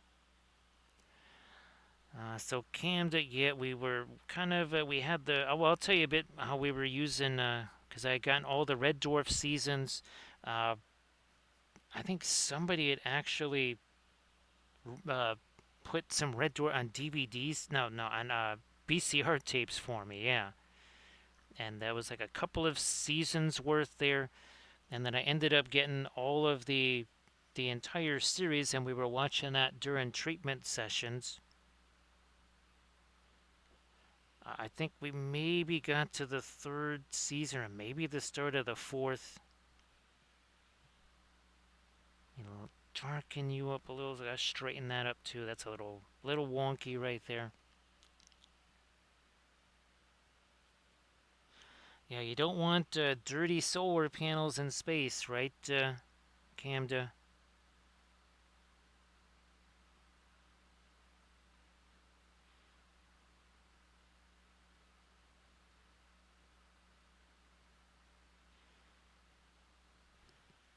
Yeah. Oh, yeah. So the other thing that you don't have on the human ships, Camda, is inertia dampeners. Yeah, that's a little bit of an issue. Or if they are, they're like minimal. So starting and stopping suddenly is ill-advised unless you want to use the crew as jelly afterwards.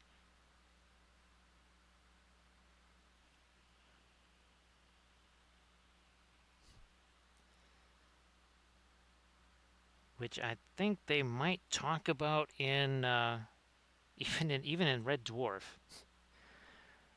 That was a very, very odd show. The first time I ever heard of that is that well, it was supposed to be a Doctor Who convention, but at that time there was no, you didn't have the redone Doctor Who in the early 2000s, so because this was the 90s, and that meant they had guests from all of their different kinds of shows, well, like Babylon 5, but they also had guests from Red Dwarf. I couldn't even tell you which one of them might have shown up because, again, at that time I'd never seen it, so I had no idea who was who. In fact, the British guests that came, that were from the old Doctor Who show, they loved talking to me because I had no idea who they were. I was absolutely clueless who they were. So they could just have regular conversations with me.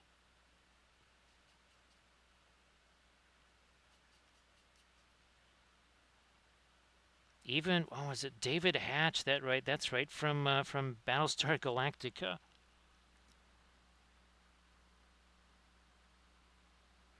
he and I had all kinds of fun talking because I didn't really know who he was,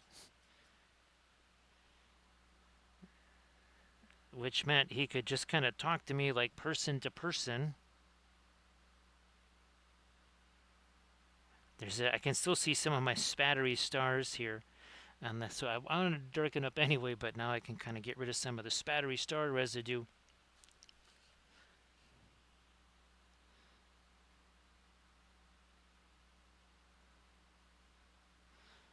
Yeah, it was nifty Camden because he could talk about this book project that he was working about. And it was kind of a pet project that he didn't really want people to know about. And since to me he was just another person, he could talk about it and not feel like I was going to go and, well, I mean, there was sort of an internet at that time, but nowhere near like it is now.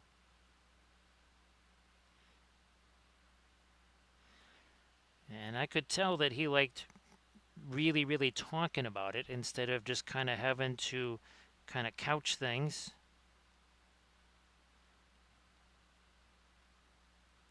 Putting a little more, oh, maybe a bit more of that over here too. A little more of that there. That's, again, some of our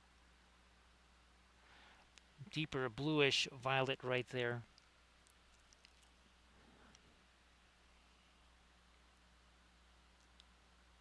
Maybe even some of it down here.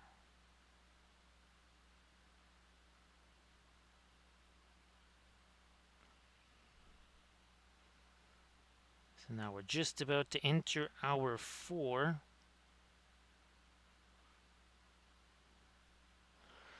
And again, now we're really starting to get a sense of all of our textures here on the plating there.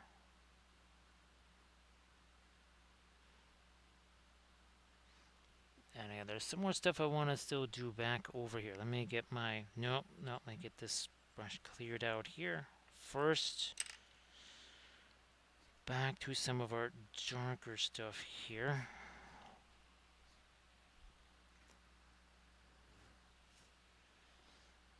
It's this right here. This is a little too soft and smushy right here. We gotta tighten up the edges on this.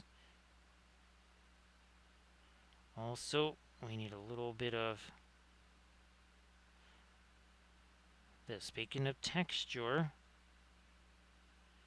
we need to at least get a hint of that on there now.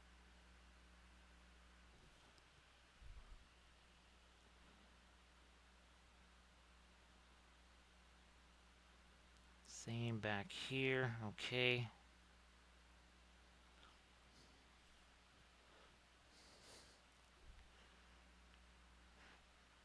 And then there's this green again. Here, let me grab a little bit of that.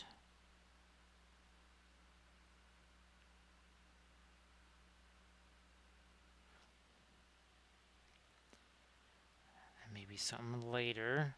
Ooh, okay, that's too big of a blob. Also probably too close in consistency. Here we go. Change the consistency and poof, we got that to stick right there.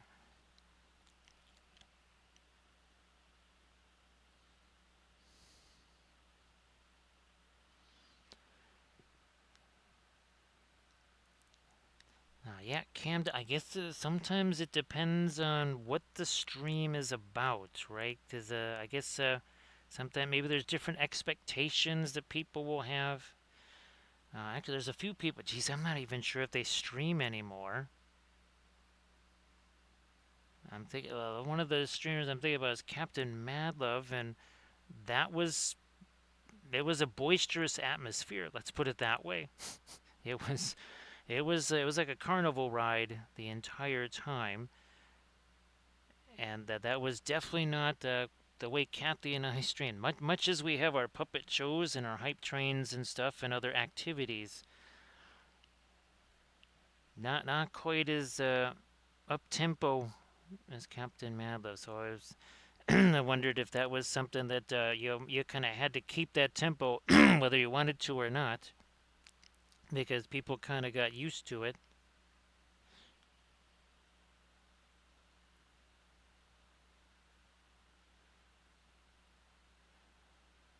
But yeah, I'll shoot you. Well, when I try to get you those files there, Camda, the STL files for not the hobbits for the well, there are some hobbits, but the gummy bear stuff there.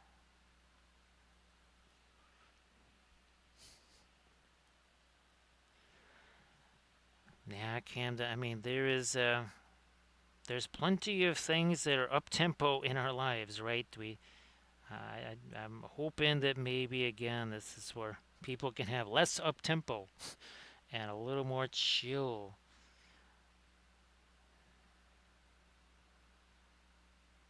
I wonder. Hopefully, this is doing what I wanted up here. I think it is. Yeah. That's pretty much doing what I was hoping right there. Oh, we got ourselves a couple more lights over there. Couple of more lights over there.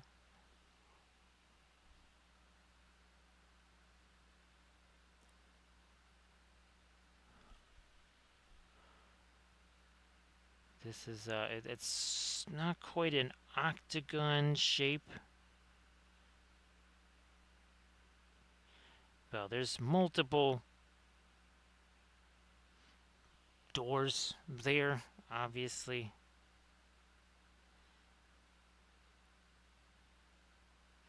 But yeah, most ships came in. You come through here, and then there was a docking bays in here.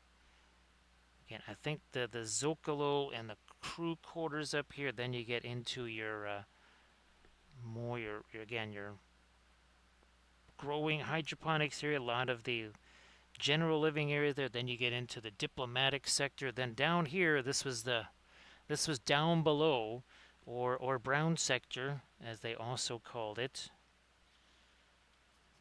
Down below was definitely the low rent area.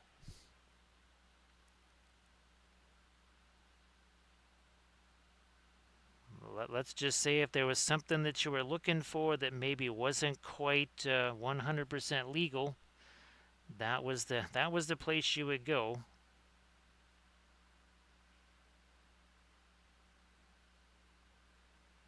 to acquire that.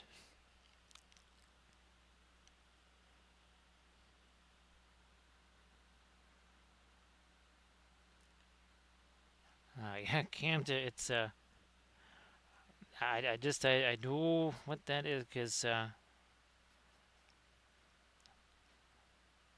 guess because I try to find things that are like that I can try to listen to. Although I have to say I've mostly been listening to the music stuff that I've been trying to make with the AI stuff. It's oh gosh, there's well for every one song that's usable, there's probably four that are absolutely unusable. Now, right, Rico, it's the same thing with images and stuff. Sometimes you just something hits and you're almost so surprised by it that I actually have to listen to it two or three times to go, oh wow, it actually didn't screw that up. Now again, just trying to get a little bit more of the lighter stuff and also some plate texture there.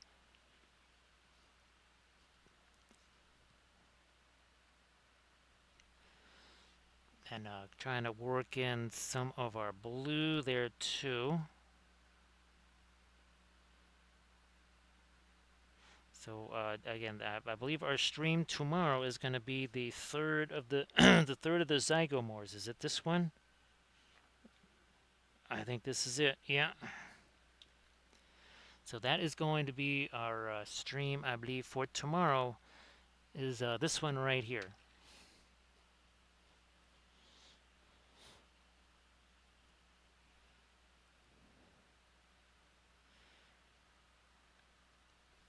Boy, Camda, that's got to be that's got to be some serious hilarity there. All right, I'm gonna flip you over. so that we can get a better angle of attack on these 3 lines here. So there's 1. There's 2. We got to refuel here. And there is number 3.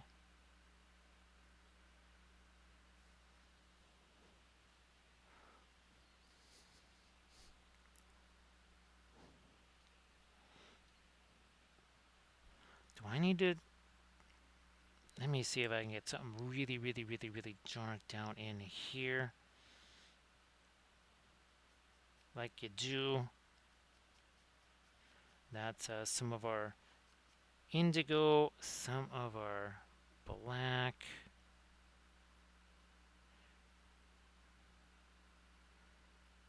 Alright, that's about as dark as I can get in there. Not much more I can do besides that.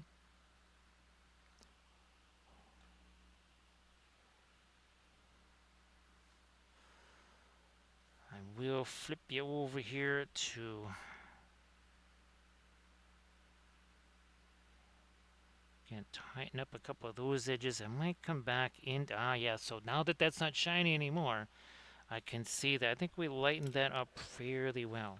Yeah, that didn't work out too bad. Again, another picture here.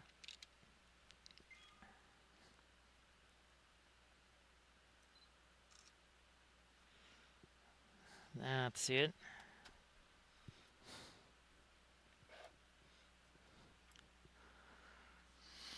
To Epsilon 3 we go.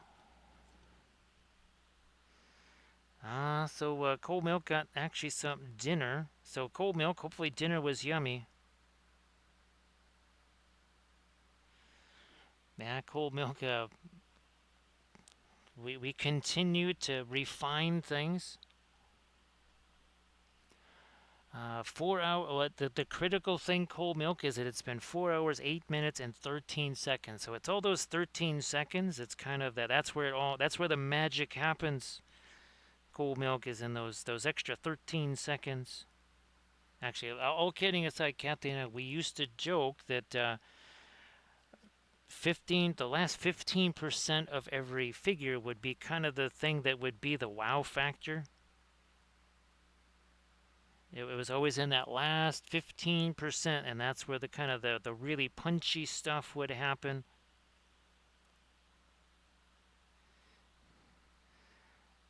Well, Cold Milk, we've certainly been able to do that, because why do you think I've been taking those pictures the whole time? Yeah, haven't been taking those just for a healthy exercise. That's that's what you're seeing there, Cold Milk, is all those pictures.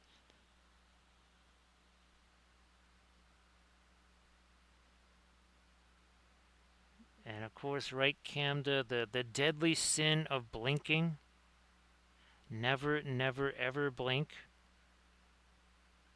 Okay, here it is. This is basically the last best hope for extreme edge contrast here. Because again, we're not going to be fooling around with Epsilon 3 right in this area anymore.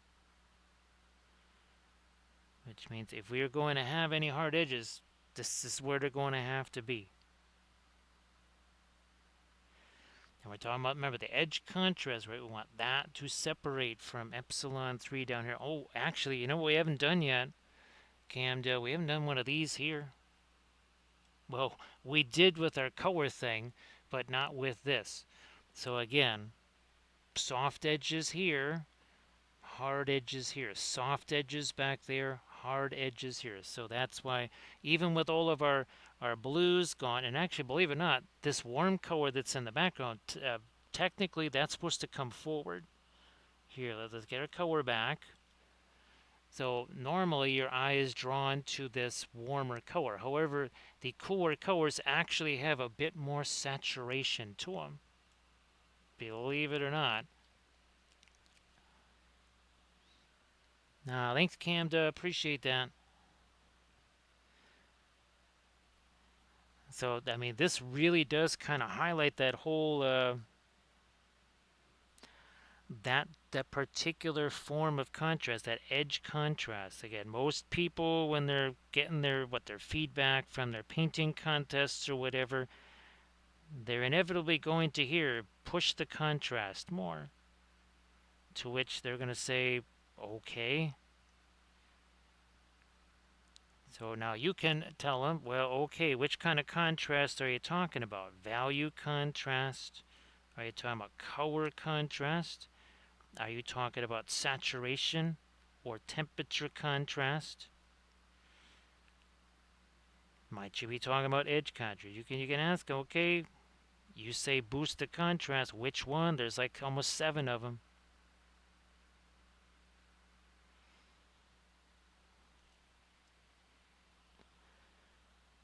Somehow forgot to fill that thing in. So now that edge makes a whole lot more sense.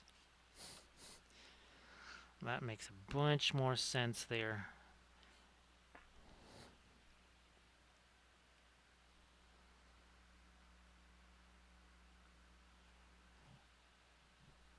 I'm trying down to say I don't want to get like in here. That's actually a recessed area inside the station. I don't want to get too much of a hard edge on that either. That would not be bueno right there.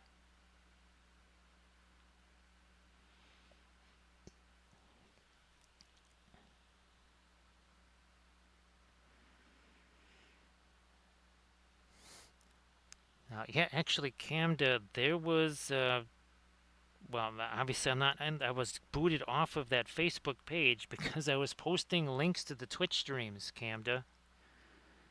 Yeah, and they said that I was trying to market things. The reason I put the links to the Twitch streams in there, because, well, obviously there's no ads or anything like that. But, oh yeah, they said that was couldn't do that, so they kicked me off the Facebook page because I posted links to the Twitch streams. Now I'm not even sure that one exists anymore. It may not even exist anymore, believe it or not.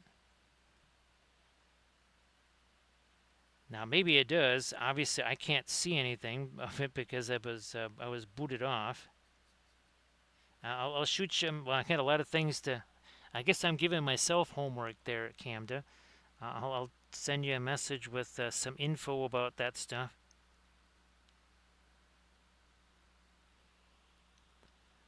Thank you so much, Armored Wolf. Oh, speaking of, I did post the latest Patreon bit. Actually, yeah, Camda.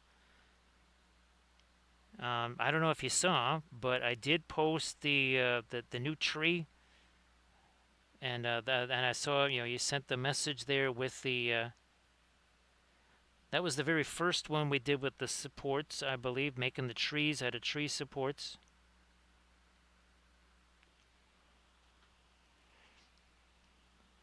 So yeah, Camda, I have to say that experiment, I think it could be qualified as a big success.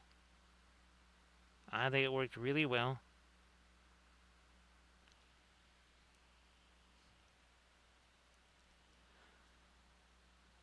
And then the next video after that will be the, is it the Oliphant? No, it's, oh no, it's the Conquest figure. Never mind. I'm like, it's really big, but no, it's not the Oliphant. It's that Rakashar figure.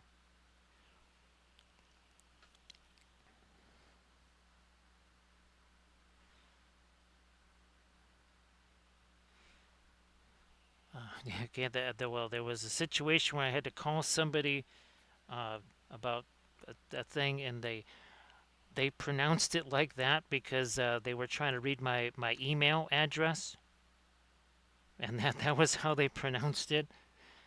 Now, of course, on streams it's one thing, you're fooling around and everything, but to hear somebody like in a kind of formal situation pronounce it that way was, well, well, we both had a chuckle out of it. Let's put it that way.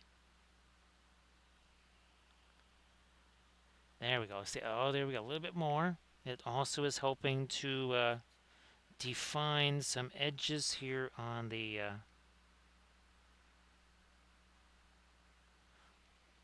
solar panels. Again, softer behind it. The hard edge here before it.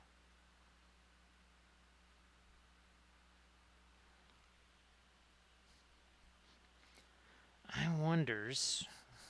Let me try something here. I forgot to drop some thinner on my Paul Rubens Floral Orange here.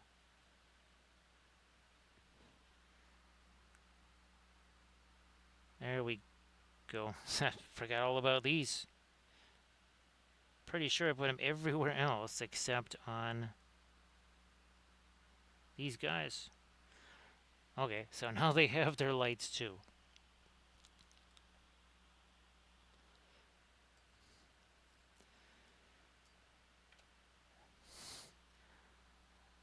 So yeah, that I'm trying to think the first time when I raided. Oh, that's it. Yeah, when I would raid people, Camda. Yeah, that there would be some folks that that's how they would definitely pronounce it that way.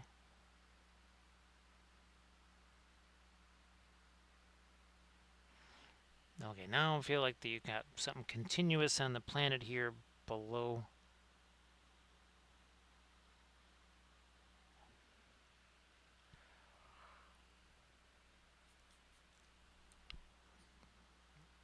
Nope, that's.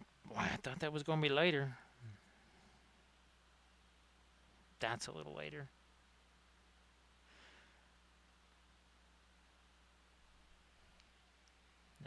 Rico, I think weren't we talking about places where I could find?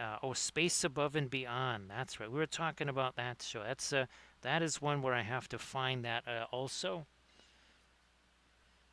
because that is something I have not seen it since it was on TV in the 90s. So I've forgotten probably 90% of what went on in that show. That was another one, again, that was ahead of its time for the computer graphics stuff.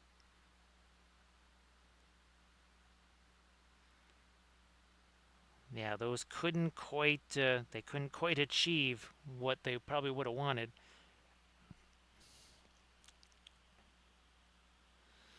So Candace didn't see it on Apple TV. Well, there we go. Recoil watch party of Space Above and Beyond.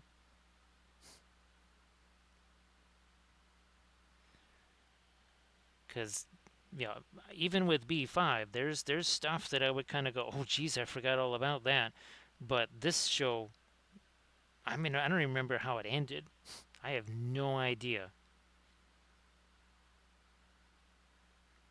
I have vague recollection of a few episodes, and that's about it. Okay, that I think you could watch it on Amazon here. I don't know if that's still possible. Now, obviously, I have the DVDs now.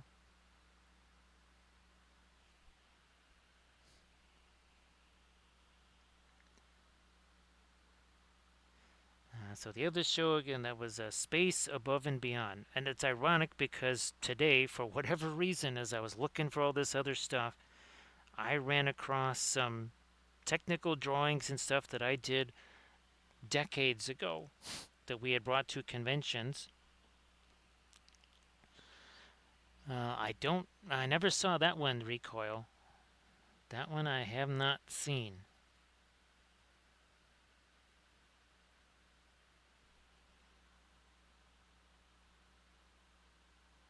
I'm not sure what era that show might be.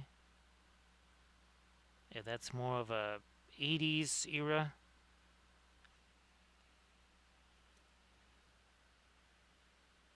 Where's my... we gotta go... Okay, I think this is what we've been using. Yeah, not too light, not too dark.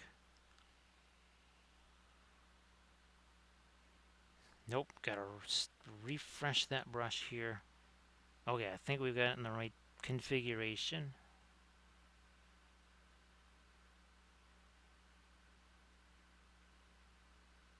Because these need to be sharpened up a little bit more. Those little... rectangle shapes there.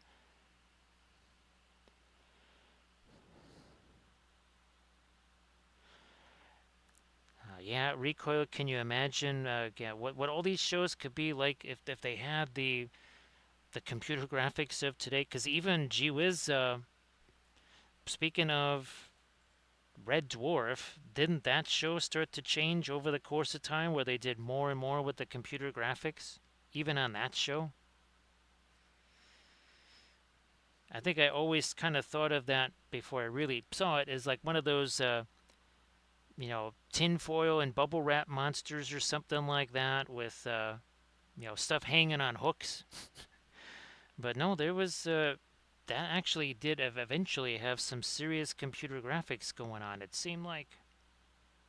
Also, you can see what we're doing here. We're trying to build our solar panel shadow there.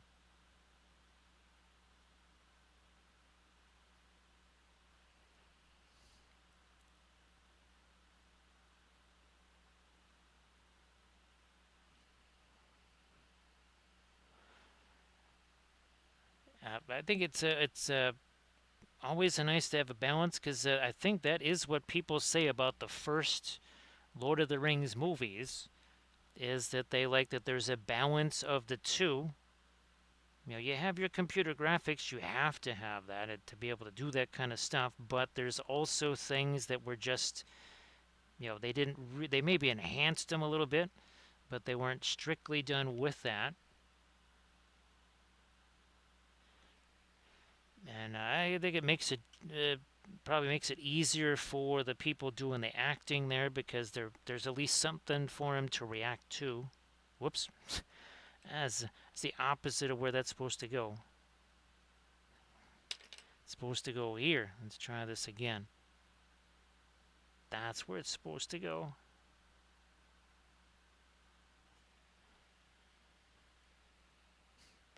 I might even lighten the edge of that. Let me see some here.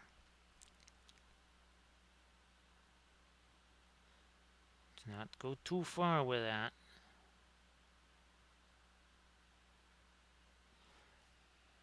Yeah, oh yeah, okay, that was a good thing to do there.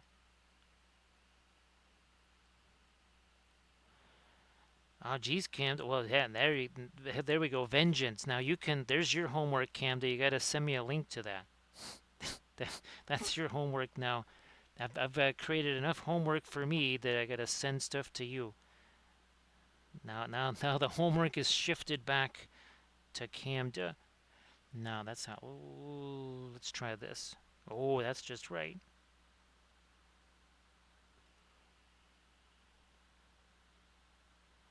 Yes, indeed, Camda.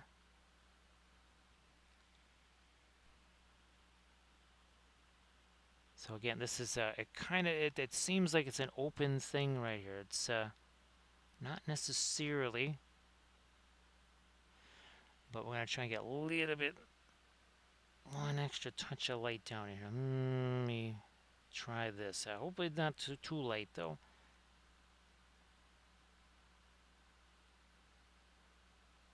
A little something along the edge of that. Okay, yeah. Yes, we have restored balance to the universe, right, Camda?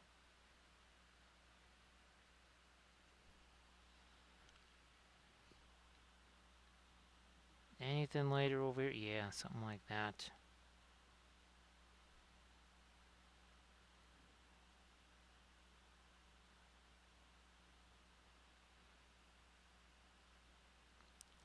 Psst, I might do a little simplifying there.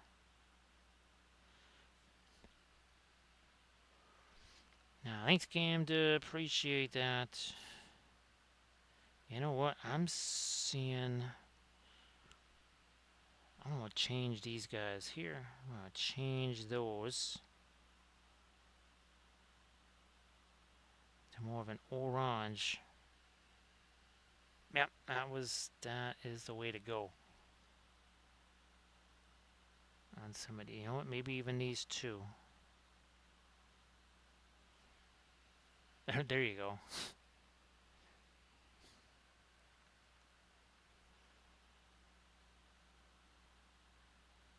So yes, Zygomore number 4, and we'll keep going with the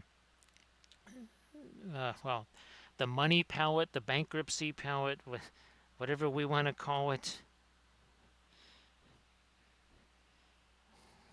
It's a palette that it's gonna cost you many doubloons, that's for sure.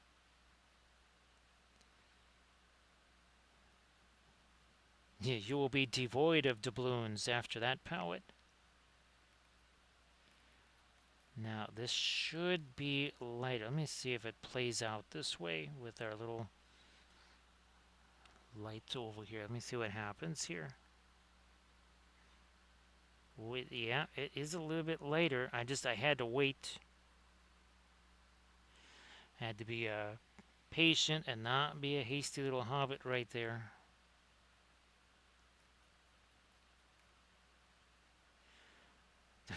Okay, we might try to thin that down a little bit. That's a little too chunky right there.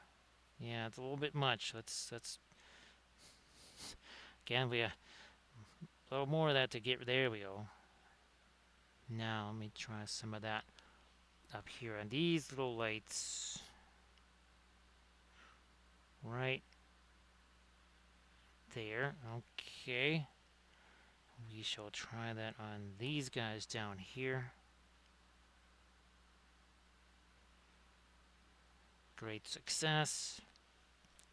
Hey there, Paint Station. How you doing?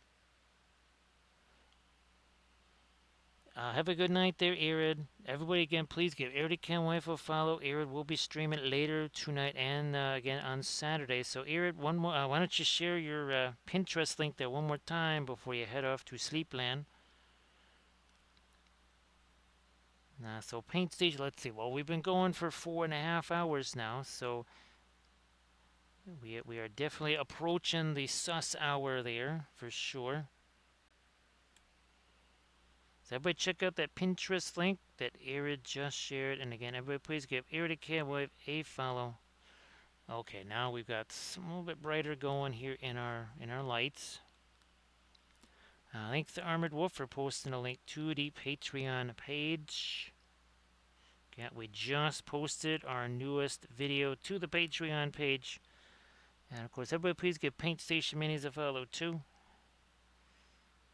So Paint Station, if you wanted to share anything in the chat, stuff you've been working on, please go ahead and do that. Sorry if I forgot to ask earlier.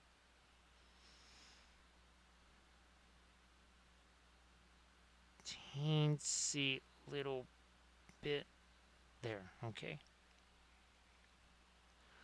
That is that for those. And I get all this stuff out of here, and I will try to once again go back to my latest light, almost essentially straight up white here.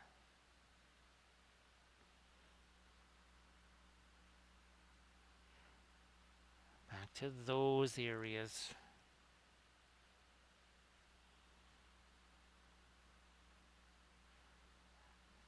Trying to put a little bit of texture into this area here where we can.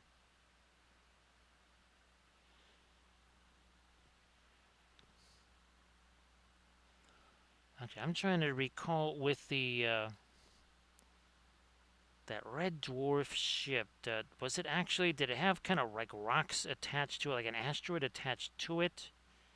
Now it's been long enough since I've. That was another big bulky ship, right? Actually, it kind of looked a little bit like Babylon 4.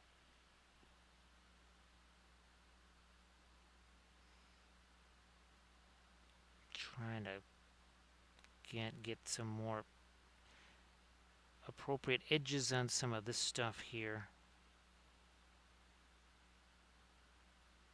Yeah, we got the checkerboard pattern there. Maybe get a bit of better curve there. Also, we need a little bit more of that pattern down here. Kind of disappeared here.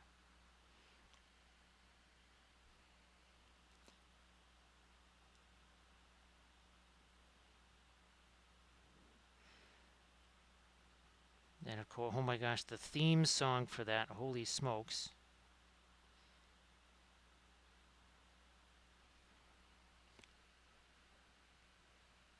I don't even remember what the words were. I'm not even sure I could really understand most of the words of it.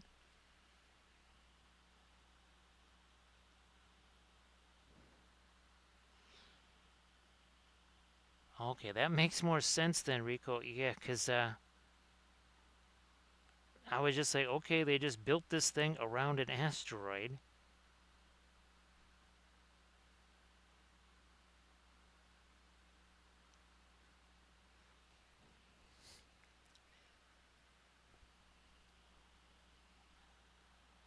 Because I don't even remember if that was explained. Because most of the explaining was all about, why there was just the hologram guy, the computer, and of course the cat.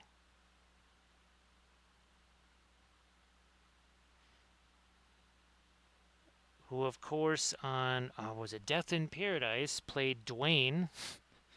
Yes, Cat was eventually Dwayne on Murder or Death in Paradise.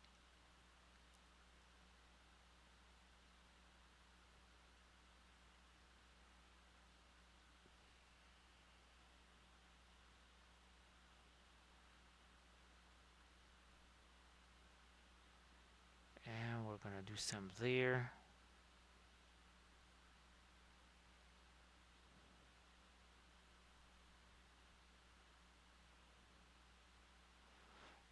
Yep, definitely got our edges established there. This needs an edge here too.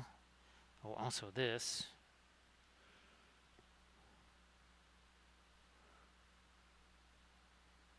Also these shapes here, fix those edges up too.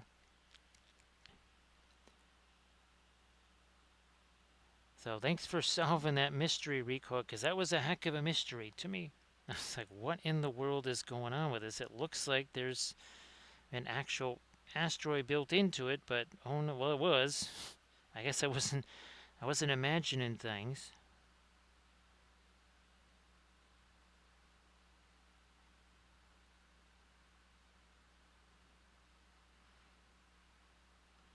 And then there was that android, right, that they end up picking up at some point. Maybe that's third or fourth season.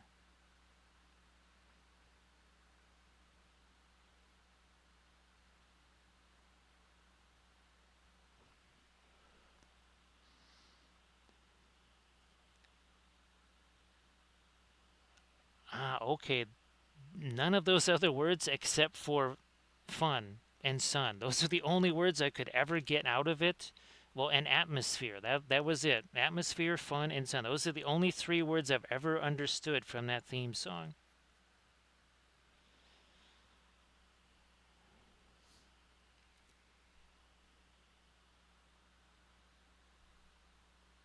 Uh, Actually, now recoil. I'm starting to imagine. Are we gonna have to do like some kind of our own version of that song?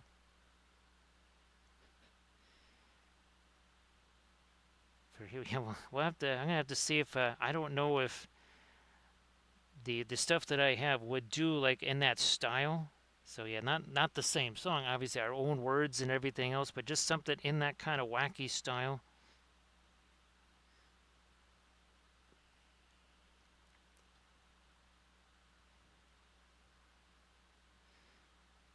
Because Kathy definitely liked that theme song.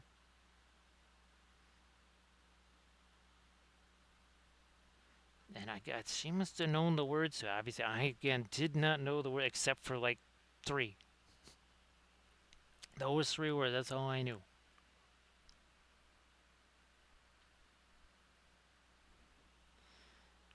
Did I? Are these reasonably okay? Those are reasonably all straight lines. Okay, good. I had to do a little double check there. Now, actually, let me. Let's try to do a couple of more intense stars out here now that well, we kind of blotted out that area. Also, this area too.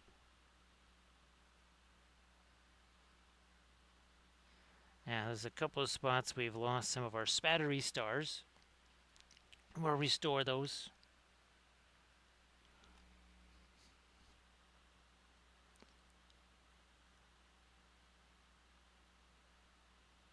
Also, trying to catch me a little bit of light right over there too. Yeah.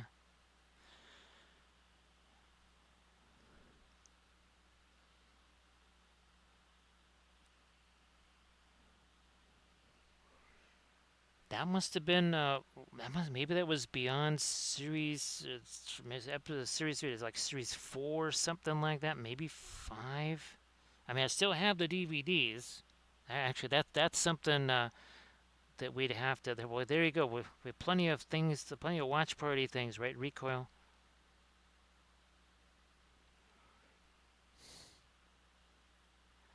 Oh, actually, my other favorite show that I really enjoyed, and of course, well, it kind of went the way of Space Above and Beyond, actually was Caprica. That was one that I really liked. And I think it was just a case of they didn't quite have, well, recurring theme here. They didn't quite have the graphics to do what they wanted, or the computer graphics to do what they wanted to do with that show.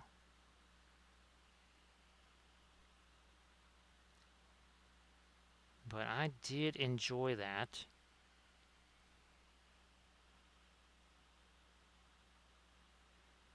You know what? We're gonna push that a little bit this way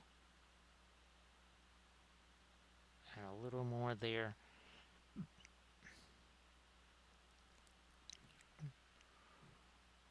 Okay, I think we don't want to do too much of the later stuff up there. What is going on with this?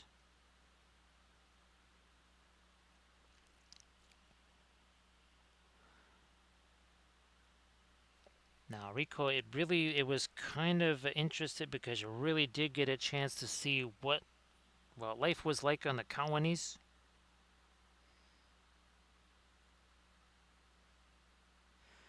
And actually, Recoil, given all of the stuff that we talk about, I thought you would find that extra fascinating. Given, well, let's just put it this way, the reaction to the stuff that we do.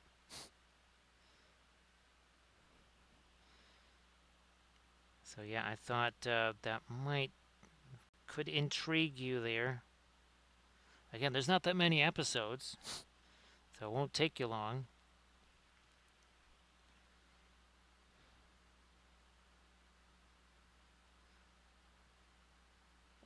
And okay, one more thing here.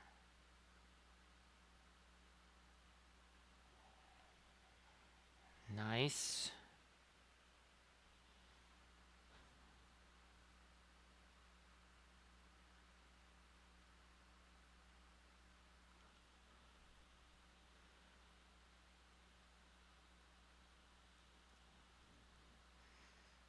Is it on the Yakutsk Peninsula there?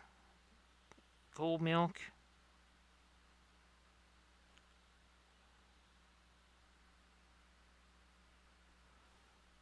No, none of our lights over there. Okay, we'll leave those alone. We gotta leave our darks there. Don't want to lighten that up too much there either. So yeah, well, I guess I wasn't there. So Yakutsk, okay. Recoil. Gosh, what the heck was it called? It's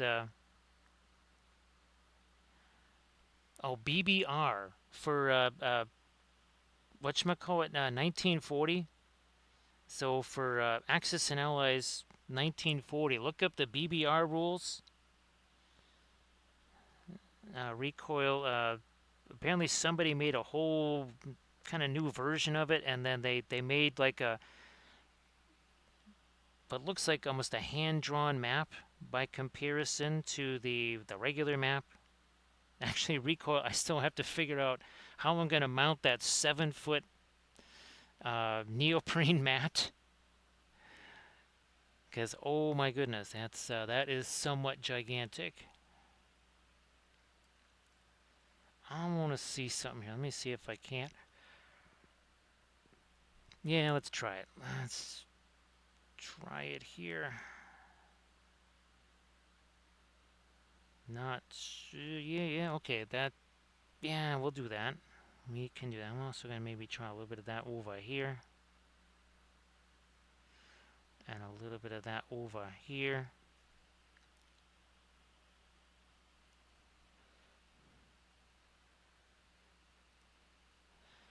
So cold milk, I believe this, well, maybe now was it 3 years ago? Or it might have been 4 years ago, where it was a December day. It was one of those typical weird 60, I think it was 63 degrees, which is very insanely warm for December. 24 hours later, it was minus 43 with the wind chill. So, and that was 24 hours later. So we set a record for a 100-degree temperature change in 24 hours.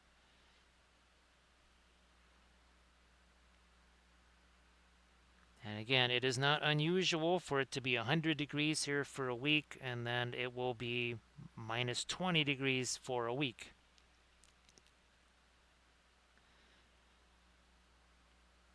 And that makes things interesting, for sure, especially when you live in a masonry house. They are ovens in the summer, and they are freezers in the winter.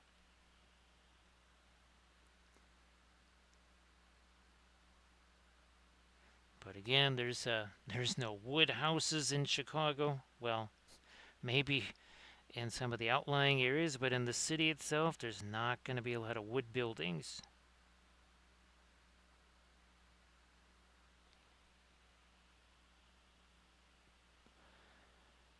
So cold milk, that's just life in the Midwest. That is very typical Midwest life.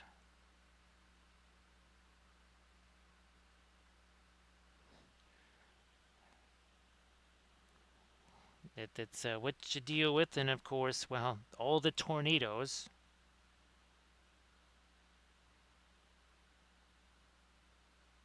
Actually, I actually, Armored Wolf, there was a tornado warning in Juneau, actually. I know the blades might be kind of at sleep right now, but I think actually in Ontario they're supposed to maybe have some tornadoes too. At least today. Or maybe that was yesterday.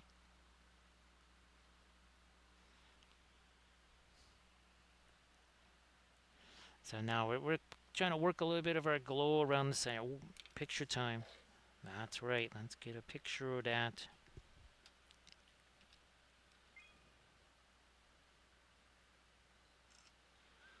There we go.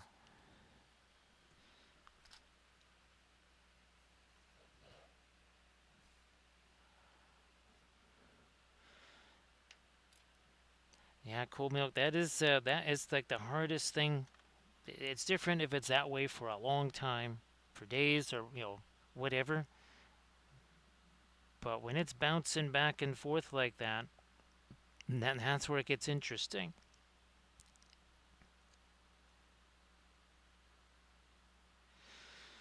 Okay, now I really feel like our little lights are starting to get some glow.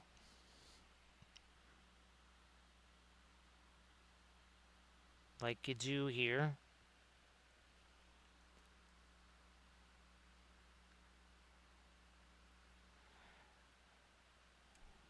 More around these guys.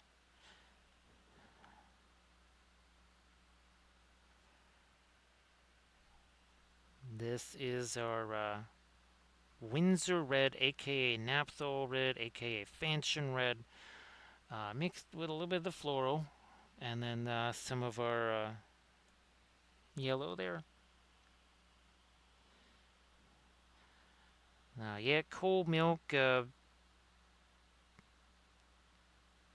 Basically, the only thing I trust really is just looking out the window. That's about it.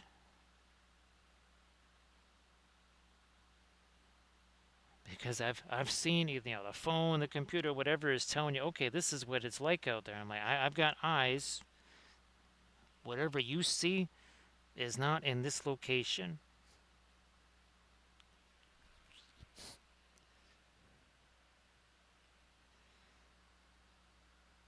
Now you can trust the skies sort of here, cold milk. Um, Now you can also trust the skies every so often. A 737 comes down at a rather awkward angle since we live in the shadow of Midway Airport. And again, of course, Southwest Airline has more traffic violations than any airline in the world because it seems like every so often 737 skids off the runway, crashes through the fence, and ends up on 63rd Street, Cicero, Central, or 55th.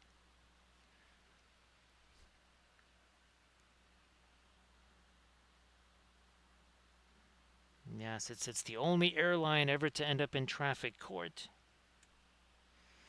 Let's get some more of our lighter oranges over here around these lights.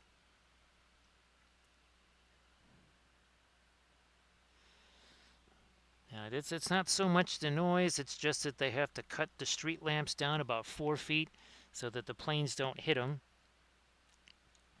And of course, the street lights around Midway Airport, they have red lights on them so that the planes know red light is a street, blue light is runway.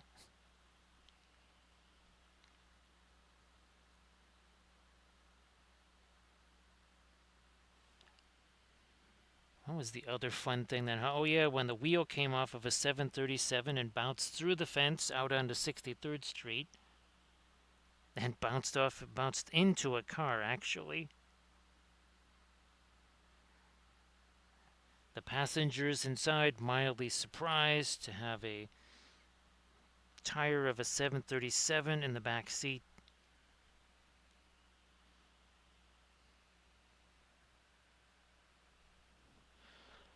Now, basically, cold milk. If your roof does not have tire tracks on it, you are not considered a resident of this neighborhood.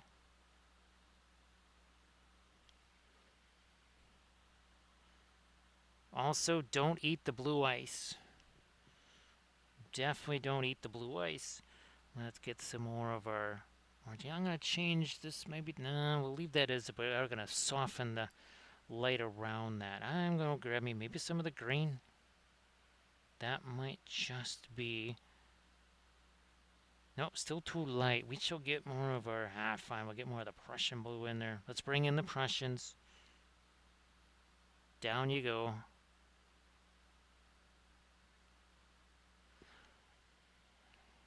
Yeah, that's making a little bit more sense now.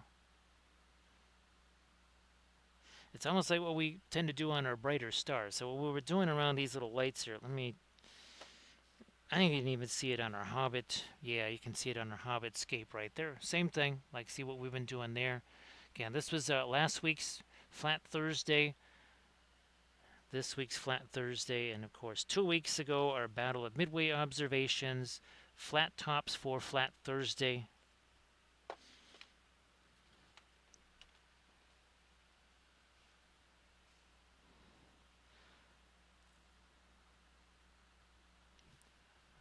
And now one more round of some little lights here, little teensy blinky lights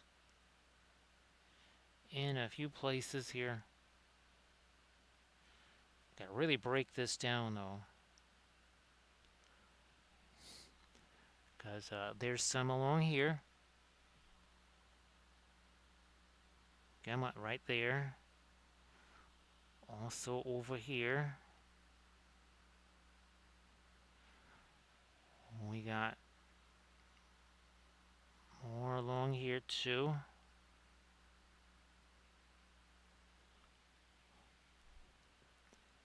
Lots of little blinky lights. Couple more down here.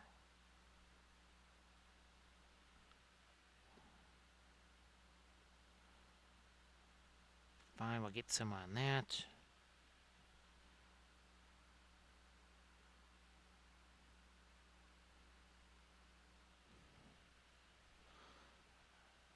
I will try to put a little more here. Let's get something on that architecture here.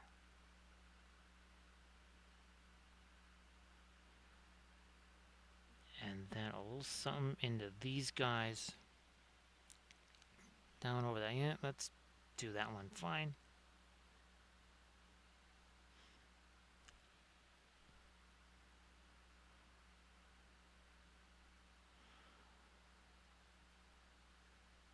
Get this a little bit sharper.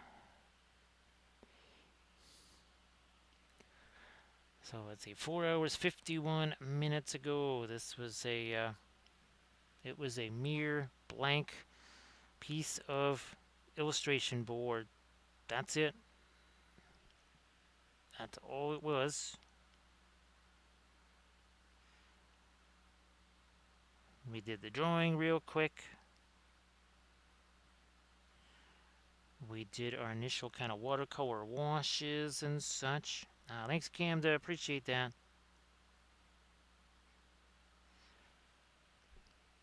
Yeah, this is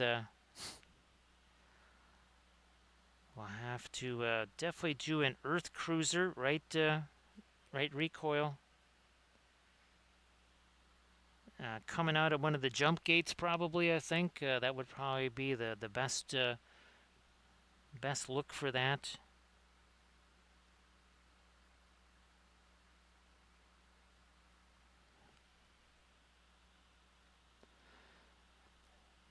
That sounds fantastic, Recoil. Well, thank you so much, Recoil. I'll try to get you those Candace. If I didn't already send you the Candace songs, I'll try to get you those too. So appreciate everything, Recoil.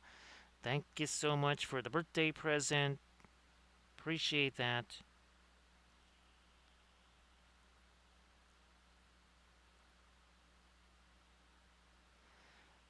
Okay, yeah, that's kind of what this thing is here. That's kind of what this was over here. So see you later, Recoil.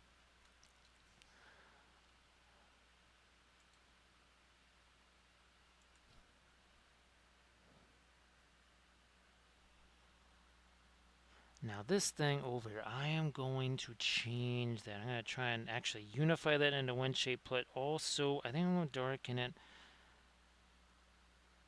Well, not that much. Okay, that was a little too much, a little too ambitious on the dark stuff there. Okay, that's better. That is definitely better right there. Because, yeah, that was a little confusing what that was. Now I might be able to use this slightly lighter stuff here. Okay, so it's still light enough to separate from this, but yeah, no. That was just because I was working on it at a different time, and I thought it was a different shape than what it actually is. So thank you so much, Recoil, and again, best wishes to Mom, and also to Tweak. Sorry, Squeak, not Tweak, Squeak. Sorry about that. Losing my mind, I'm telling you.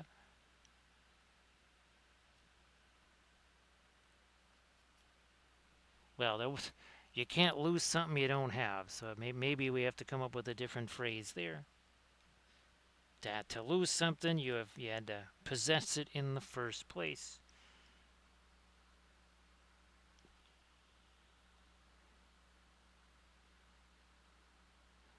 Well, cadmiums make it go faster, right, Camda? Usually the end. Yes, cadmiums make everything go faster.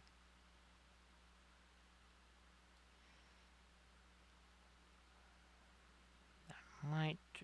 Okay, I'm just trying to reorganize this shape here. Also this one. Okay. I think that's because I'm looking at this here, and we've had these two flat. So yeah, we're gonna reorganize these a little bit here. That's what we need to do. All right. eventually the brain, what little there is of it, does sometimes pick up on things.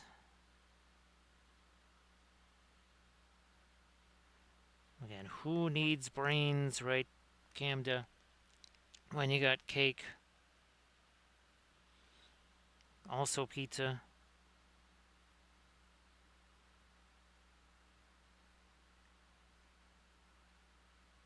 Now we've got that. We're going to try this again. We have another line we got to do again. Now that we've kind of reorganized these, let me see. Okay, now those are starting to look like, okay, that's more reasonable right there.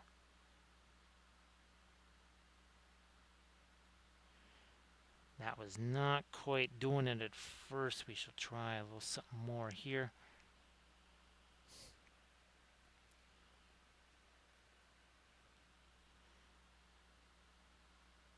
There's our dark in there.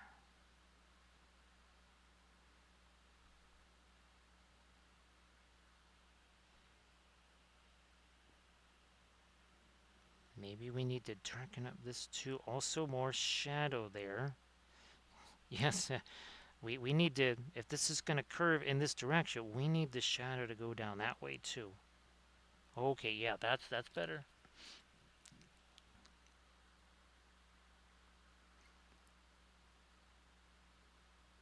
I might extend the edge of that a little bit further out to widen that up. Sure, yeah.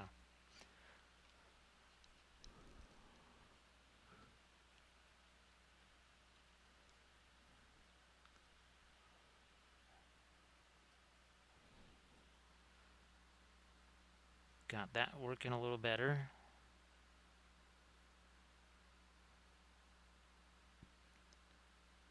This is also another edge right here.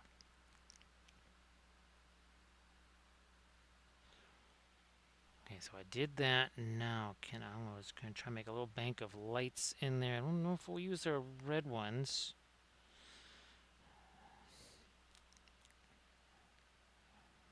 Let's go with this instead. Oh, geez, we got to really break that stuff down.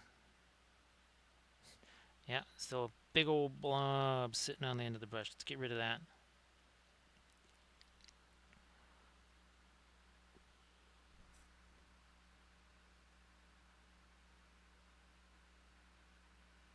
And there.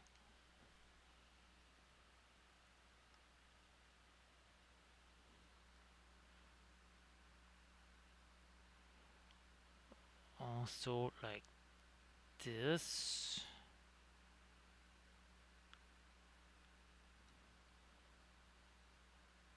A little something here.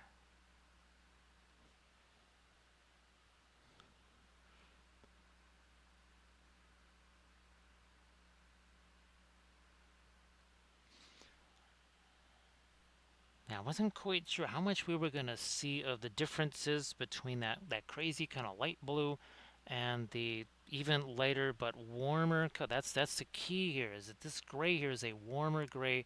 That is as cool a gray as I can get and not just like be blue.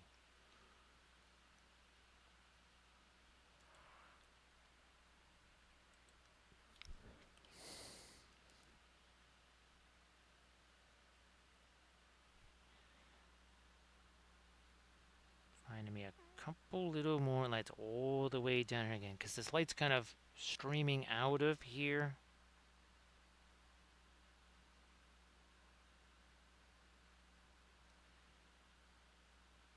Which means I actually need to catch a little bit of that light over here too.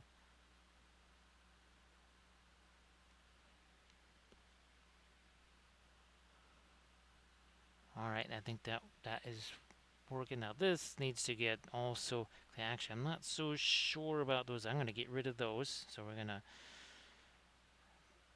do a little bit of a change right here. So we will get rid of those.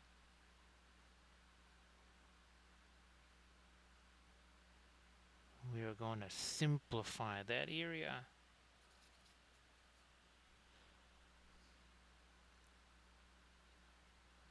Big time. So all the stuff in there that was in there, not there anymore. Got rid of it.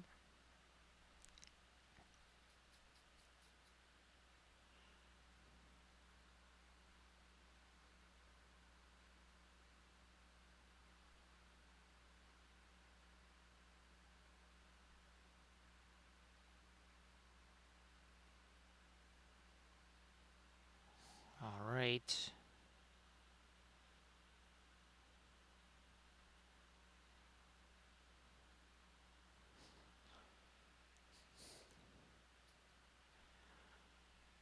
So yeah, I'm glad I did that little change there.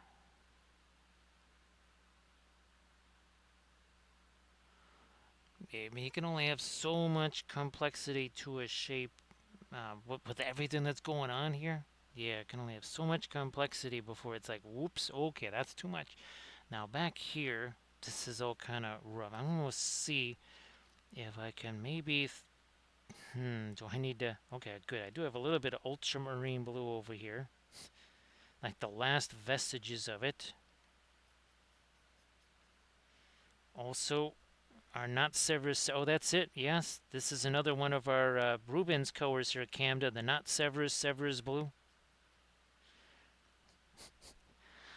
It's the whole line of not this color colors, Camda.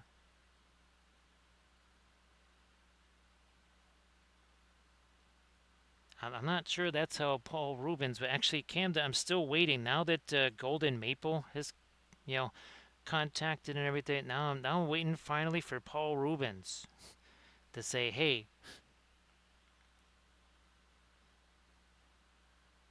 I just have no idea of any really good way to contact them. Like, I'd thought about contacting them via their Instagram.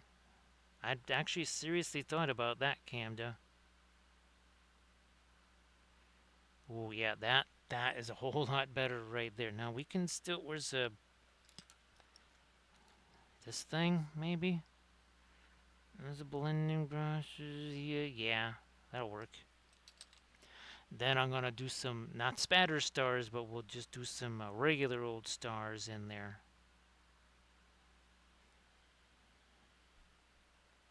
Where's we? Ah, here we are.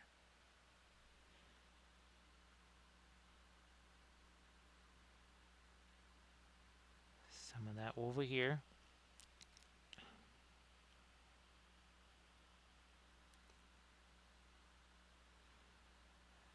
Yeah, Camda.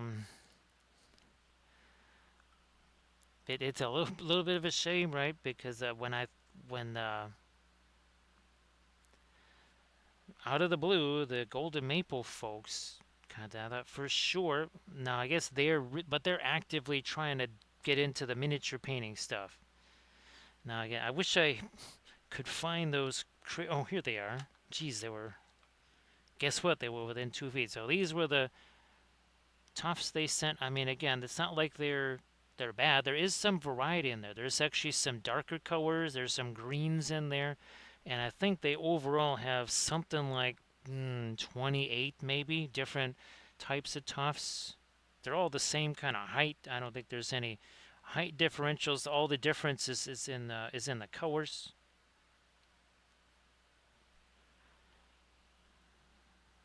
Obviously, we'll try to utilize those in a basing episode of some kind. It might be one of our army painting series, whatever. Actually, I'll probably try to use those on either my Candish stuff or my Eastern. I'm my Candish stuff. So more activity here. Again, trying to tighten up those areas. So yeah, I think this was another area that, oh, actually, picture time. Almost forgot. Picture time. There we go.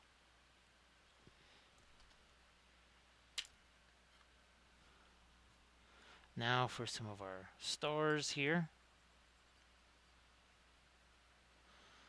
Stars, stars, stars, like you do.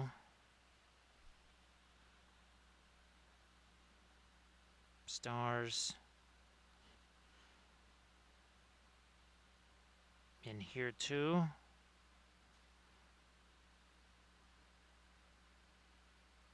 Oh, look, some fingerprints down there. Again, I picked up some Epsilon 3 and we carried it elsewhere.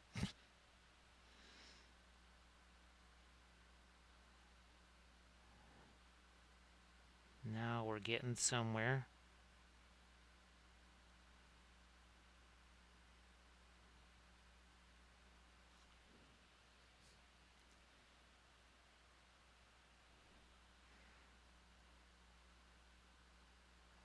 And here.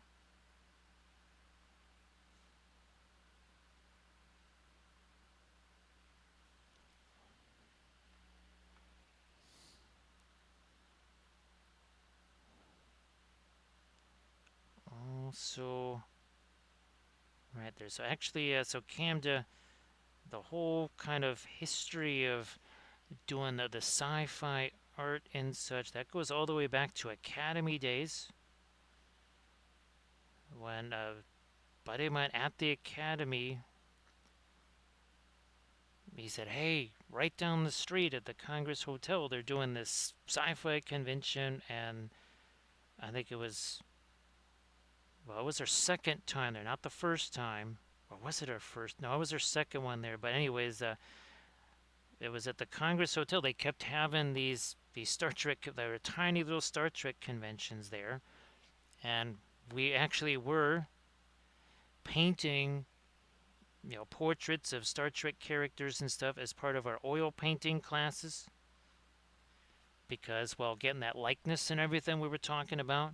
And since we were actively learning about how to paint likenesses, we brought those paintings to that convention, and that's what started it all. You can directly connect me painting on this stream at all, or tomorrow or whatever, to that very first sci-fi convention that we did years and years ago. I believe that was 1992. We'll see you later there, CAMDA.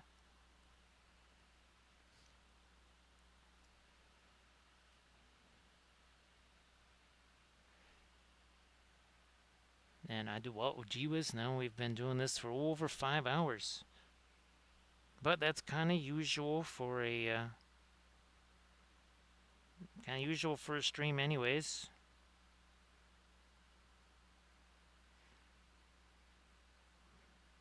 I do believe it's getting to be time to do all the thank yous for all the bits, the subs, the follows, the cheers. We had some raids too. We appreciate that. We appreciate Armored Wolf doing all the moderations, and of course we also appreciate Armored Wolf for sending some of the yummy things here. So let's yeah, there we go. And I might be partaking of some of this right here when after the stream here, because food and all that kind of stuff. So appreciate that. And again, yet another one of our Spacescapes achieved on a flat Thursday here. Again, first B5 art that I've done in many, many, many years. So it's been super fun. And again, thanks for everybody for keeping me company on the birthday stream here. So thank you very much. And of course, again, here is some of our old Babylon 5 art right there. That's just a small sampling of B5 stuff from years ago. I think we'll head over maybe to to Mike Moans here, because we haven't rated him in a long time. So thanks so much, everybody. I appreciate everything, and this was super, super fun. We'll be getting the pictures, of course, posted to the Instas at a certain point.